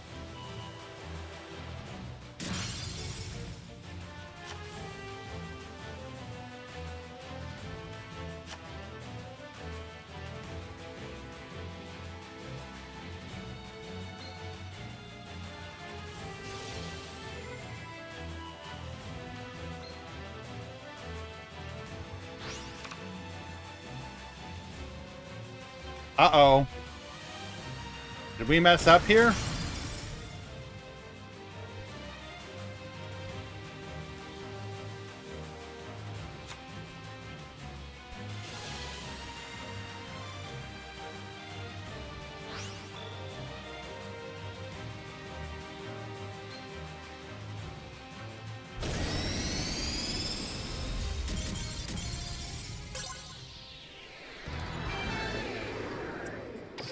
Unfortunately, we appear to have done incorrect maths.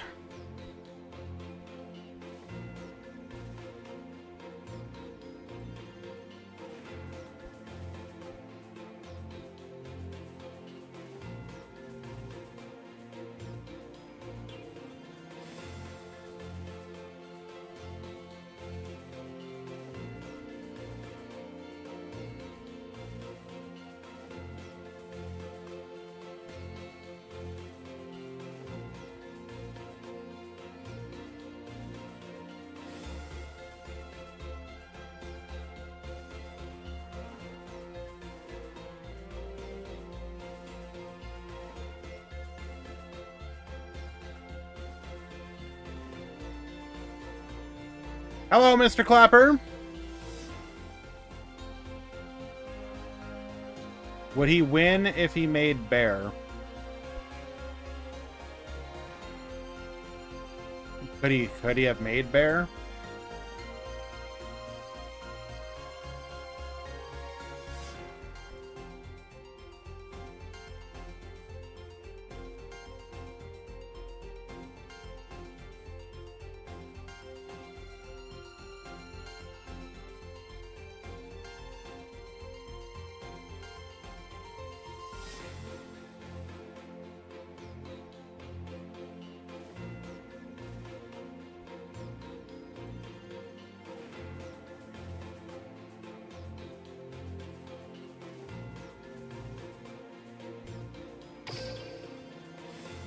Game 2.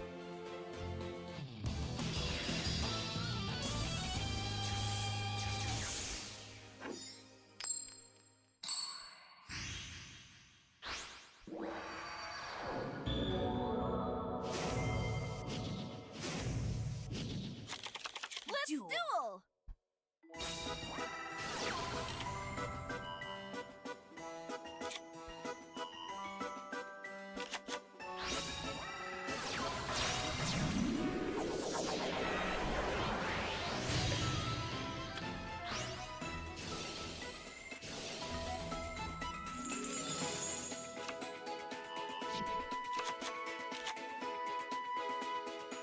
Okay, making a copy of Fright for Sheep here.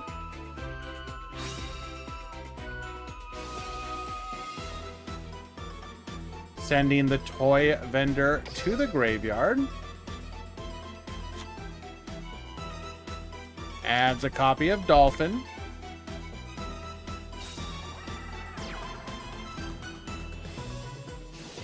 I made new copies of those, or new versions of those emotes, by the way. I'll get them uploaded eventually. I did the background removal on them to make them better. We're going to go ahead and hit the Dolphin with the effect Veiler. You will summon nothing back. Good luck, gamer.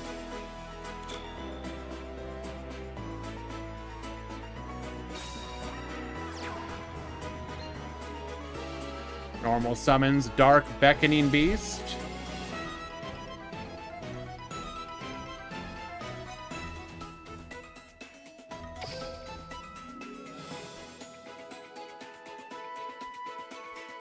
Welcome back, Ezekiel.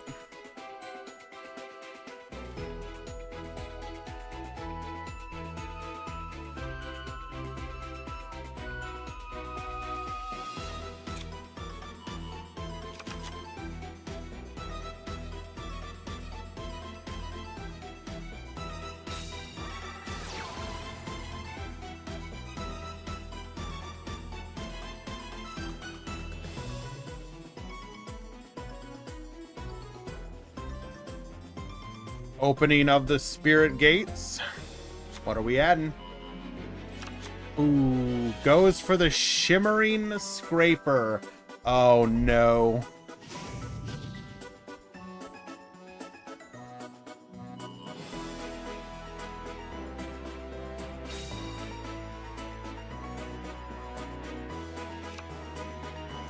Adds a copy of Chaos Summoning Beast.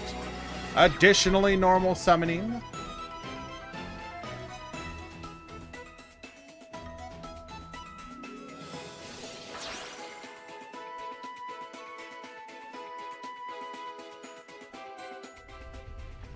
Bring forth the Raviel.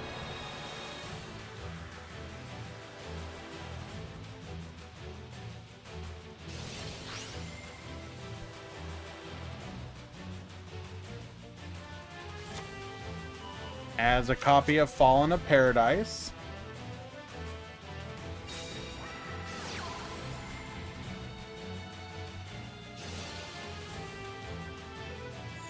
Activate Scythe here.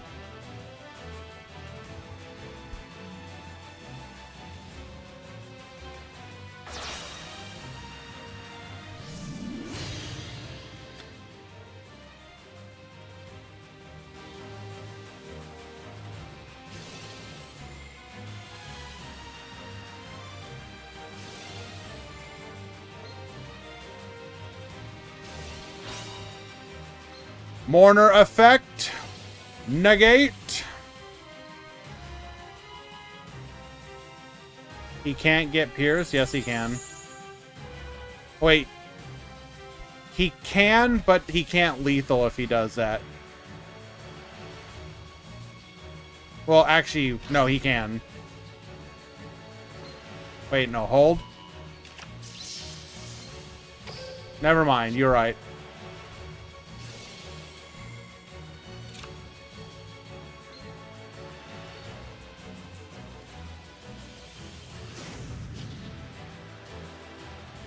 Actually, we technically can. No, there's a way to do it.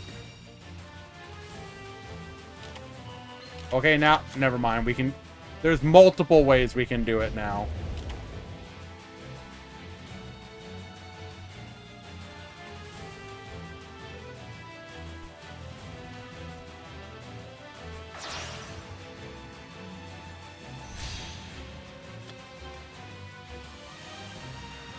So we used Hamon here. The other way would have been to link off the Dark Beckoning Beast. Oh wait, no, never mind. Shut my mouth.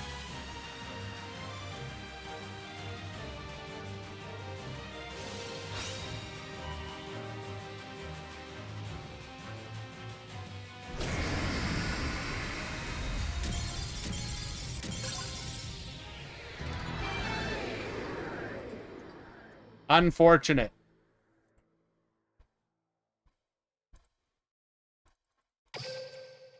So I do think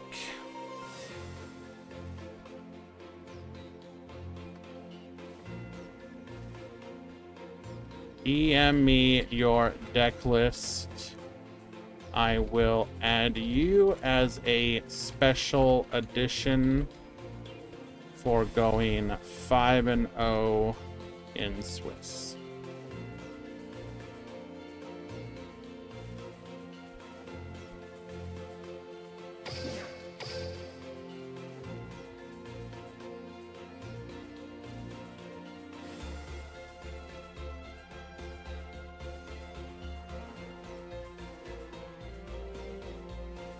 Okay.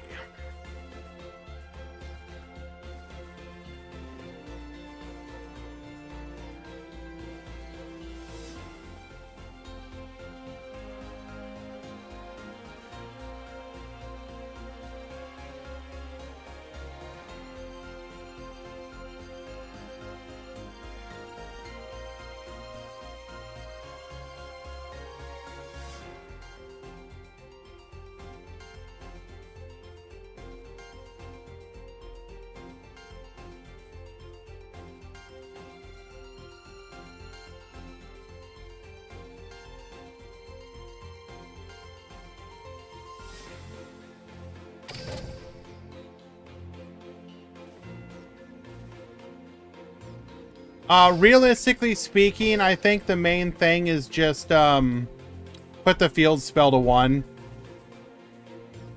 Make it so that if you deal with Fallen Paradise, you don't have the probably the most frustrating thing that I see with it is play Fallen Paradise, deal with it, and then they just play another one. And it's like, well, yeah, you can just DM it to me. Because I think that I'd like people to see Fluffle lists, normally we only do the top 16 deck lists for the tournament report, but I'm gonna add your deck list as an honorable mention since you went undefeated with it in Swiss.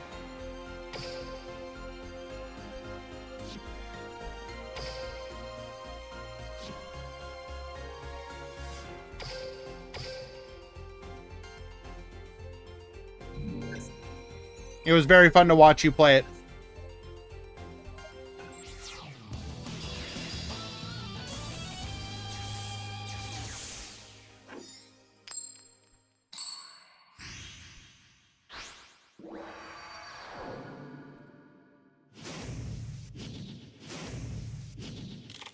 Let's duel. All right, we are watching another Fluffle versus Bluebell mirror match. What if your husband asks for a divorce mid-tourney? Then call a judge.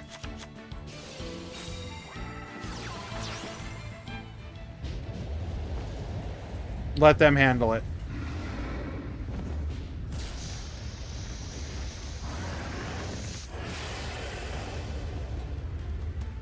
Which new deck has been seeing the best results so far?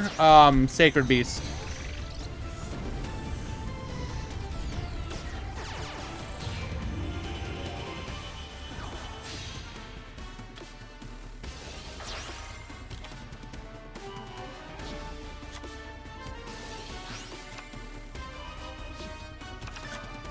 Okay, goes for the Fallen Paradise here. Draw 2. Activate Cerulean Skyfire. So, we have protection, we have a spell negate, and we have attack reduction on declaration. We're going to negate the patchwork here. Bear effect. Do we have a top cut breakdown? Exclamation point, top 32. All one.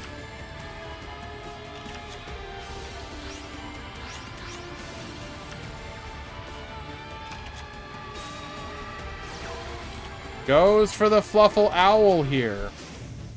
Activates Edge Imp Refit. Gonna get a copy of Chain.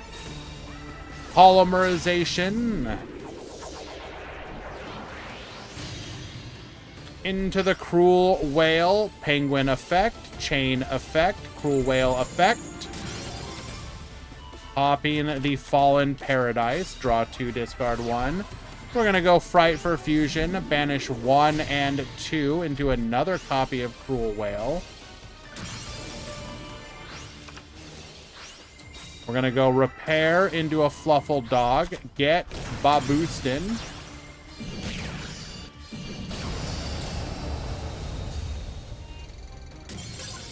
What was the point of Patchwork to 3? Probably to stop you from using Fusion Deployment.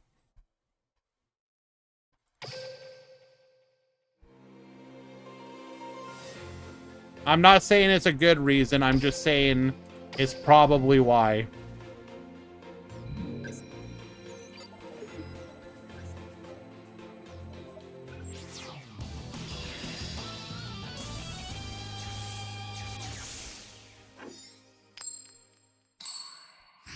Would it be a huge deal? Probably not.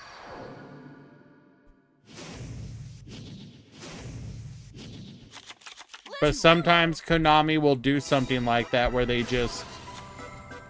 have it in their head that a card is too strong.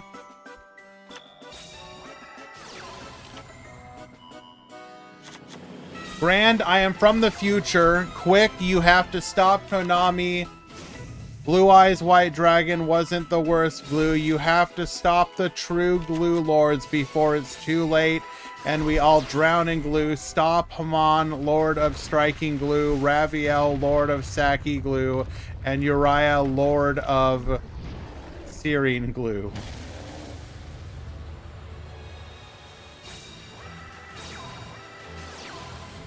Ah, yes, Dog Pass, my favorite Fluffle end board.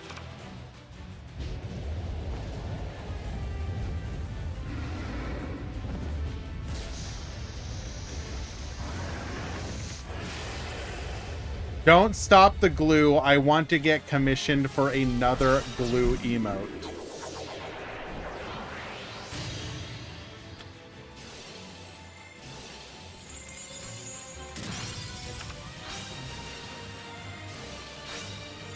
Skullmeister, negate the Edge Imp Chain. Oh, look at that. Just add another copy of Fallen Paradise.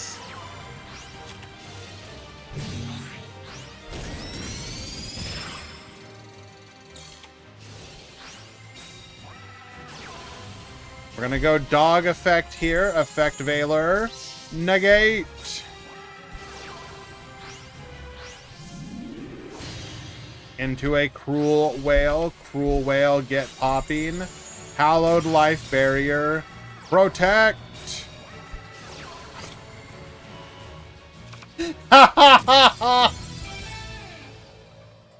Just when you thought, okay, maybe we can survive now. Top decks, opening of the Spirit Gates. Add a Raviel, Lord of Phantasms. Lethal.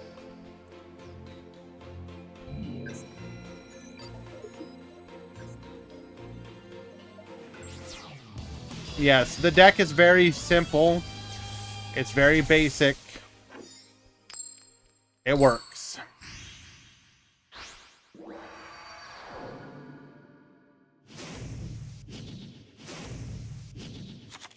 Let's duel. Patchwork, adding a copy of Polymerization and Edge Imp Chain. We're going to set one and pass the turn. Okay. Opening of the Spirit Gates as a Raviel. We're going to go Beckoning Beast into a Fallen Parad. We just...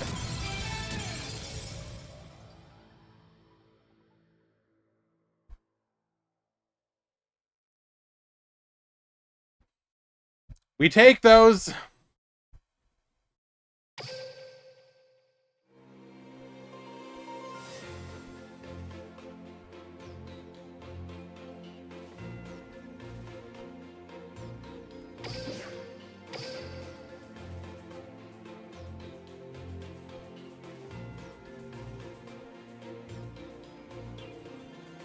MHX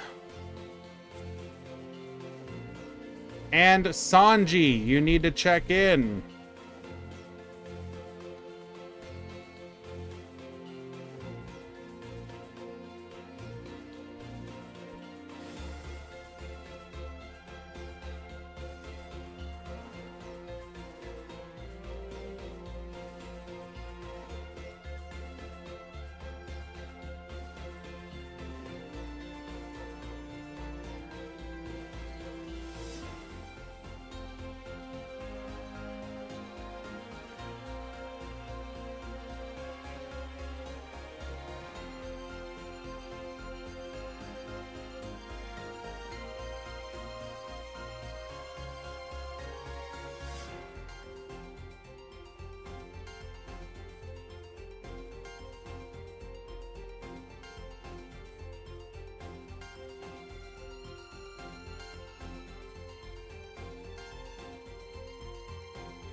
Okay. Let us find another match.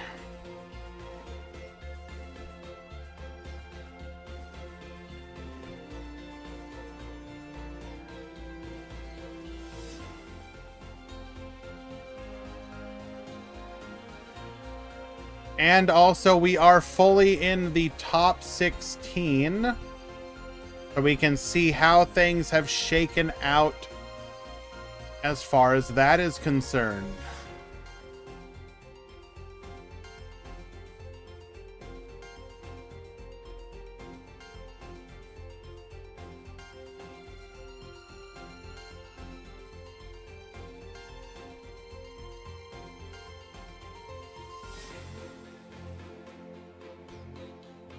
All right, in the top 16, we have Blue Eyes, Boral Link, Unchained, Shadal, Fluffle, Shadal,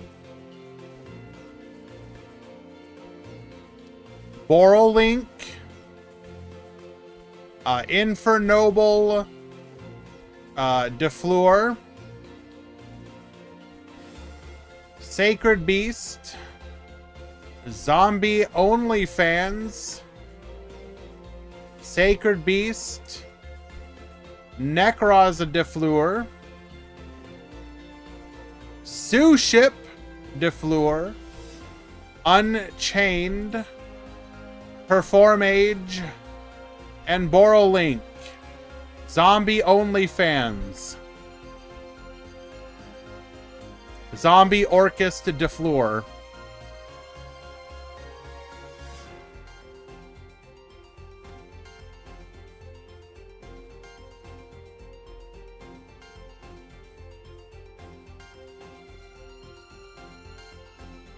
How do I sign up?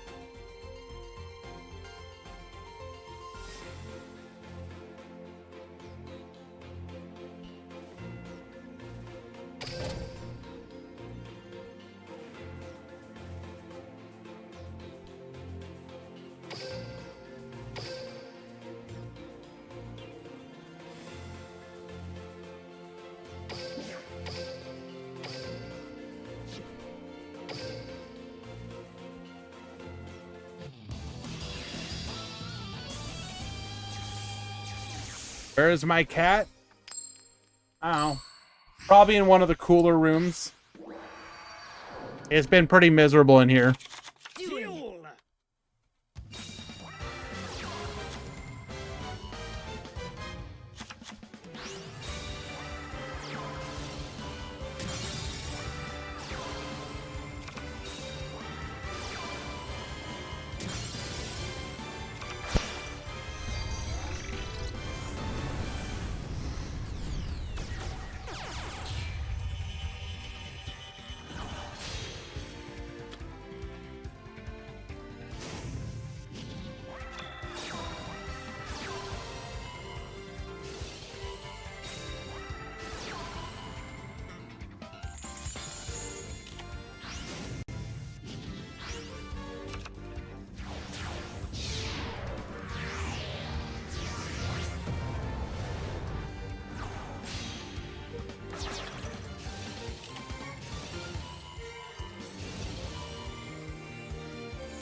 You know, Paris playing Salvatore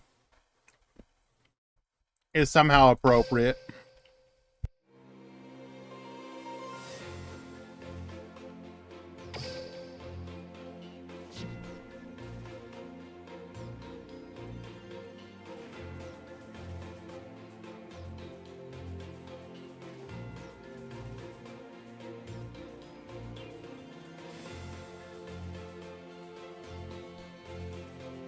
Game number 2.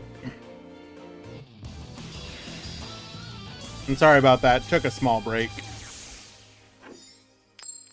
Okay.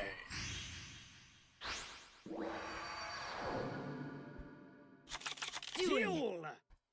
Very excellent use of playing through disruption, though, to be able to get to a lethal line there.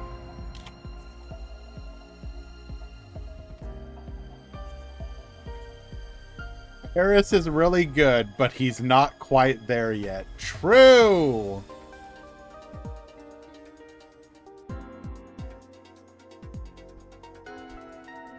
We're going to get a set 3 here. Now, Unchained, you have to be really careful about destroying anything because they will literally just float. Starting off with a copy of Trickstar Light Stage, allowing us to search for a copy of Trickstar Candina.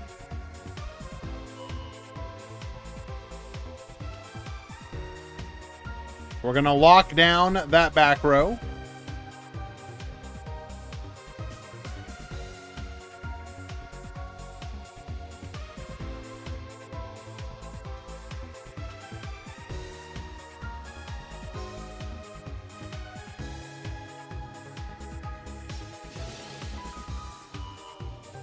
Activate Sage de Fleur, targeting our Necro Fleur and the other back row. Hitting the Abominable Chamber of the Undead. Necro Fleur effect. Chamber effect.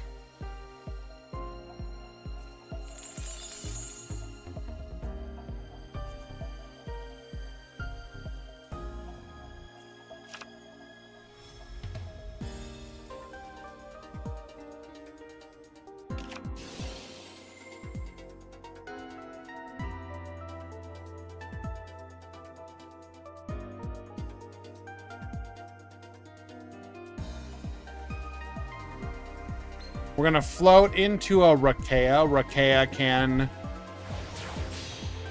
pop our back row if needed.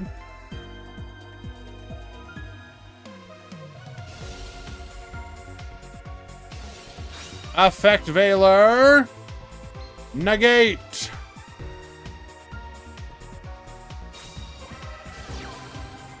Book of Moon.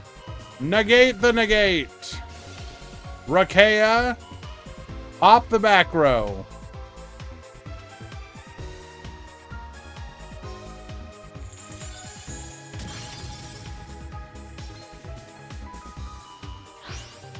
Sending. Ooh. He fell for the bluff.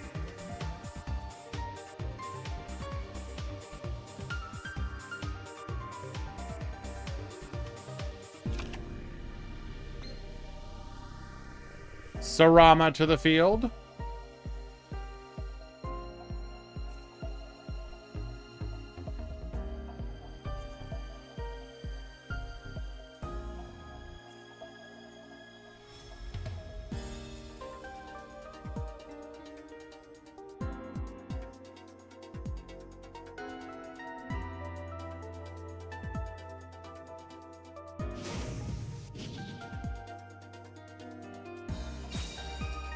So update,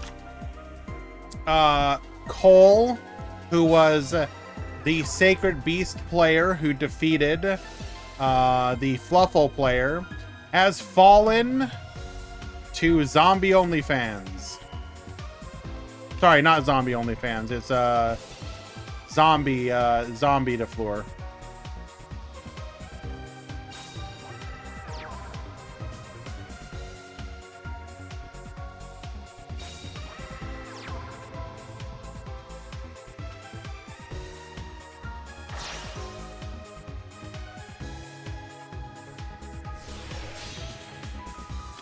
Goes for a copy of Charge Warrior here.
Going for a copy of Stardust Warrior here.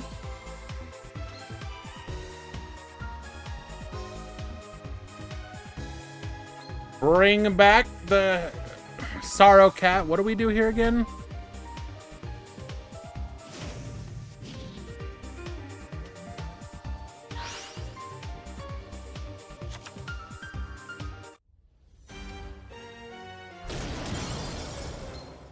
We're going to take out the Sarama.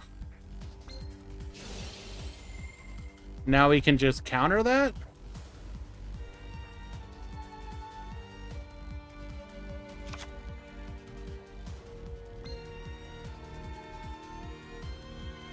Can't negate that. Because it's during the damage step.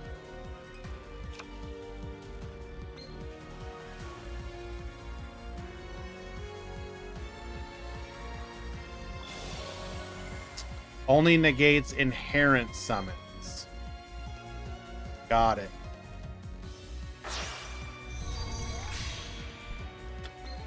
Go ahead and link off the Stardust Warrior. You will not stop me today. Rakea to the field.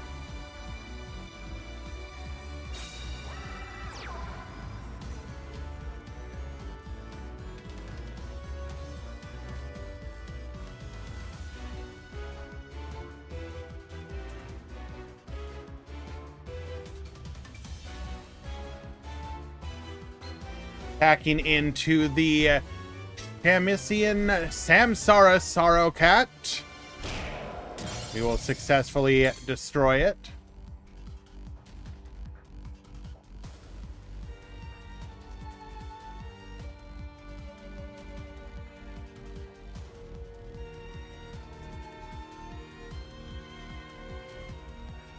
I believe it's treated as a special summon.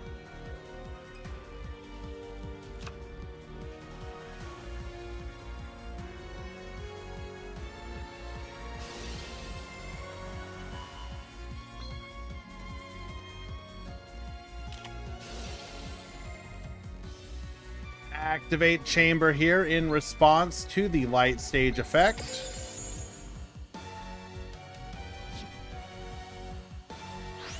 Bring back the dog.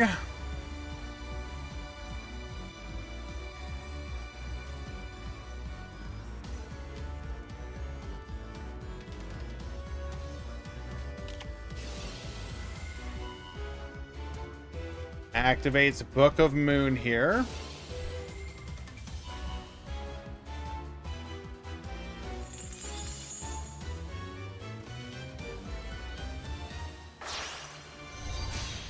Gonna go for the Anguish.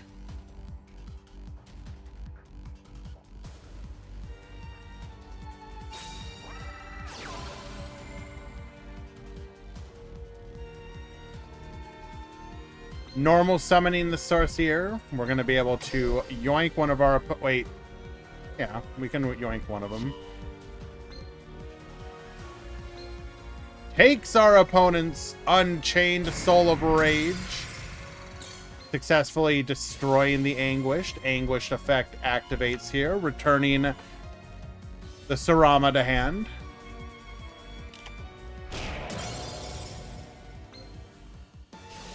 Takes out the Rakea with the Rage.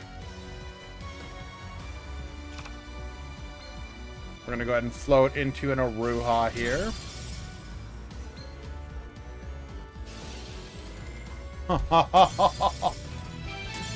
Because we destroy the monster, we're going to trigger the Rage to add another card back to the hand. The resource game has turned on its head. We can Blue Dog, yoink our opponent's monster, lethal damage.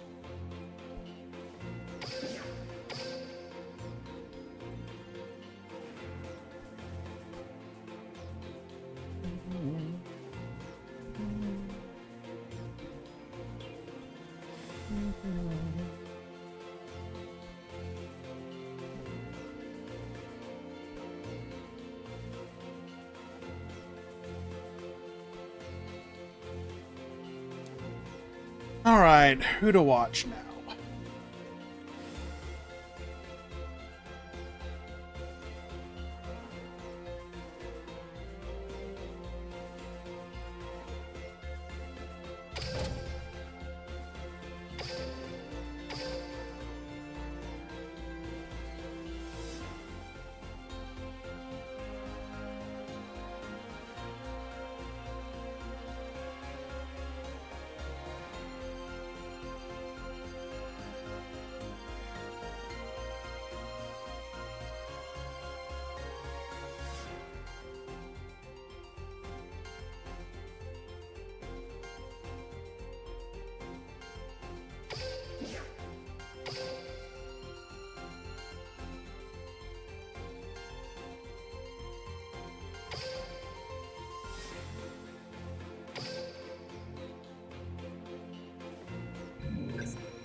Duel.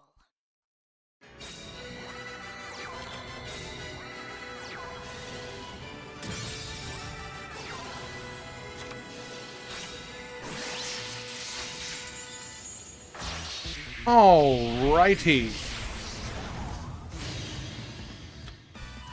we're going to get hit with a super polymerization, leaving Winda as the only target for our pop. We will successfully take out the dragon. Escape of the Unchained. We're going to force that back row. Going into a Dog. Dog. Yoinking the Winda. Going into a Rage. We're going to go ahead and add the Incarnation back to the hand. Sarama, go ahead and reset. Pops the chamber into a Rakea. Attack 1, attack 2, attack 3. Lethal!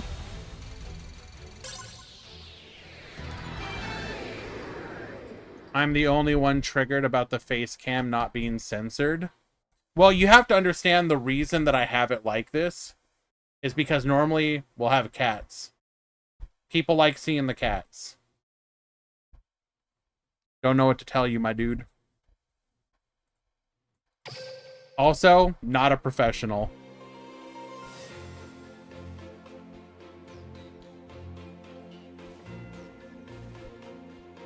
You can alt drag it over. What do you mean?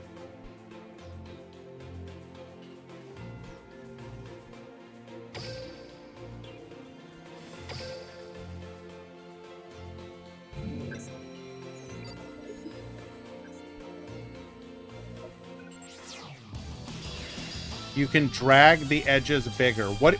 Why would I want it to be bigger? Like to go up into the chat box?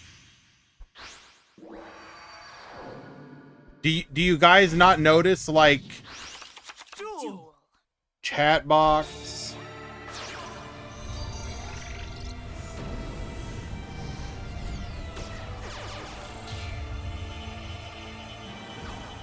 What do you mean center the cam?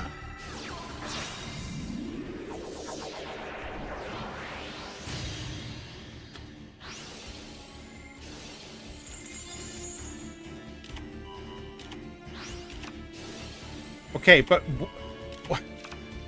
why does it need to be in the center? Oh my god.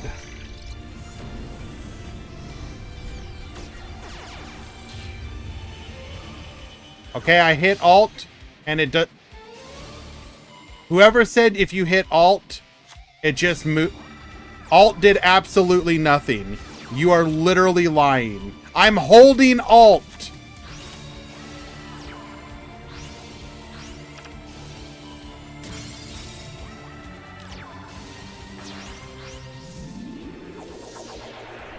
It literally can move everywhere.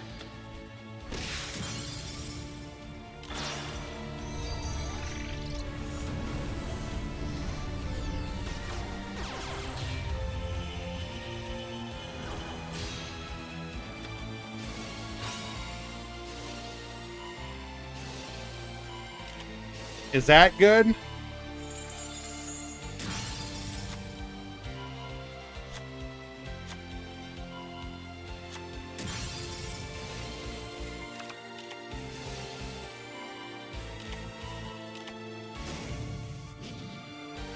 Whoever says alt works is absolutely lying.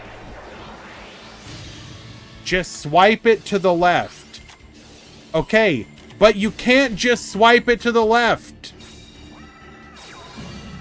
This is no different than doing it like the normal way.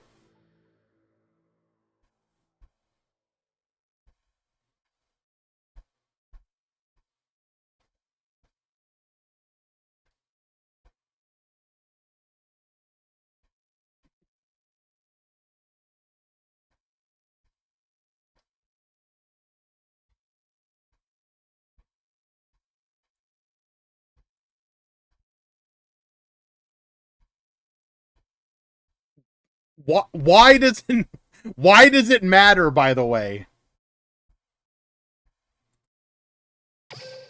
What is this? Is this truly better?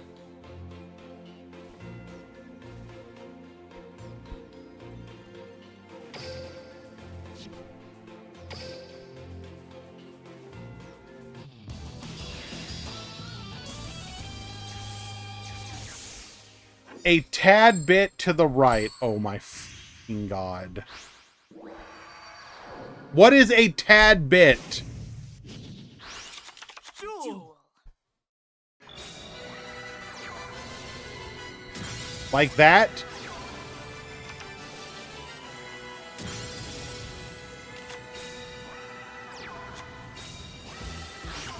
I personally would have your whole... How exactly do I expand it out without also expanding it up? I don't think you want... Like, I'm not offering more field of view.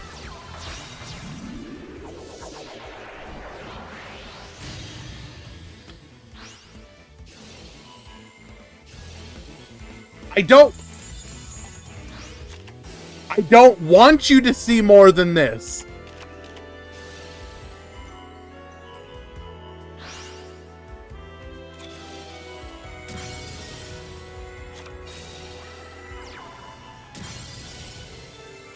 You know what?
Okay.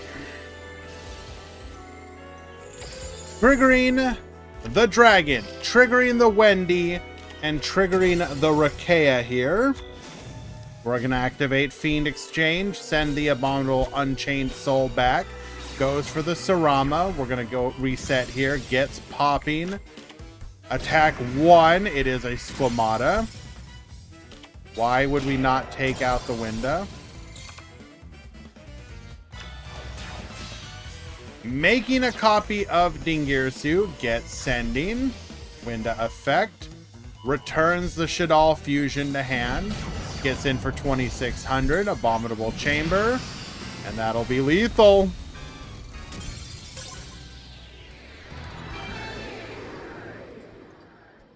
I miss the higher qual. I just have to find it again. I'm on a new computer, so I just have to find where I actually stashed it.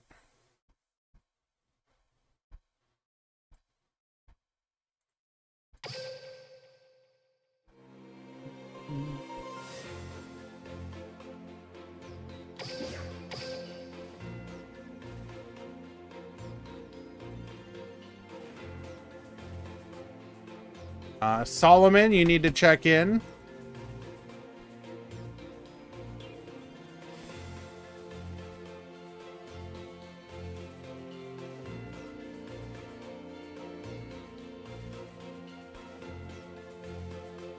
I have terrible news, friends. Cedrone is out. The Fluffles have fallen in top 16.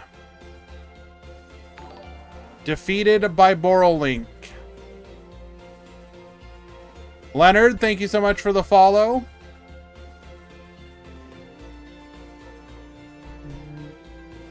Ah, well, Fluffle is cope anyways. Wow.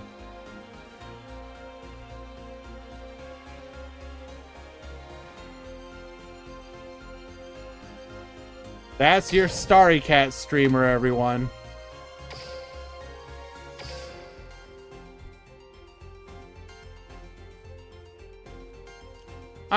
Hello, I'd like to enter your event. I'm gonna play Fluffles. What do you think?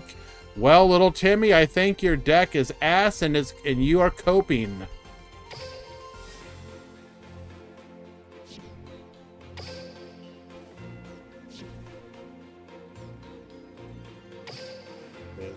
pawn currently up a game.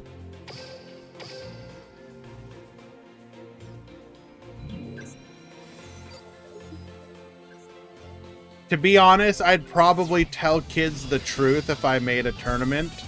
Don't enter my event, child.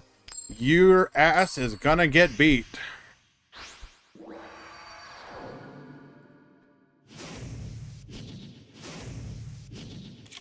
Duel. Heart of the Soul, adding a copy of Double Disruptor Dragon. We're going to go ahead and get dumping, sending another Double Disruptor. And a Galactic Spiral, adding a copy of Lancia to the hand. We're going to set 1 and 2 and pass. Bingo Machine Go, revealing triple copies of Blue Eyes White Dragon. Goes for the Dragon Spirit of White. Artifact Lancia 2. Negate. Activating our skill to grab a copy of Successor Soul.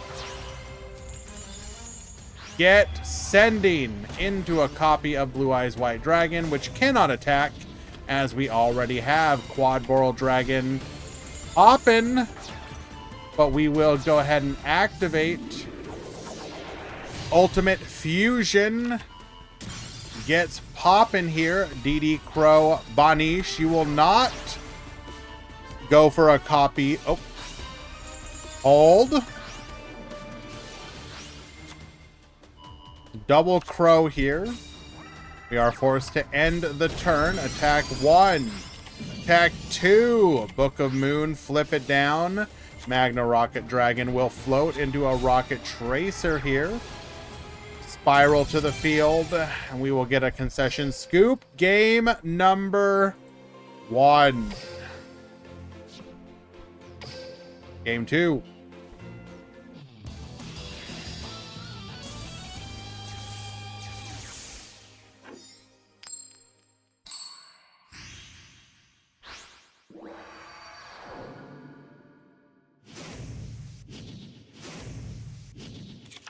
Duel.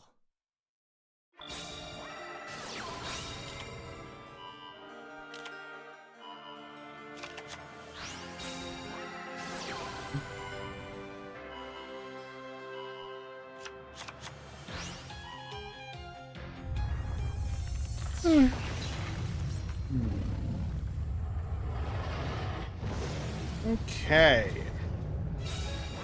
Atomic bringing forth the alternative dragon, Blue Eyes as well. Battle Chronicle searching for a copy of Successor Soul.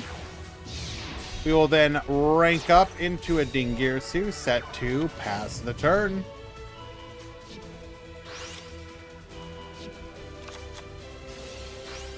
Double Disruptor Dragon. We're going to go for a copy of Heavy Interlock here, which we will activate. Ritual Summon.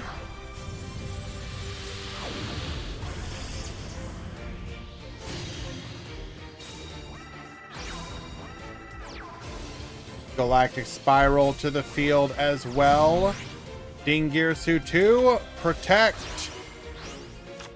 Going for a copy of Blue Eyes, Dragon Spirit of White, Forbidden Chalice, Ultimate Fusion. Into a copy of Neo Galaxy Eyes, Ultimate Dragon. Battle Chronicle as another copy of Successor Soul. We're going to go Necro Fusion here into a Furious Dragon. Furious Dragon, get poppin'. Exploder Rocket will float during the end phase. Boral Link, get poppin'. Neo Galaxy Eyes to protect, however.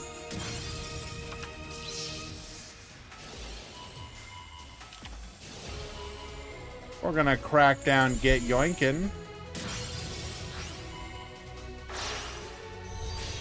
Making a copy of Boral Sword. Quick launch. Successor Soul 2.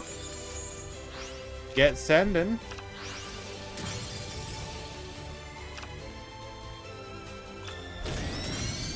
And now, unfortunate. Wait. Oh no.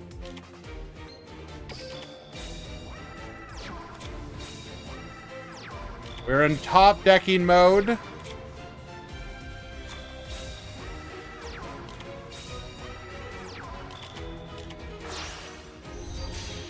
gonna go for a copy of Nightmare Phoenix here. Gets poppin'.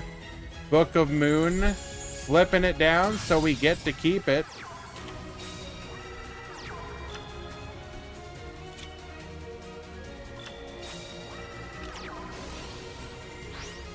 Going for another copy of Necrofusion. Borreload Furious Dragon gets poppin'. Dragon Spirit of White. Lancia to negate. Crackdown get Yoinkin, getting in for 19. We're going to bring back the Boral Sword of Dragon. Crow says no. We will Successor Soul into another copy of Blue Eyes.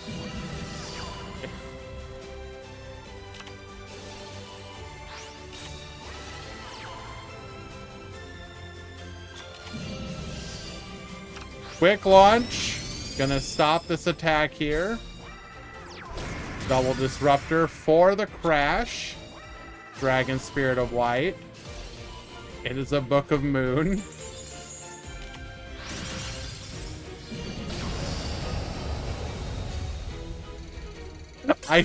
I literally have no words.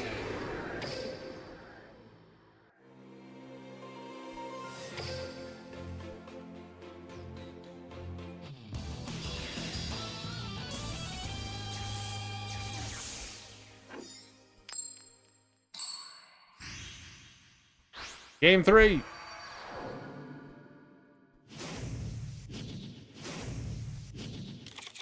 Duel.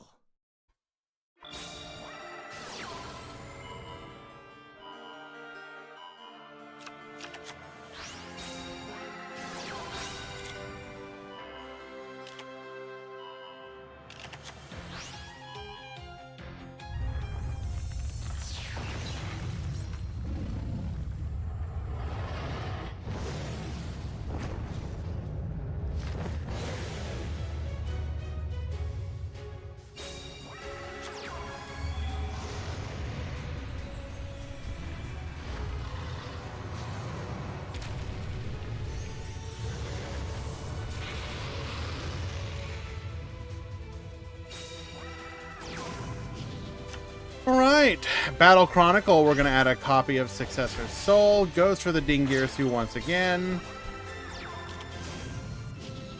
Wait, this is the same match? No.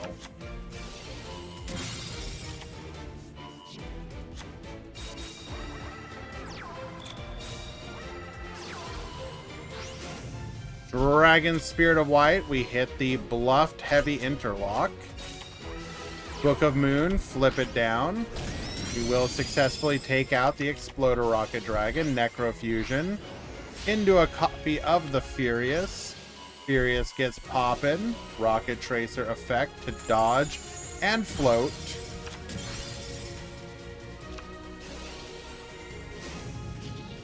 Activates Boral Link here, get poppin'. Successor Soul to dodge. Rapid Trigger to dodge the dodge. Unfortunately for Atomic here, it does look like we're going to start losing the resource war here.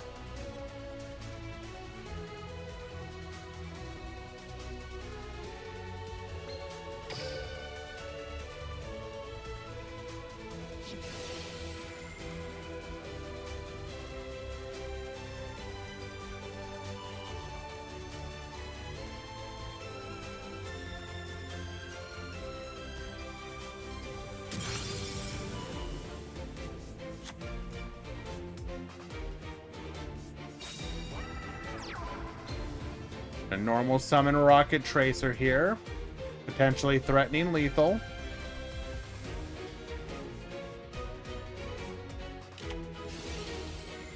Ultimate Fusion.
We go to battle.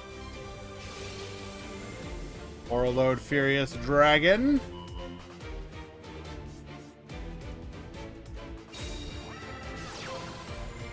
Successor Soul. Negate.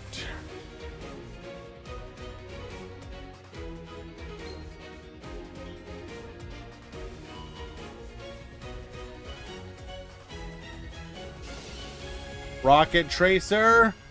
Negate the negate.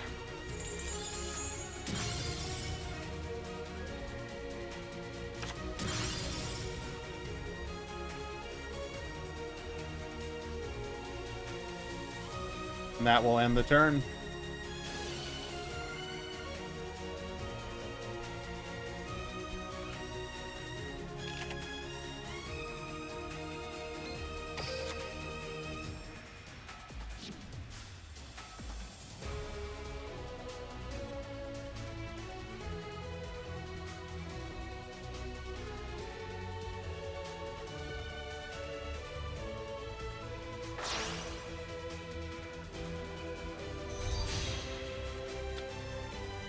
Goes for the booster dragon here.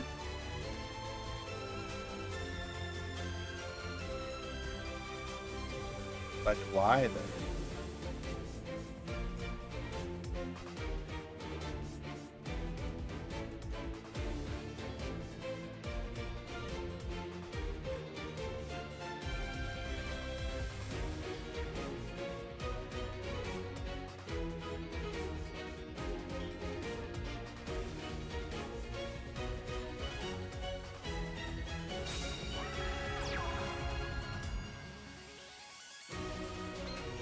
Summoning the double disruptor dragon. Pretty much whatever that is, we would need. Crackdown's not enough. We can just dodge.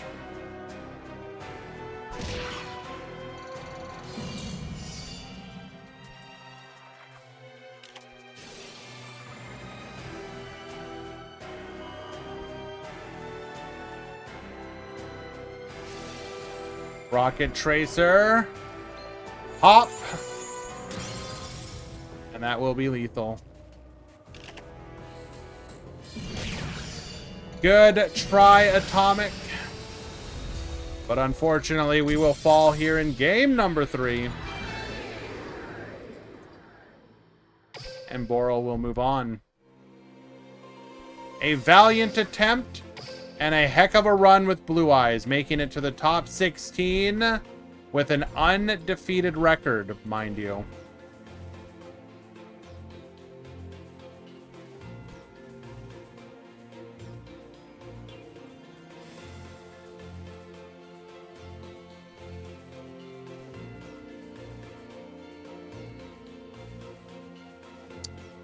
So in the top 8, which we are now in, we have Performage, we have Unchained, we have Sacred Beast, we have Zombie DeFleur, we have Shadal, we have Boral, we have Unchained, and we have Boral.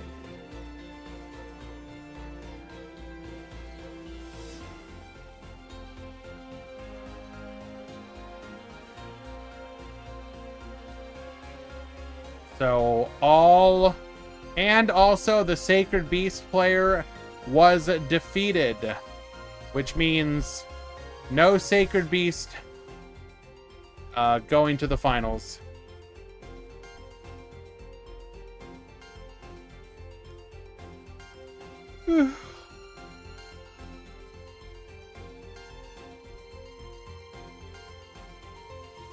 No problem, Puzzles. I get it, my dude.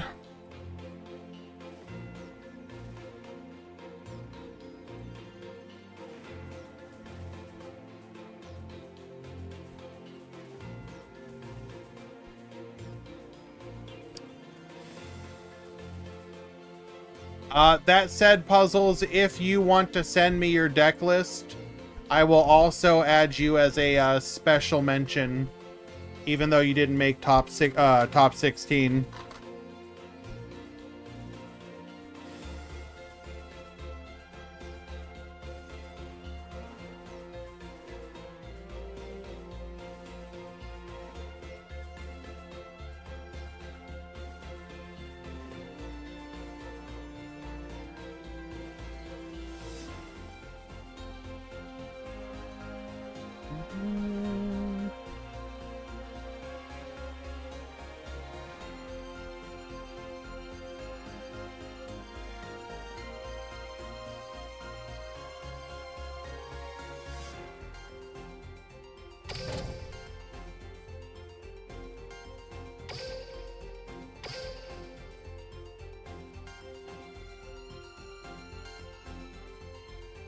I understand these tournaments are hard for some people to enter. Fluffles made top 16, yeah. Both Fluffle players went undefeated. One lost in top 32, one lost in top 16.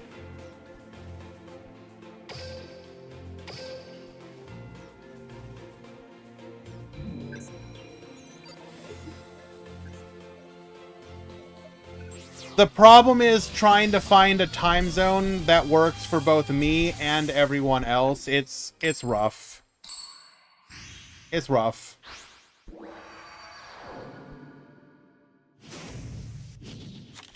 Duel.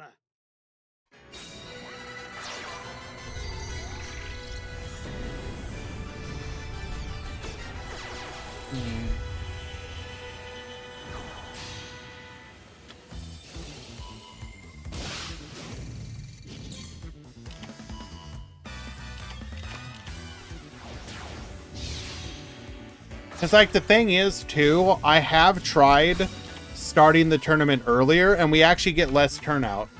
So, like, as unfortunate as it is to sometimes run a little later for people, I've found that this is just the time that works for the most amount of people.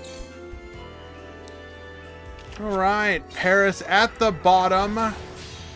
Gozu at the top. We're going to go for the Cairn Gorgon, making a copy of Trapeze Magician as well.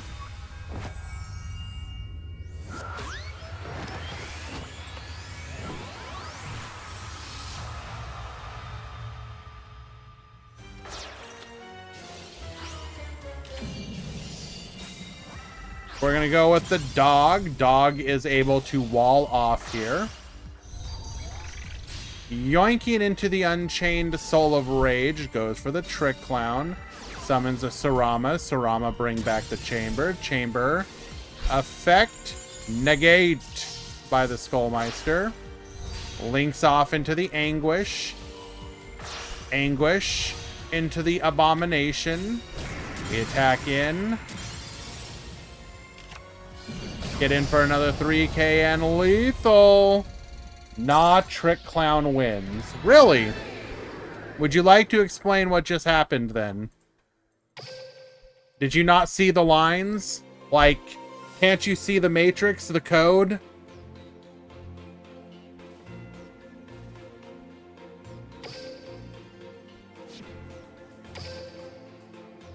Damn, bro, you a little tunnel visioned right now. What's going on, bro? Expand your awareness.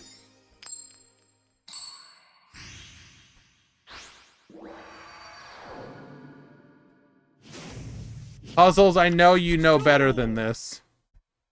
I know you know better than this, dude. Come on, bro.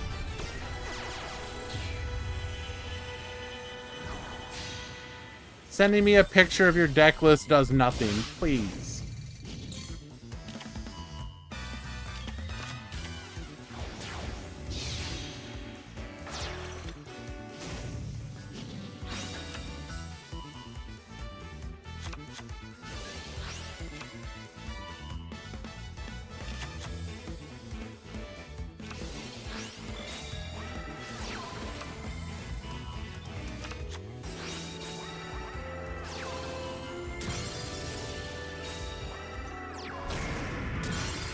Alright, we are able to successfully destroy the Abyss Dweller, which is going to let us play the game.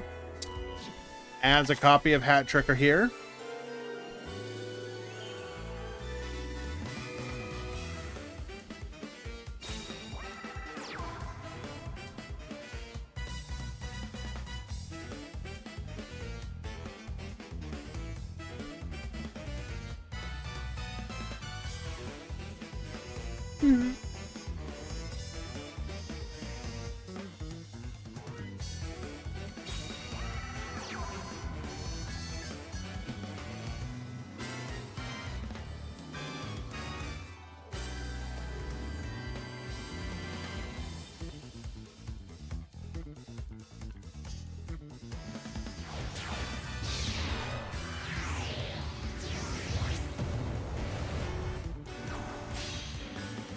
right, goes for a copy of Cairn Gorgon here.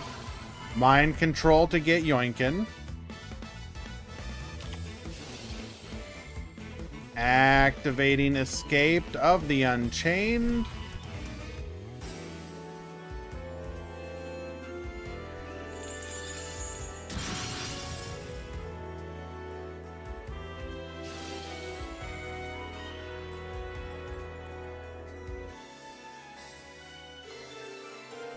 Yeah, it has to target exactly one.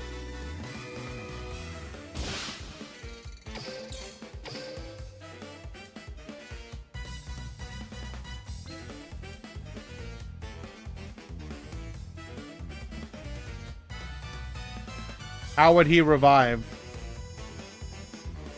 He destroyed the Unchained Soul comes back during the end phase. If that's what you're asking about.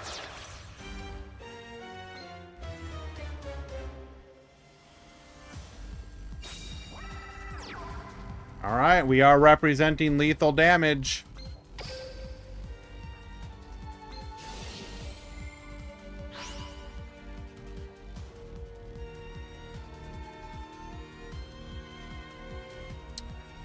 We need a revive here.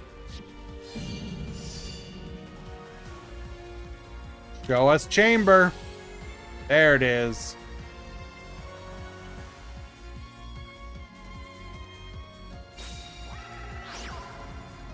Chamber into the dog. Wall it off.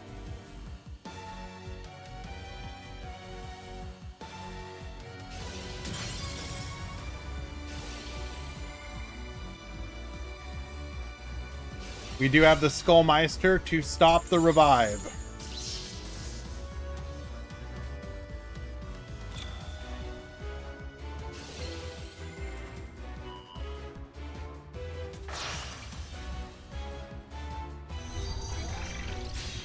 Link off with the opponent's monster. Trick Clown come back. Any top deck is game, right?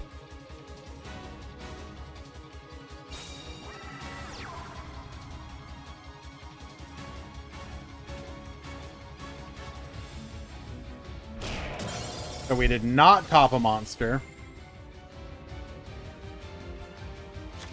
Had we topped a monster, you go into Anguish. Anguish used your opponent's monster, go into Rage. Or sorry, Abominable. Attack for game.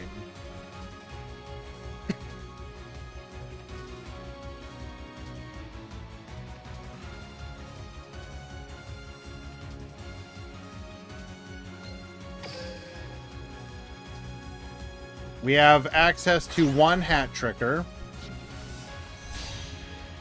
Link off into Artemis.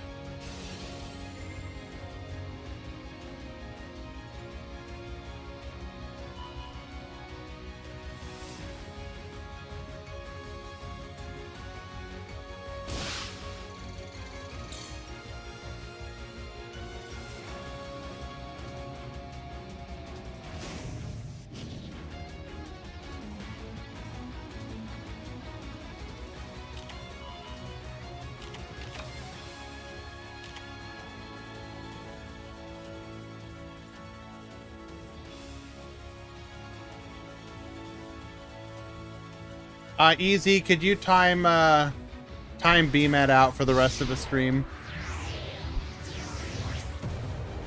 It's time to go to sleep.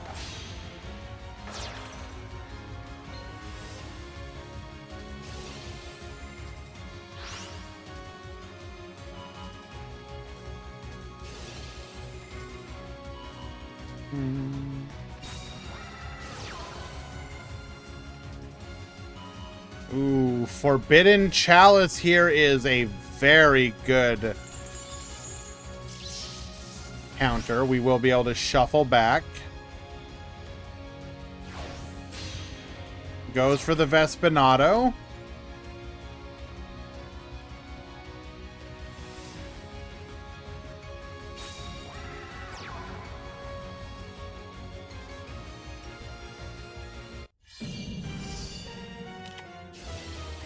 We have the chamber once again. Revive the Unchained Soul of Disaster.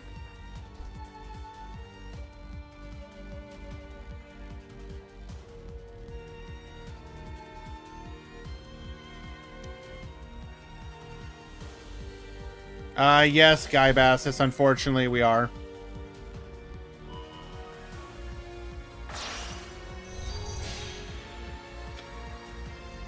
Link off into the rage. And lethal.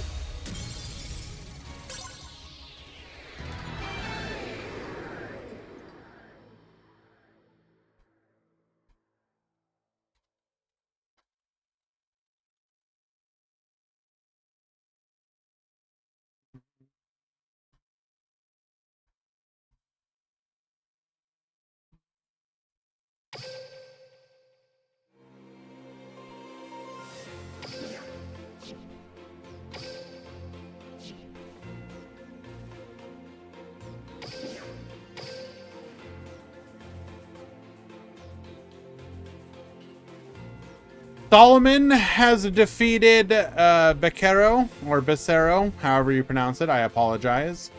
That is Borolink defeating Shadal, moving on to the top 4.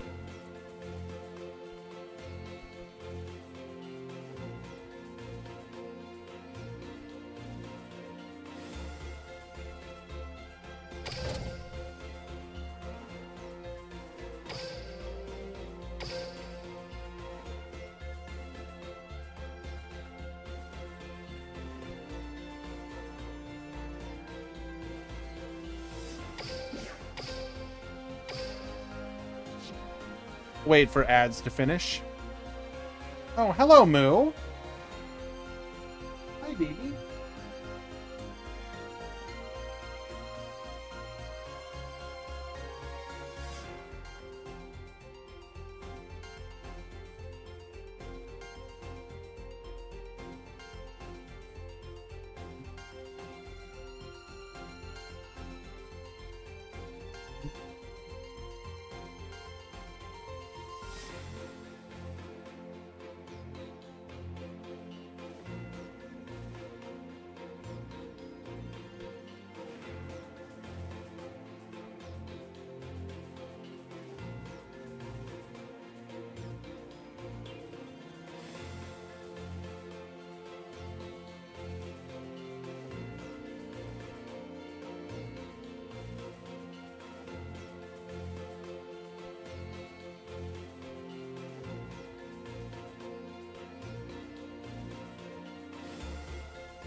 Guy Bassis, get me the link for it from 7TV and I'll add it.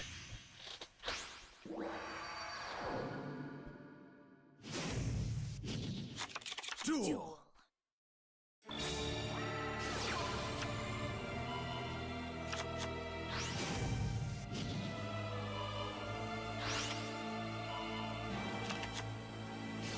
Alrighty. We're going to start things off with a Card of the Soul adding Double Disruptor. We're going to dump Riot and Exploder Dragon, end on 3 back row, and a Rocket Tracer. Fiend Exchange, get rid of that Soul of Disaster, drawing another card. We're going to go ahead and Forbidden Chalice ourselves, popping it to get another body on the field. Go for the Rapid Trigger into the Furious Dragon. Exploder Rocket Dragon will float. We're going to pop one of those back rows, hitting an Ice Dragon's Prison. We're going to pop another, hitting the Chamber, going to summon a Rakea here. Ice Dragon's Prison number 2. We're going to get punished here. Reviving 1 as the Rapid Trigger back to the hand. Quad Boral gets popping. Reviving 2. Attack number 1 into a Disaster. Sarama will float as well. We're going to go for a second copy of Furious Dragon. Activating Fiend Exchange once again, the second and final time. We're going to go for the Chalice here. Get popping, or rather get negating. We're going to Sarama effect, popping the Aruha into a Rakea, into an Abominable Soul, into the Soul of Rage, into the Anguished effect. Did we just try and fuse with the Borreload Furious Dragon that's unaffected? Hackney, bro.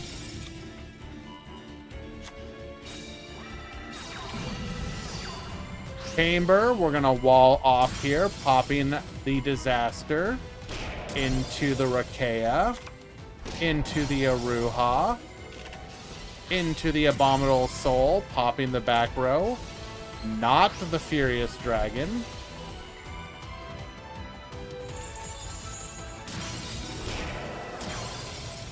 Unchained Soul comes back. We're gonna double Disruptor again.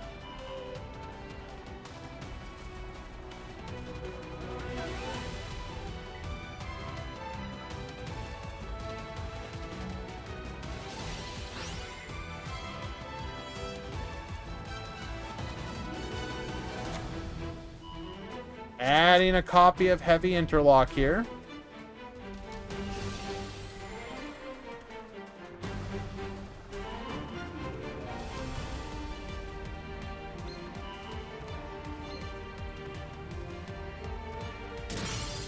Gonna pop the Anguish.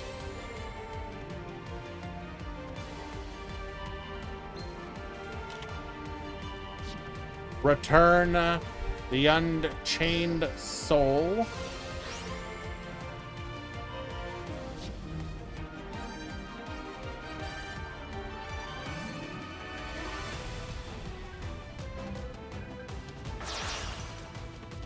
This is gonna be a Boral.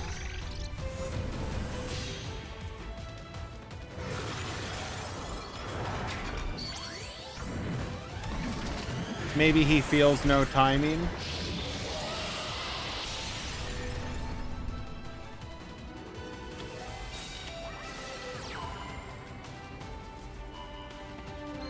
Up in the Borreload Dragon.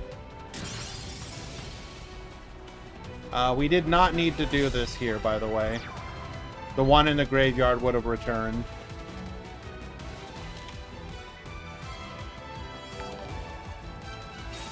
Dung 46-3, or 463 rather. Welcome, welcome.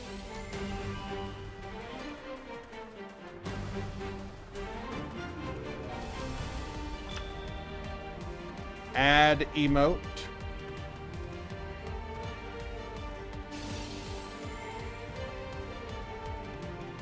We're gonna get Yoink in here. That is unfortunate. Omega Lulception. You got it, buddy.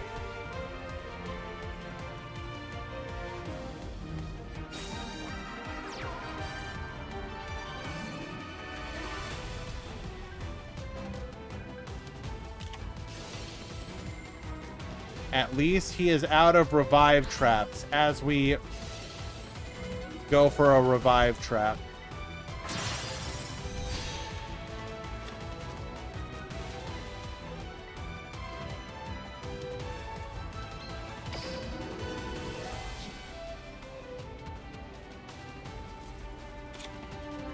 Oh no. Oh no. Actually, wait, no. That's perfect. Never mind. So this will be hilarious. We can dodge this. We were targeted by a Link monster. We let it go through. This way we potentially live.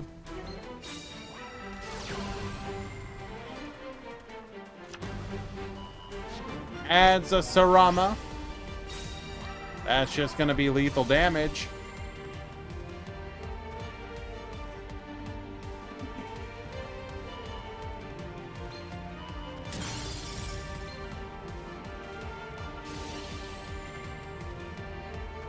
Pop in the chamber.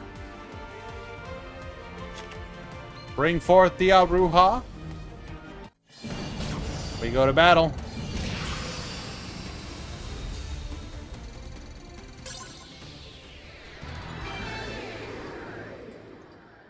All right. Hackney takes.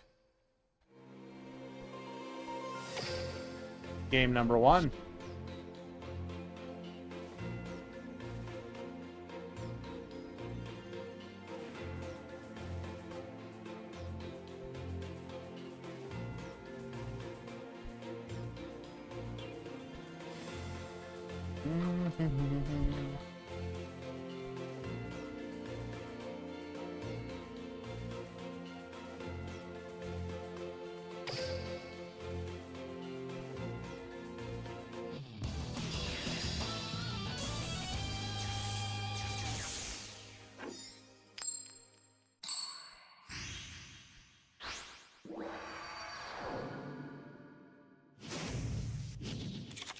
Duel.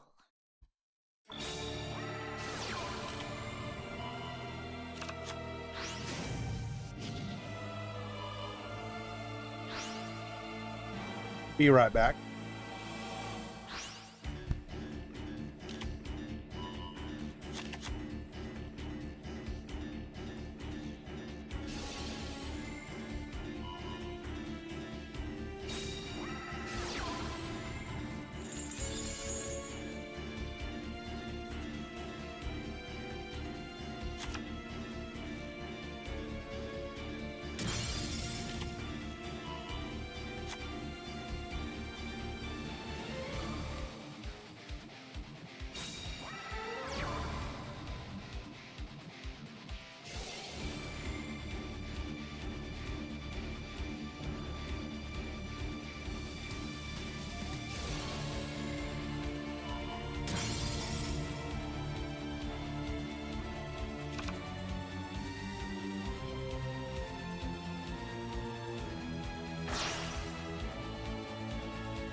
Okay. Sorry about that.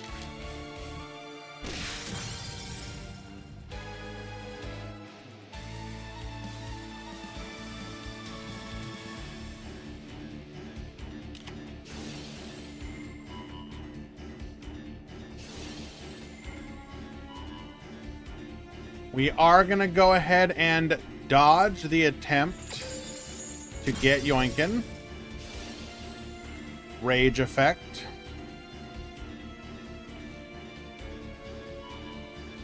Return the Aruha to hand.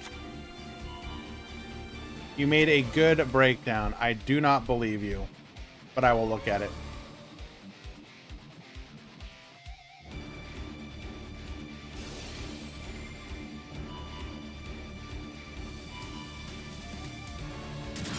I see nothing.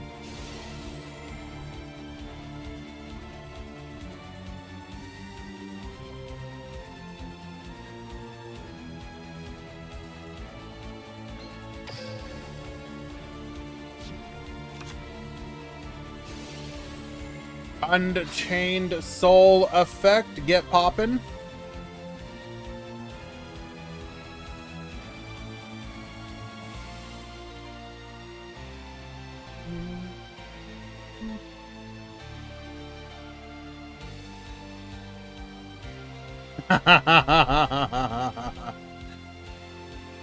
Okay.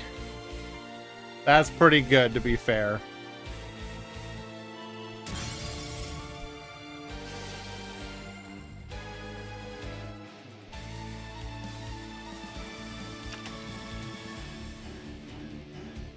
We'll show it after the match. Did we really not pop the Furious Dragon? Okay, we did hit another crackdown. That's good.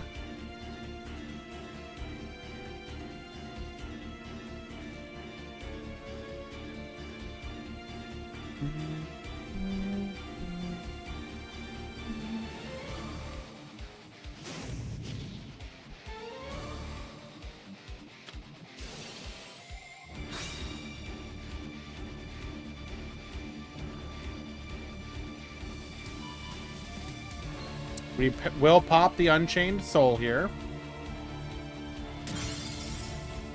So it goes through.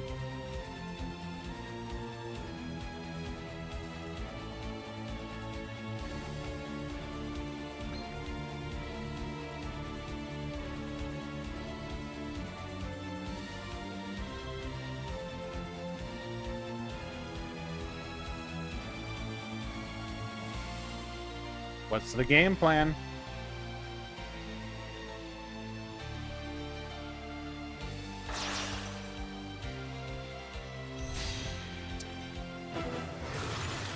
Goes for the Borolo Dragon here. Another hefty investment. What punishes us here? Escape.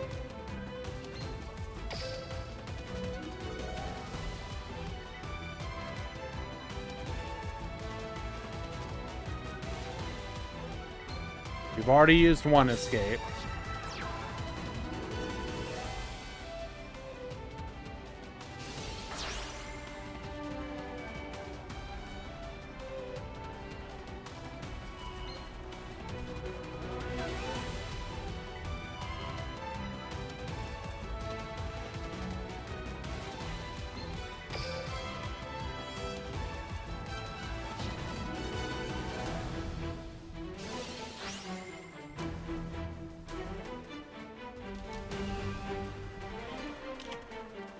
Turns the rapid trigger to hand. I think if that was IDP, we would have used it there.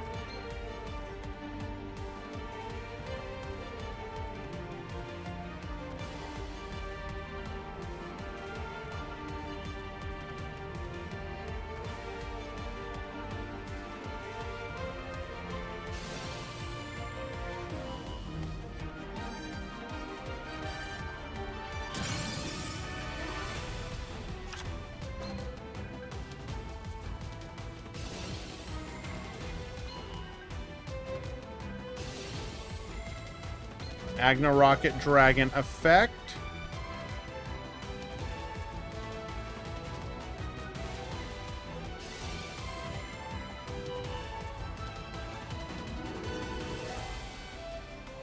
Wait, that doesn't do anything.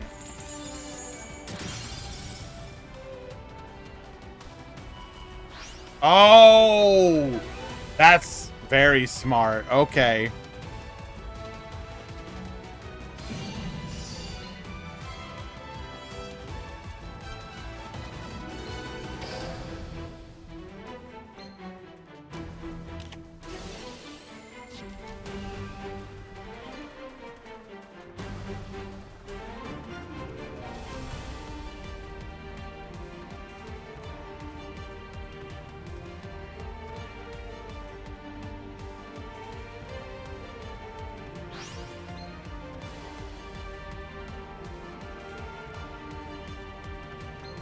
Goes for the Rakea here.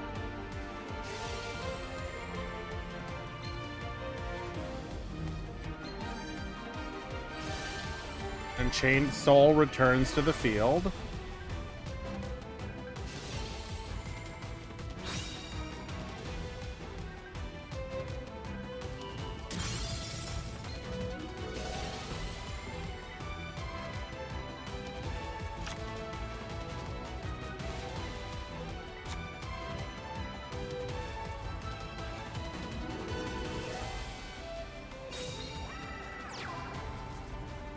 Summons the Aruha here.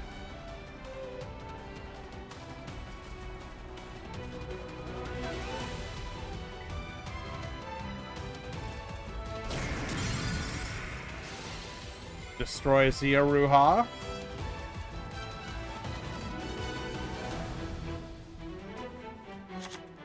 Into another Unchained Soul.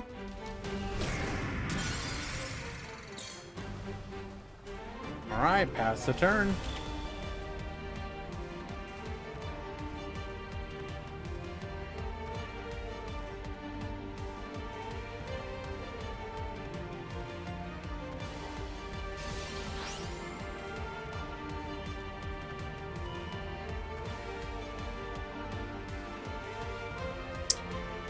Return the Borreload here.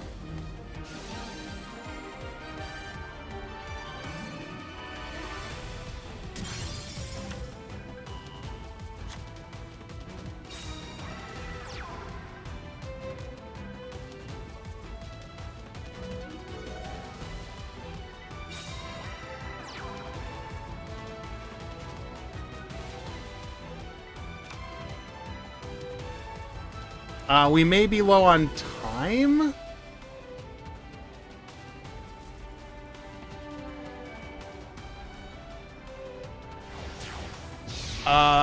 It's possible we don't play Boral Sword. No, we have to. I'm pretty sure.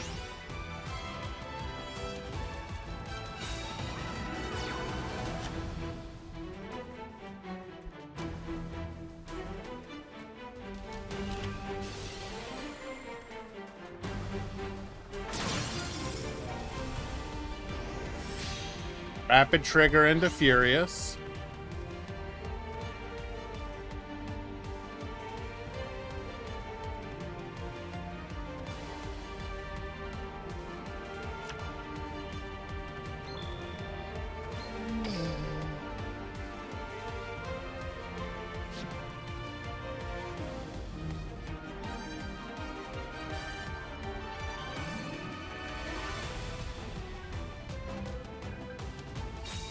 Yeah, it's got to be low time. As Alien HR said, didn't even reduce the ding.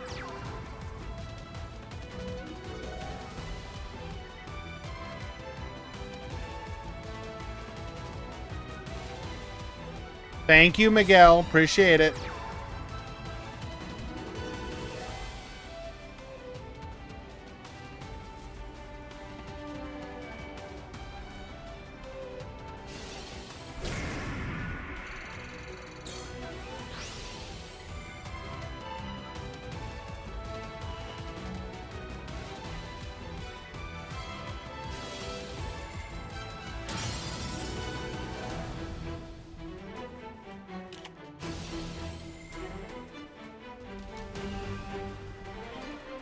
Chamber.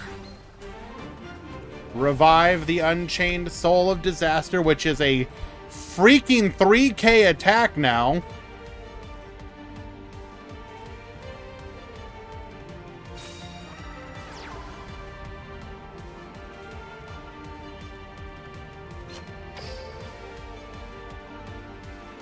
Two crackdowns down. We could have a third.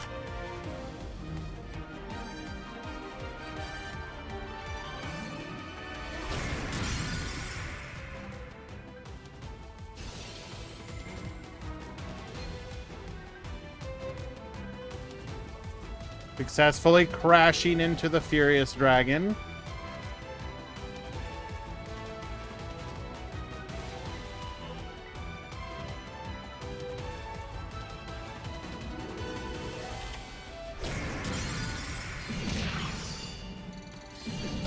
$15 and $3K will be enough for lethal.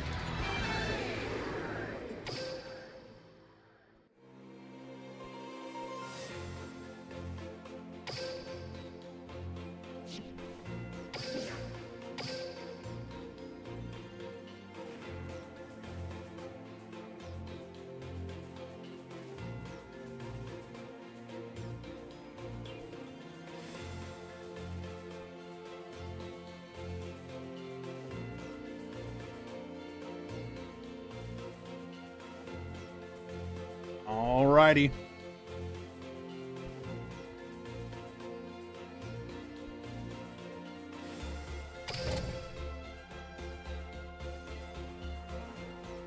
No Blue Eyes in the top 8, correct. They lost in top 16.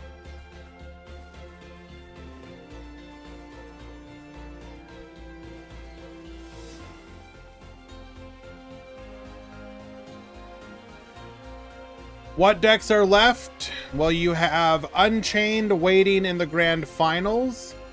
And then we have a repeat of what we just watched, Boral versus Unchained.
Duel. I'm not looking at the feet.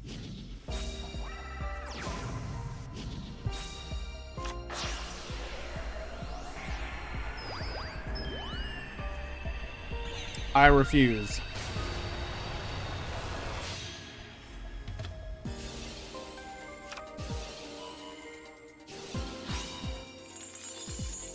All right.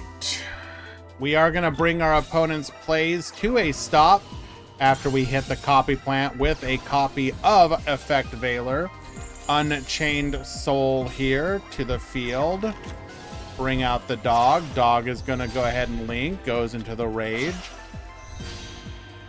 Into the Anguish. Anguish link with our opponent. Into an Abomination. 3K. 3K lethal.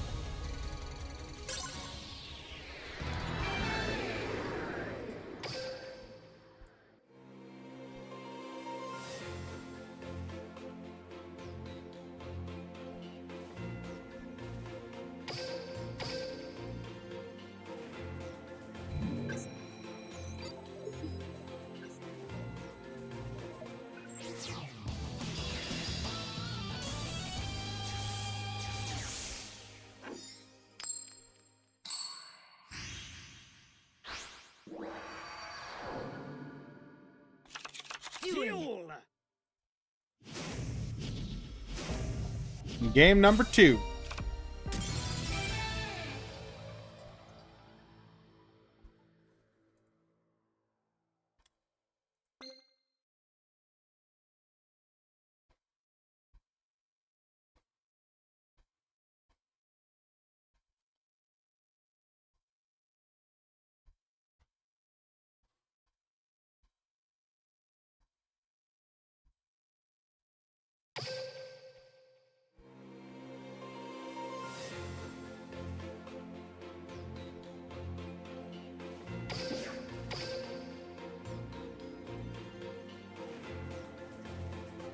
That deck was Zombie DeFleur.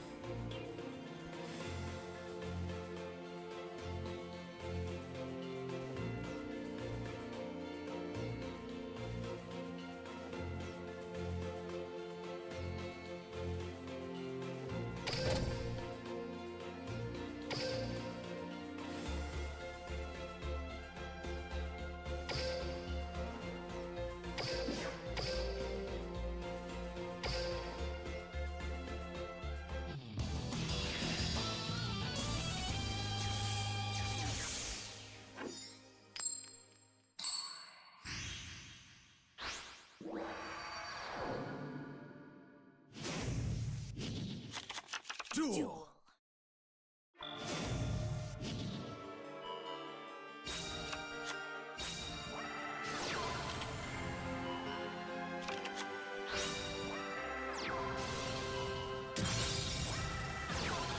Okay.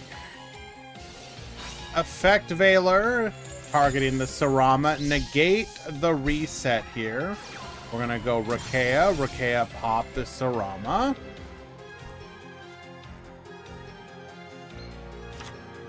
Goes for the Unchained Soul here.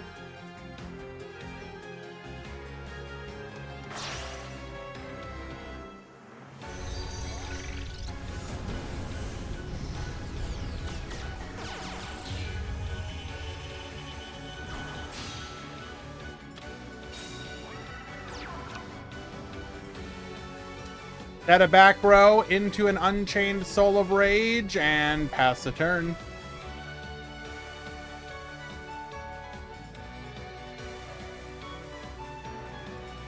Boral is as free as it gets for Unchained TBH. Interesting. I can see how there could be some positive matchups, or rather how there can be aspects of it that are positive. I think the one part that can get annoying probably is just you're a bit more of a grindy deck. So the longer you let it go on, or rather, how to put this?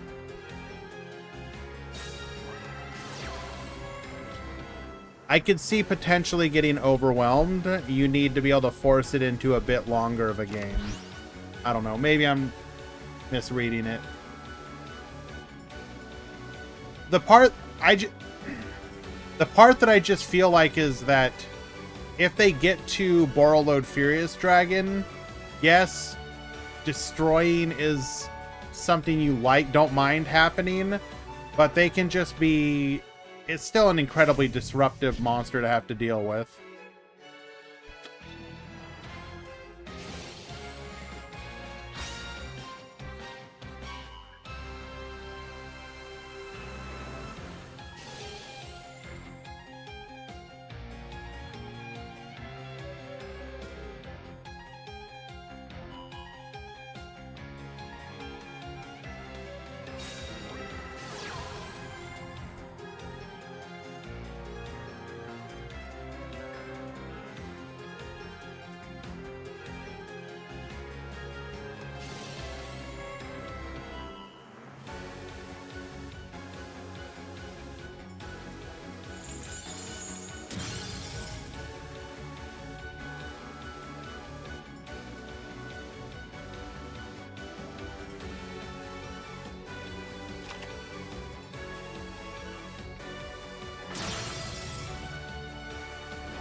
Dodging the Unchained Soul of Rage, we get to our Furious Dragon here.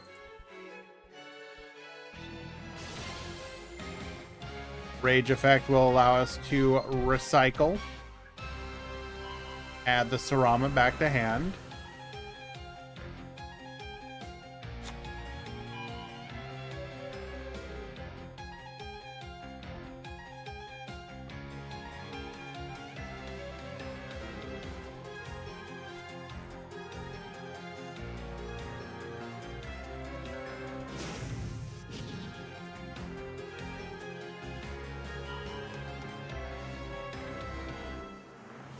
Revealing that we have Chaos Dragon Levianeer. Dumping Galactic Spiral.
Forcing out the back row.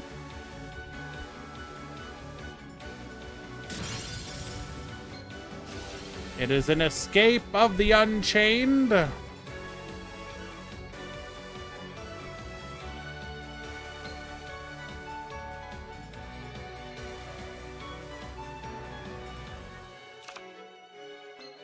Bring out the Doge.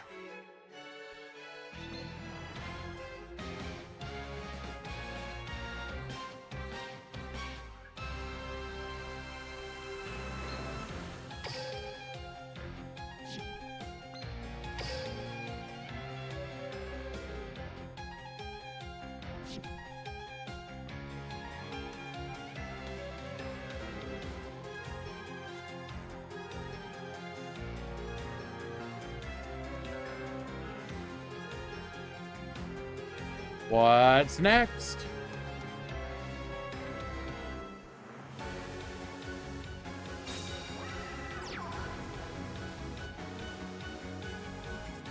Committing to our normal summon, come forth, double Disruptor Dragon, Link 4.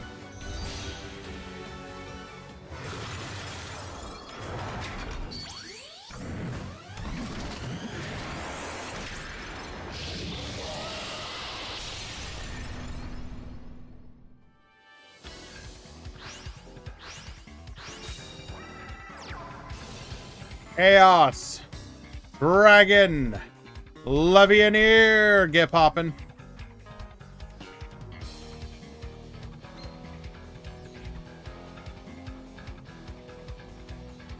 Wait, no, it's a hand rip.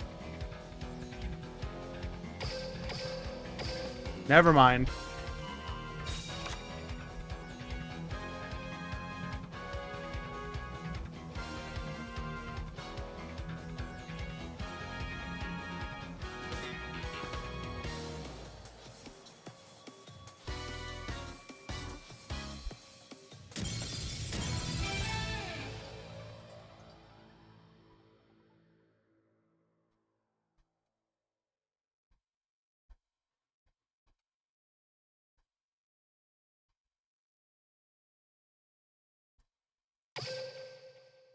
That's probably a time limit.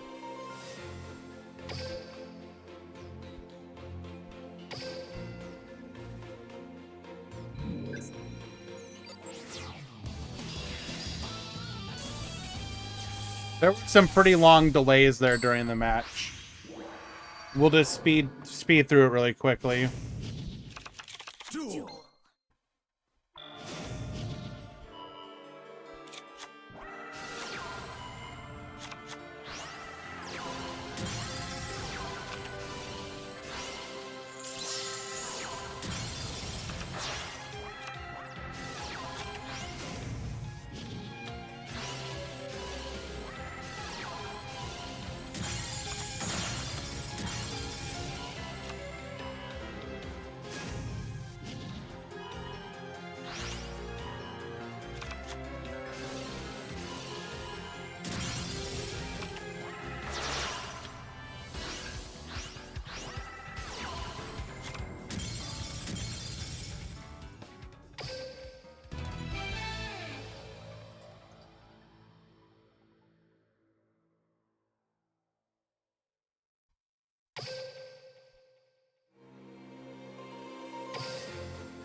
Konami, give more time and fix your duel rooms. Please and thank you.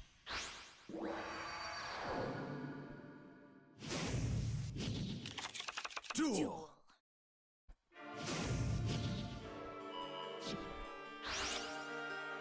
All right, Solomon going first.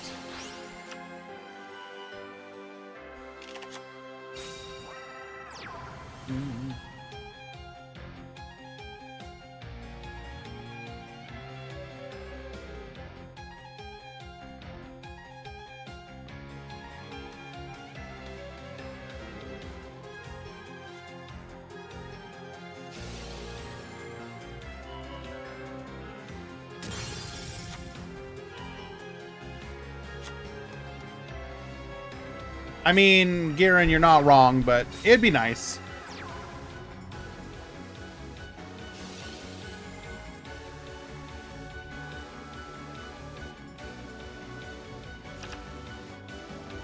Okay. Rapid trigger, 2 back row. Activating Abomination's prison.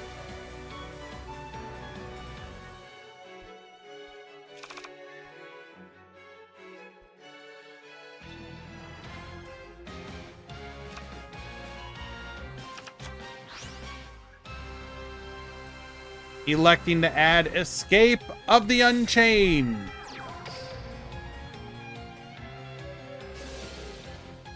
Aruha, get poppin'.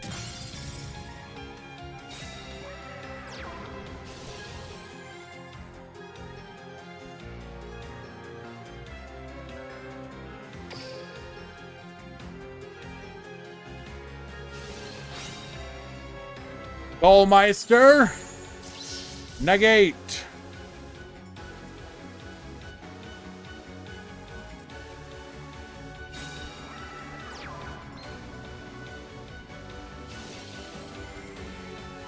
Garama. Reset the Unchained escape, or the Escape of the Unchained. Pop the Aruha.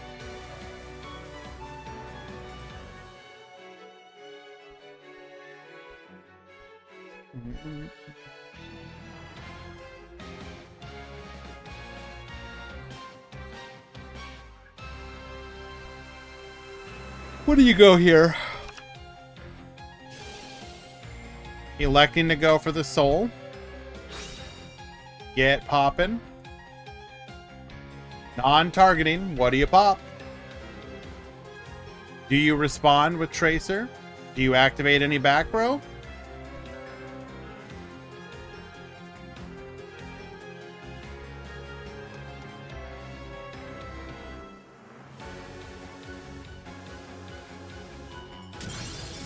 No response.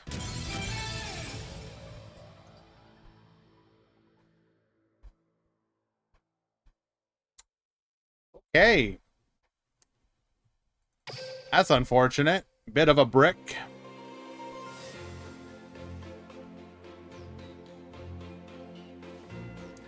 So one of the back row was clearly a bluff. It was like probably the bluffed rapid trigger. And then the other card had to have been dead as well. If it was something like Crackdown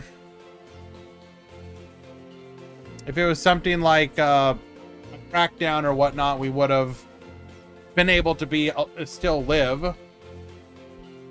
So I'm guessing it was 2 bluffs. Although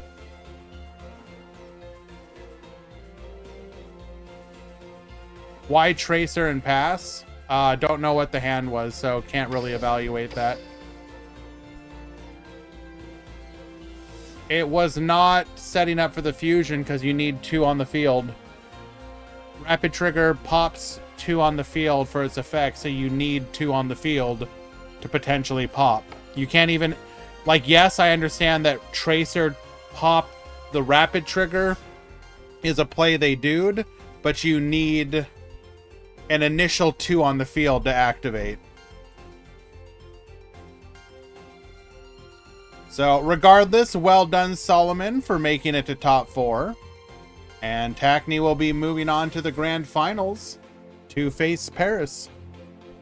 We're going to go ahead and get a prediction started. And well, then we'll do our last ad break. Who escapes the Unchained Mirror the victor?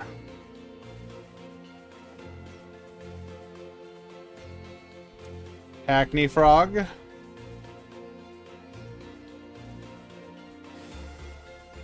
Paris. You will have approximately 5 minutes, but I will end it early.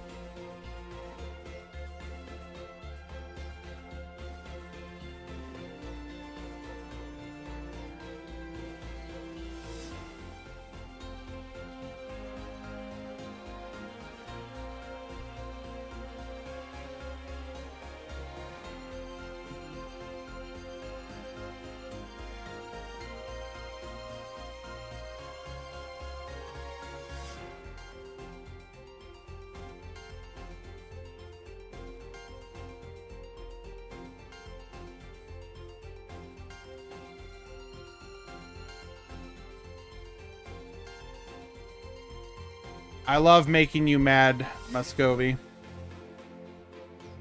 That's all that matters.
Hello, Acceleration Gate.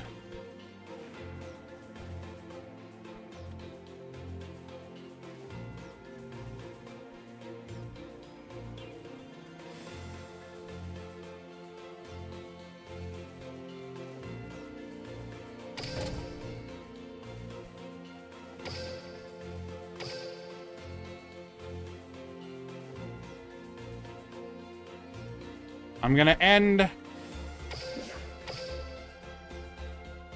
ending in 1 minute.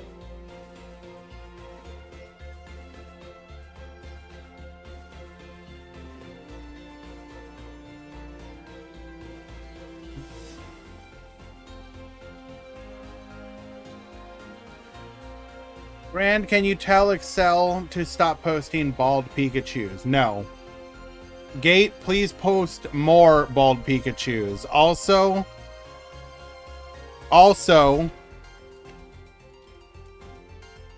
Borkup Drewy, who I forgot to say hi to like 6 hours ago. Hello, Drewy!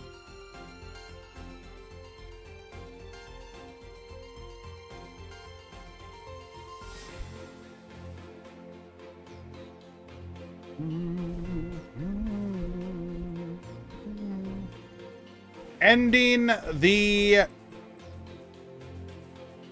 submissions in 5, 4, 3, 2, 1. Hopefully Kisara does not get to vote. Let's go.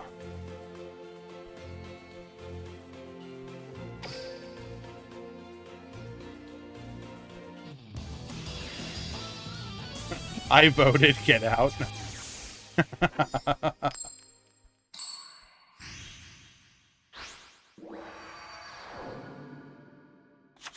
Duel. Alrighty, Tacny Frog going first here. Rakea popping the chamber. We're going to go for the Sarama. Hit with an effect Veiler. No resetting for you. Negate. Set one back row. Pass the turn. Prison, adding a copy of Aruha. We're going to set one Aruha effect. Bringing it to the field. Escape into the disaster. Rakea is going to go ahead and dodge our attempt. We'll set another and pass the turn. I locked in and remembered. You don't understand just how ready I was for this vote.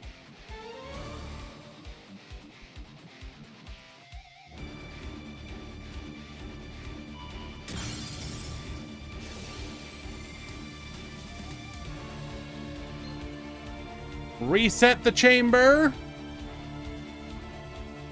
Pop it.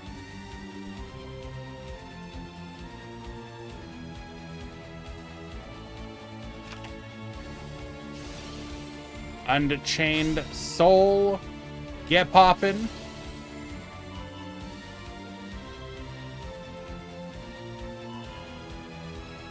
Force out the back row.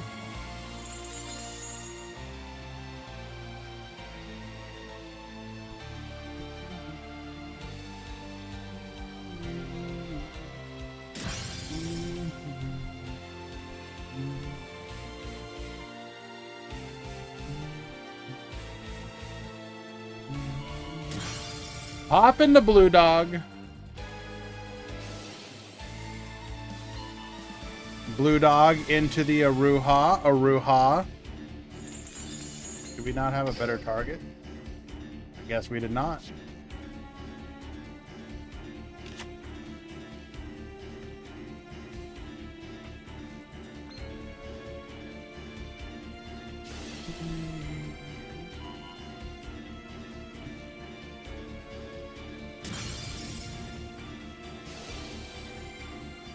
Arakea popping the Sarama.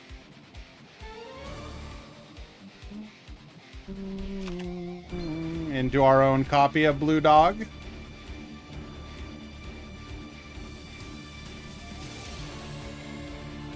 Disaster effect. Oh, hey! I did not realize we got raided. Thank you so much, my dude. Welcome, welcome, Lucio and all Lucio Raiders. Appreciate you. Why activate Rakea? To dodge the...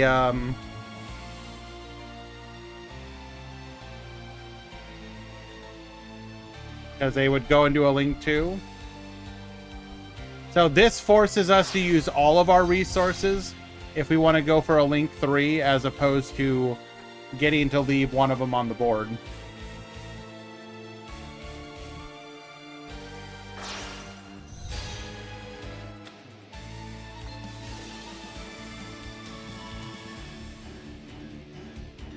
How good is the new box?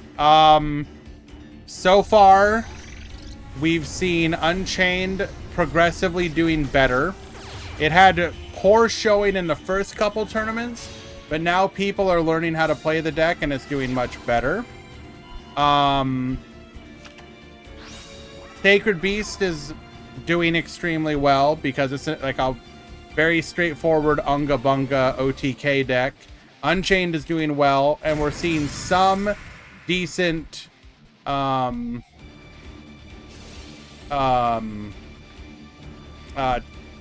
Fluffle lists as well.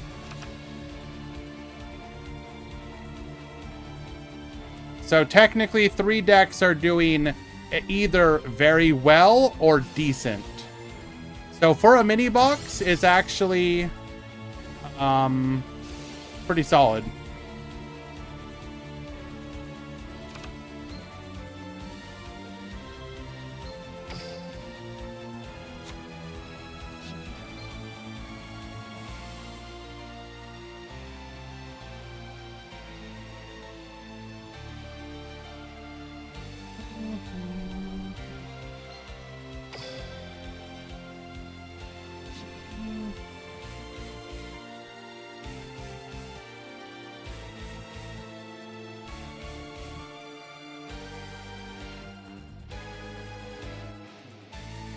Giving false hope. I mean, not really.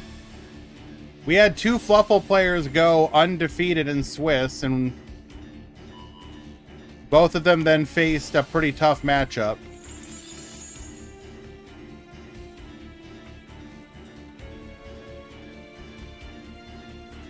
Revive the blue dog.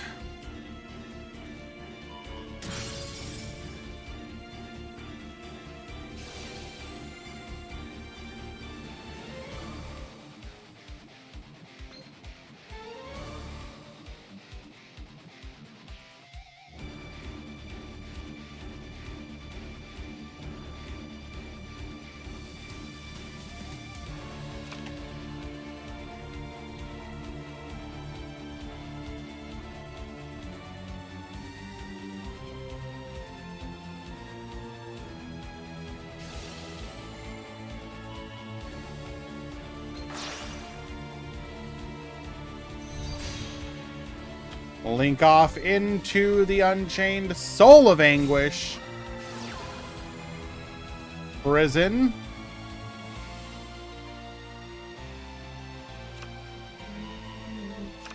Adds a chamber.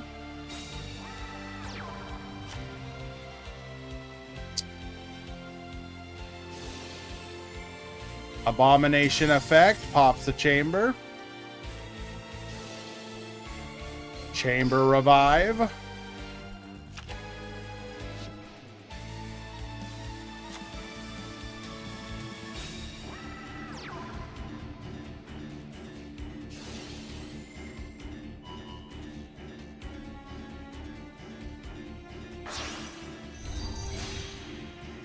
Link off into another Soul of Rage. We go to battle.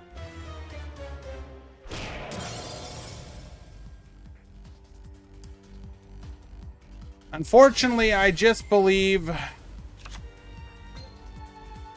that we fell behind in the resource game. I don't think we can really come back. Yeah.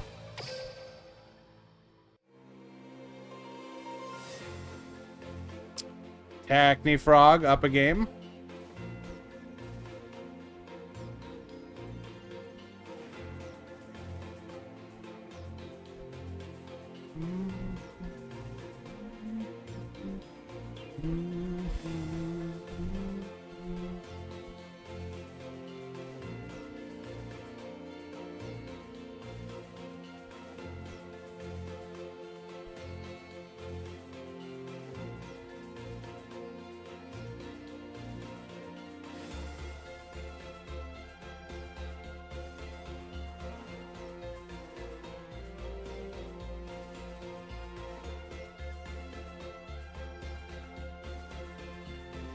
I have to say, by the way, I know this is like a complete random aside, but I follow...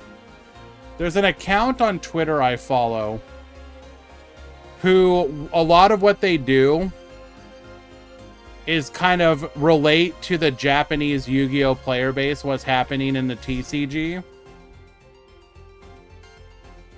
And I love this message.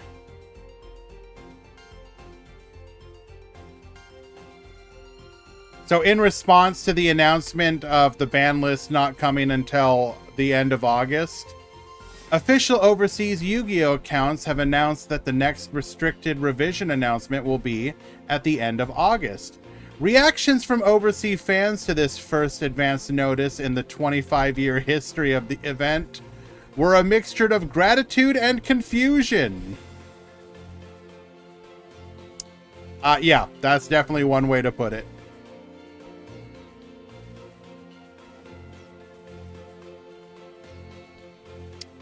Alrighty, game number 2.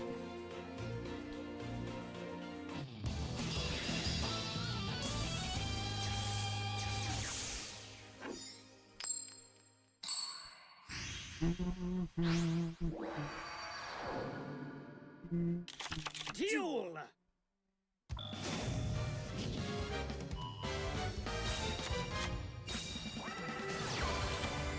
Alrighty, Tacny Frog going first once again. We're going to Aru Hop. Hop the Abominable. Sarama Effect. Hop the Aruha. Go for the Soul of Rage. Pass a turn. So we got Blue Dog. We have the ability to revive the other Blue Dog. And we have Rakea. Okay.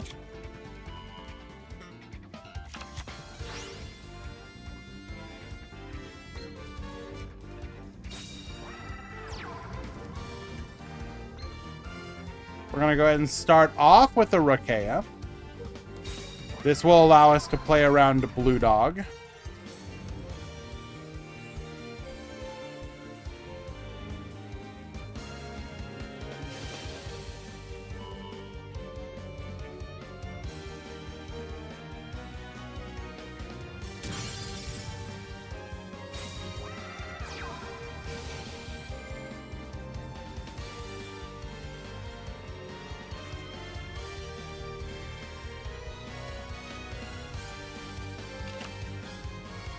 Do I think 225 what? Cash? What do you mean? Dollars. Do you have any gems?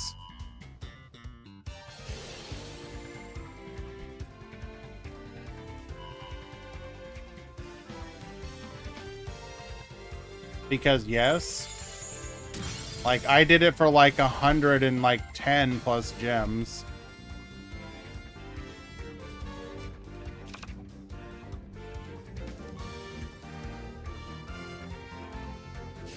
I think I spent like 4,000 gems, 3,000, and then all the sales.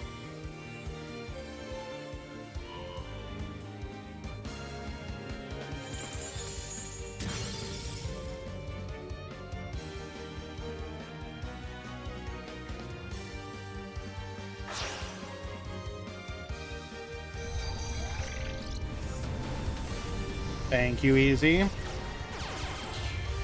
Very little. Yeah, I don't see why you shouldn't be able to still get through it.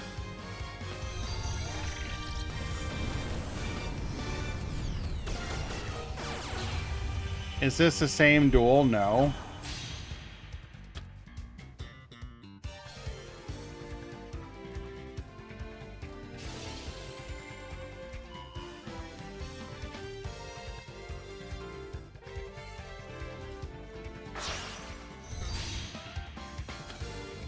In for an Unchained Abomination here.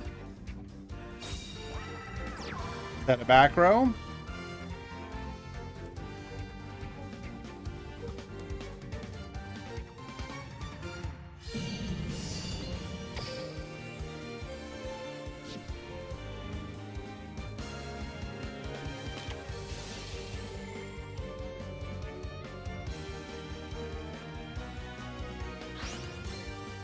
Bring back Blue Dog, Unchained Soul of Disaster, which will wall us off. We will pop it, which will allow us to float.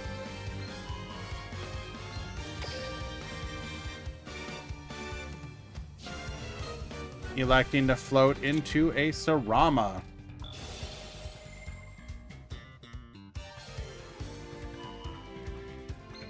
Reset the chamber.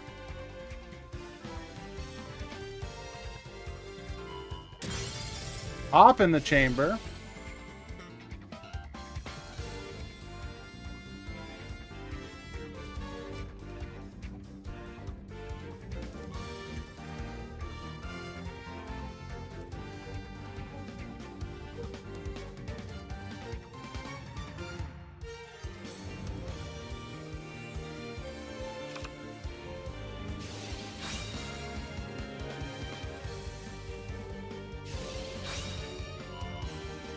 We will go for our Unchained Soul here. Effect, negate.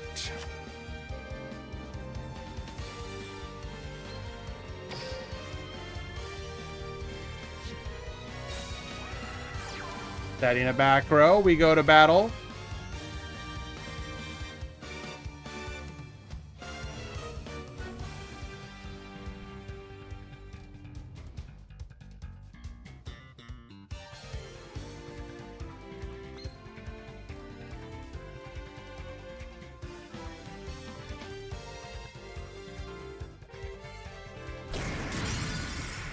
We will crash, going for the 1500. Chamber. Bring back the dog.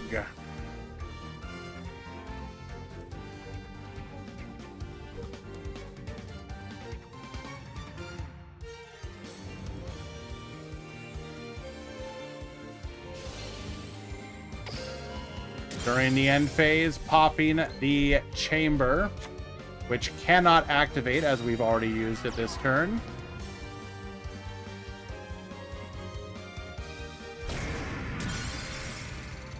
Get in for 1500. Sarama will be able to float here.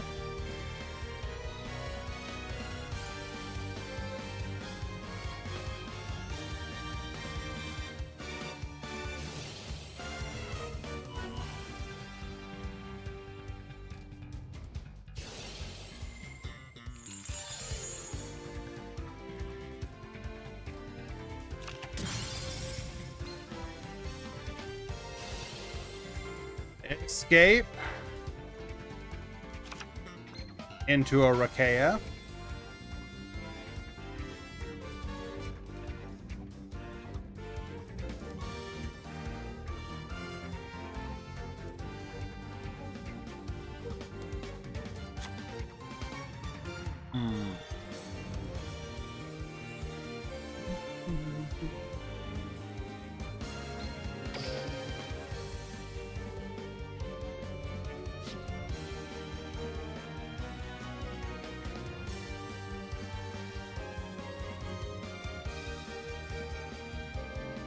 Draw one.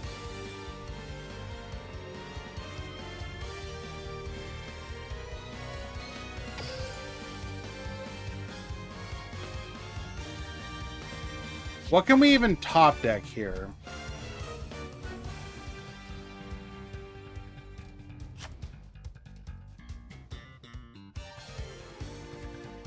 Okay, but what does spell get us?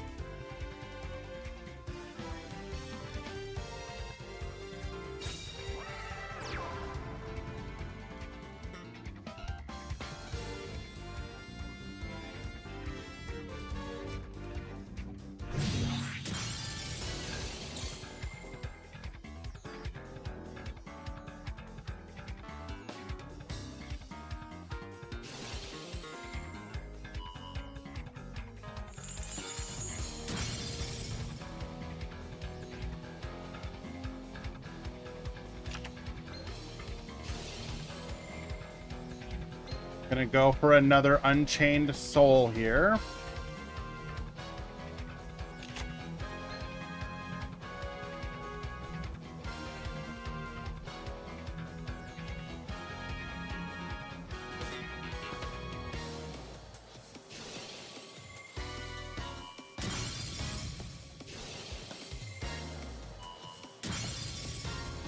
Rakea pop itself. Unchained Abomination.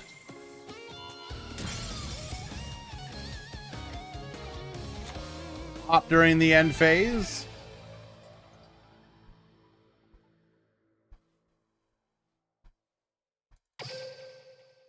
Well done. Game 2.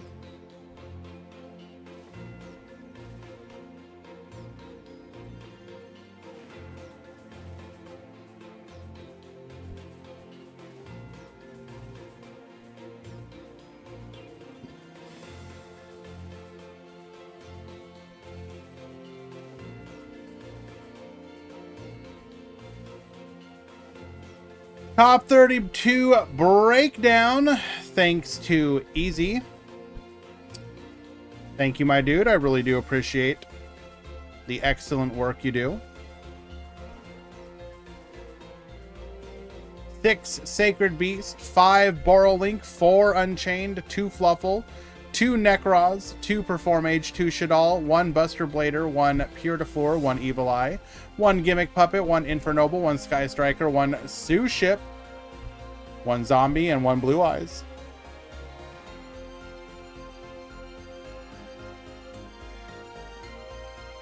Sacred Beast is the new best glue deck? Correct.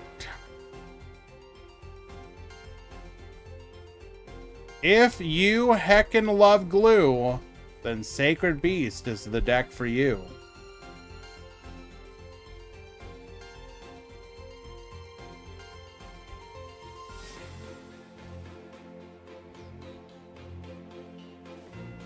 I know you guys did not just go into...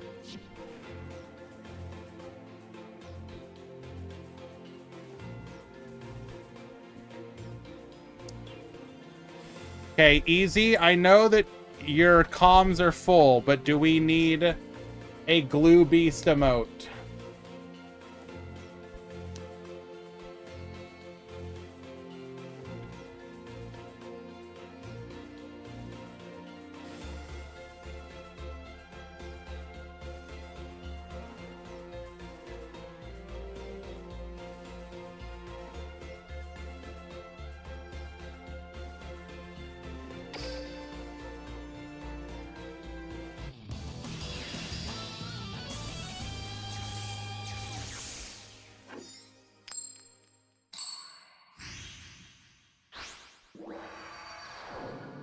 Release the Glue Eyes. That's Resoline's emote.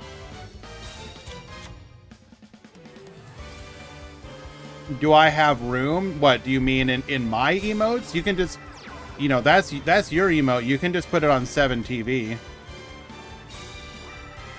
But if you mean upload it to 7TV, yes, I can.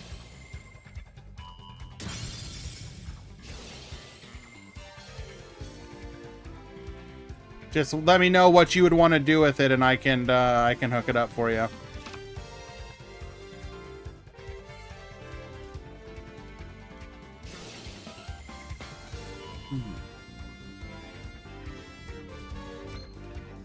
All right, looks like we did not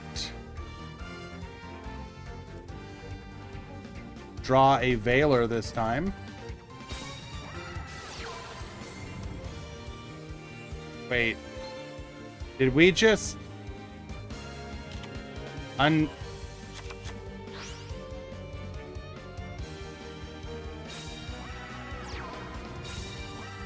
So we popped escape a second time. That was a misplay.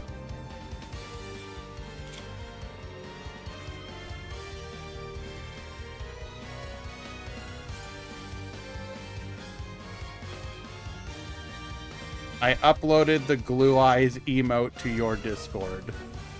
Uh-oh. What'd you name it? Glue Eyes. Okay. Perfect.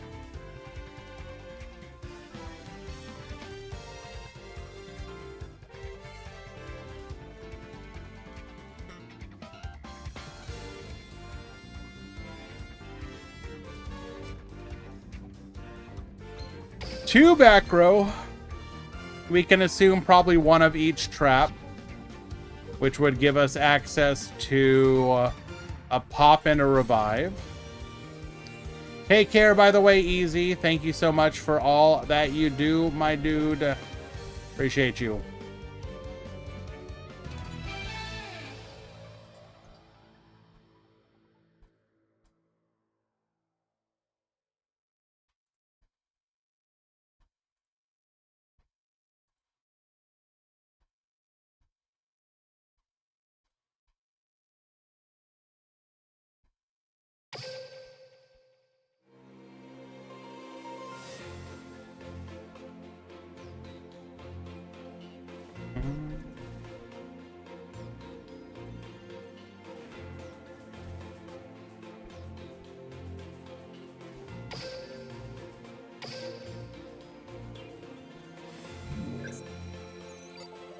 I'm being told it was a DC.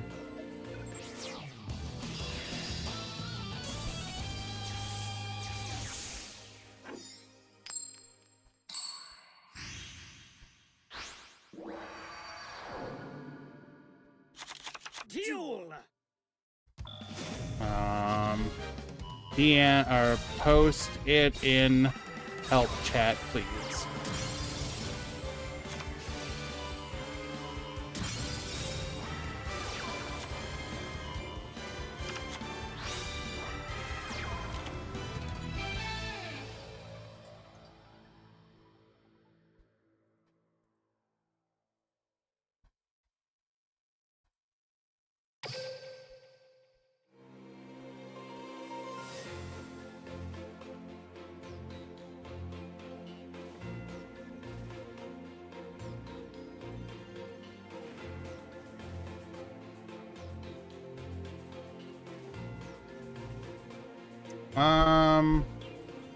Well, apparently Tackney Frog has a video, and Paris posted that the game just froze.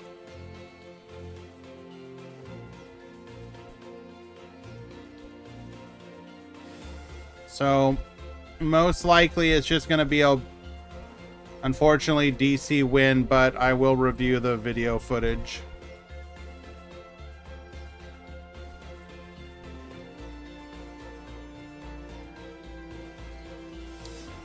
Very, very unfortunate.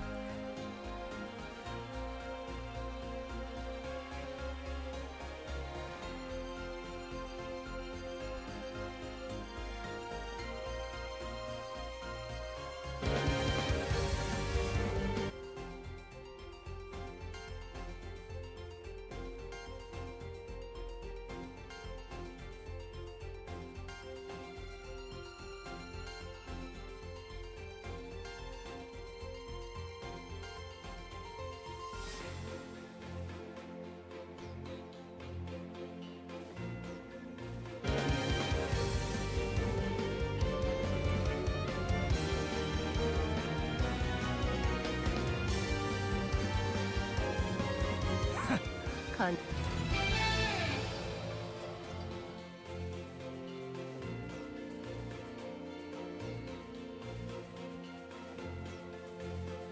Most phones have a screen recorder function.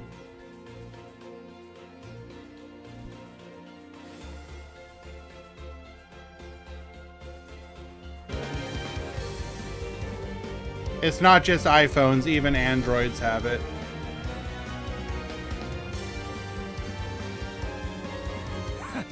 Con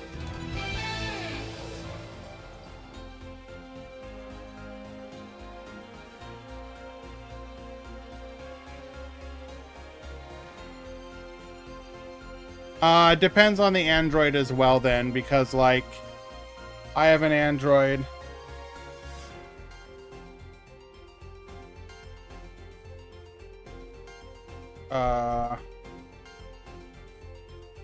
Like I have a Galaxy series, like one of the higher end ones, and it literally has screen function recorder.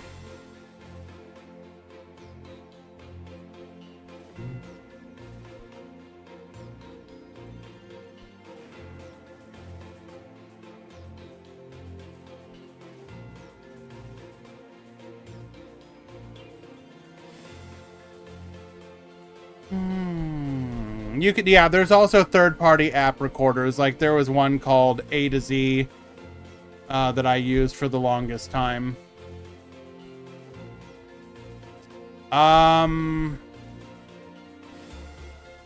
But yeah, unfortunately, I'm gonna have to rule this just a DC, as unfortunate as that is.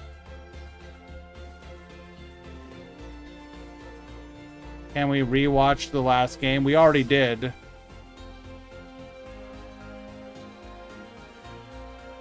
We already watched the last game.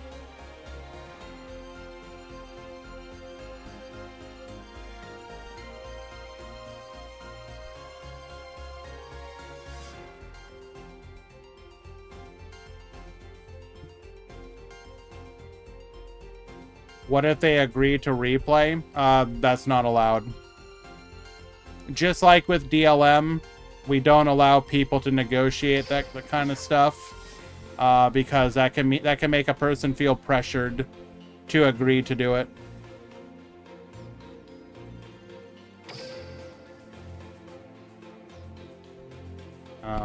Ruling this ADC. I will note it for the future, though.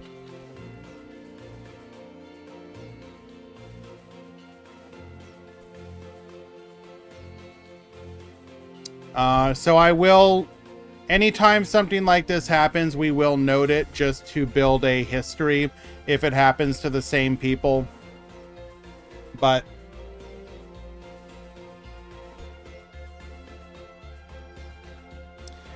disappointing for that to be how the finals concludes, but it really could have gone either way. So, unlucky. But congratulations to both Tacne and Paris, piloting Unchained to the grand finals, and through Konami's terrible servers, Tacne Frog will be crowned today's winner, with Paris in second, Solomon and I don't know how to pronounce your name, so I'm just going to post it in the chat. This user in fourth.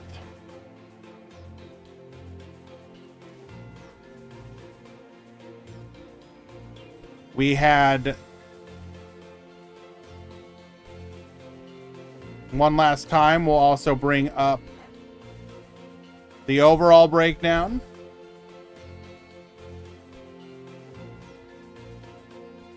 Thank you, Kisara. You said it's Hijiri.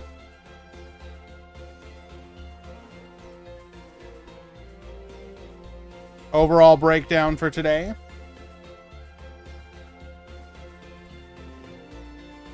And the top 32. Sacred Beast, Fluffles, Unchained, all performing well. To varying degrees, with Sacred Beast the most amount of decks, but all of them falling by the top 16. No, top 8. I think one made top 8. Unchained performing best with 2 in the grand finals. Fluffles, 1 in the top 16, 1 in the top 32. So, yep. Good to see new decks doing well across the board. DeFleur taking up 7 slots total between all the different versions.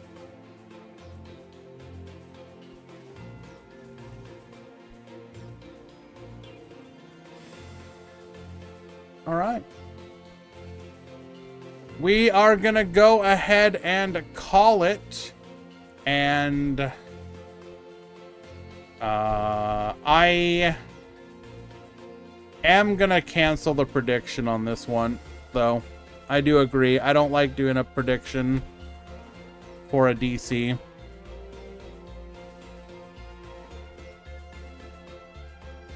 Delete and return points.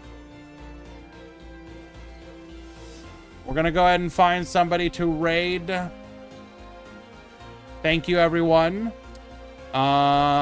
We may do a ladder stream tomorrow. I kind of want to play Fluffle. So, if we do, usual time probably.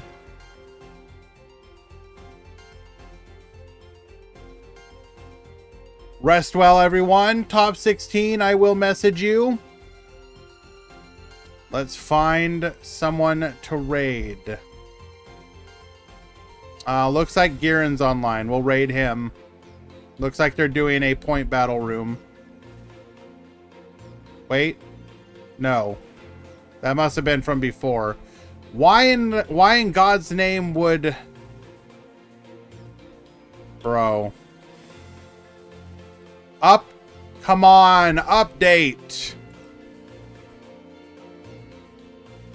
It's showing me stuff from like forever ago. God dang it. Okay, let's try this again. Refresh.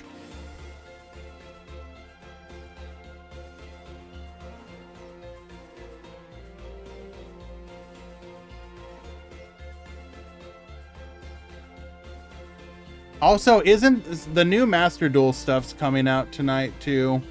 I think I might actually go into this new box.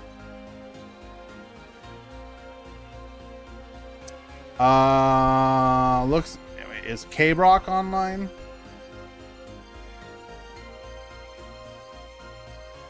Looks like he is.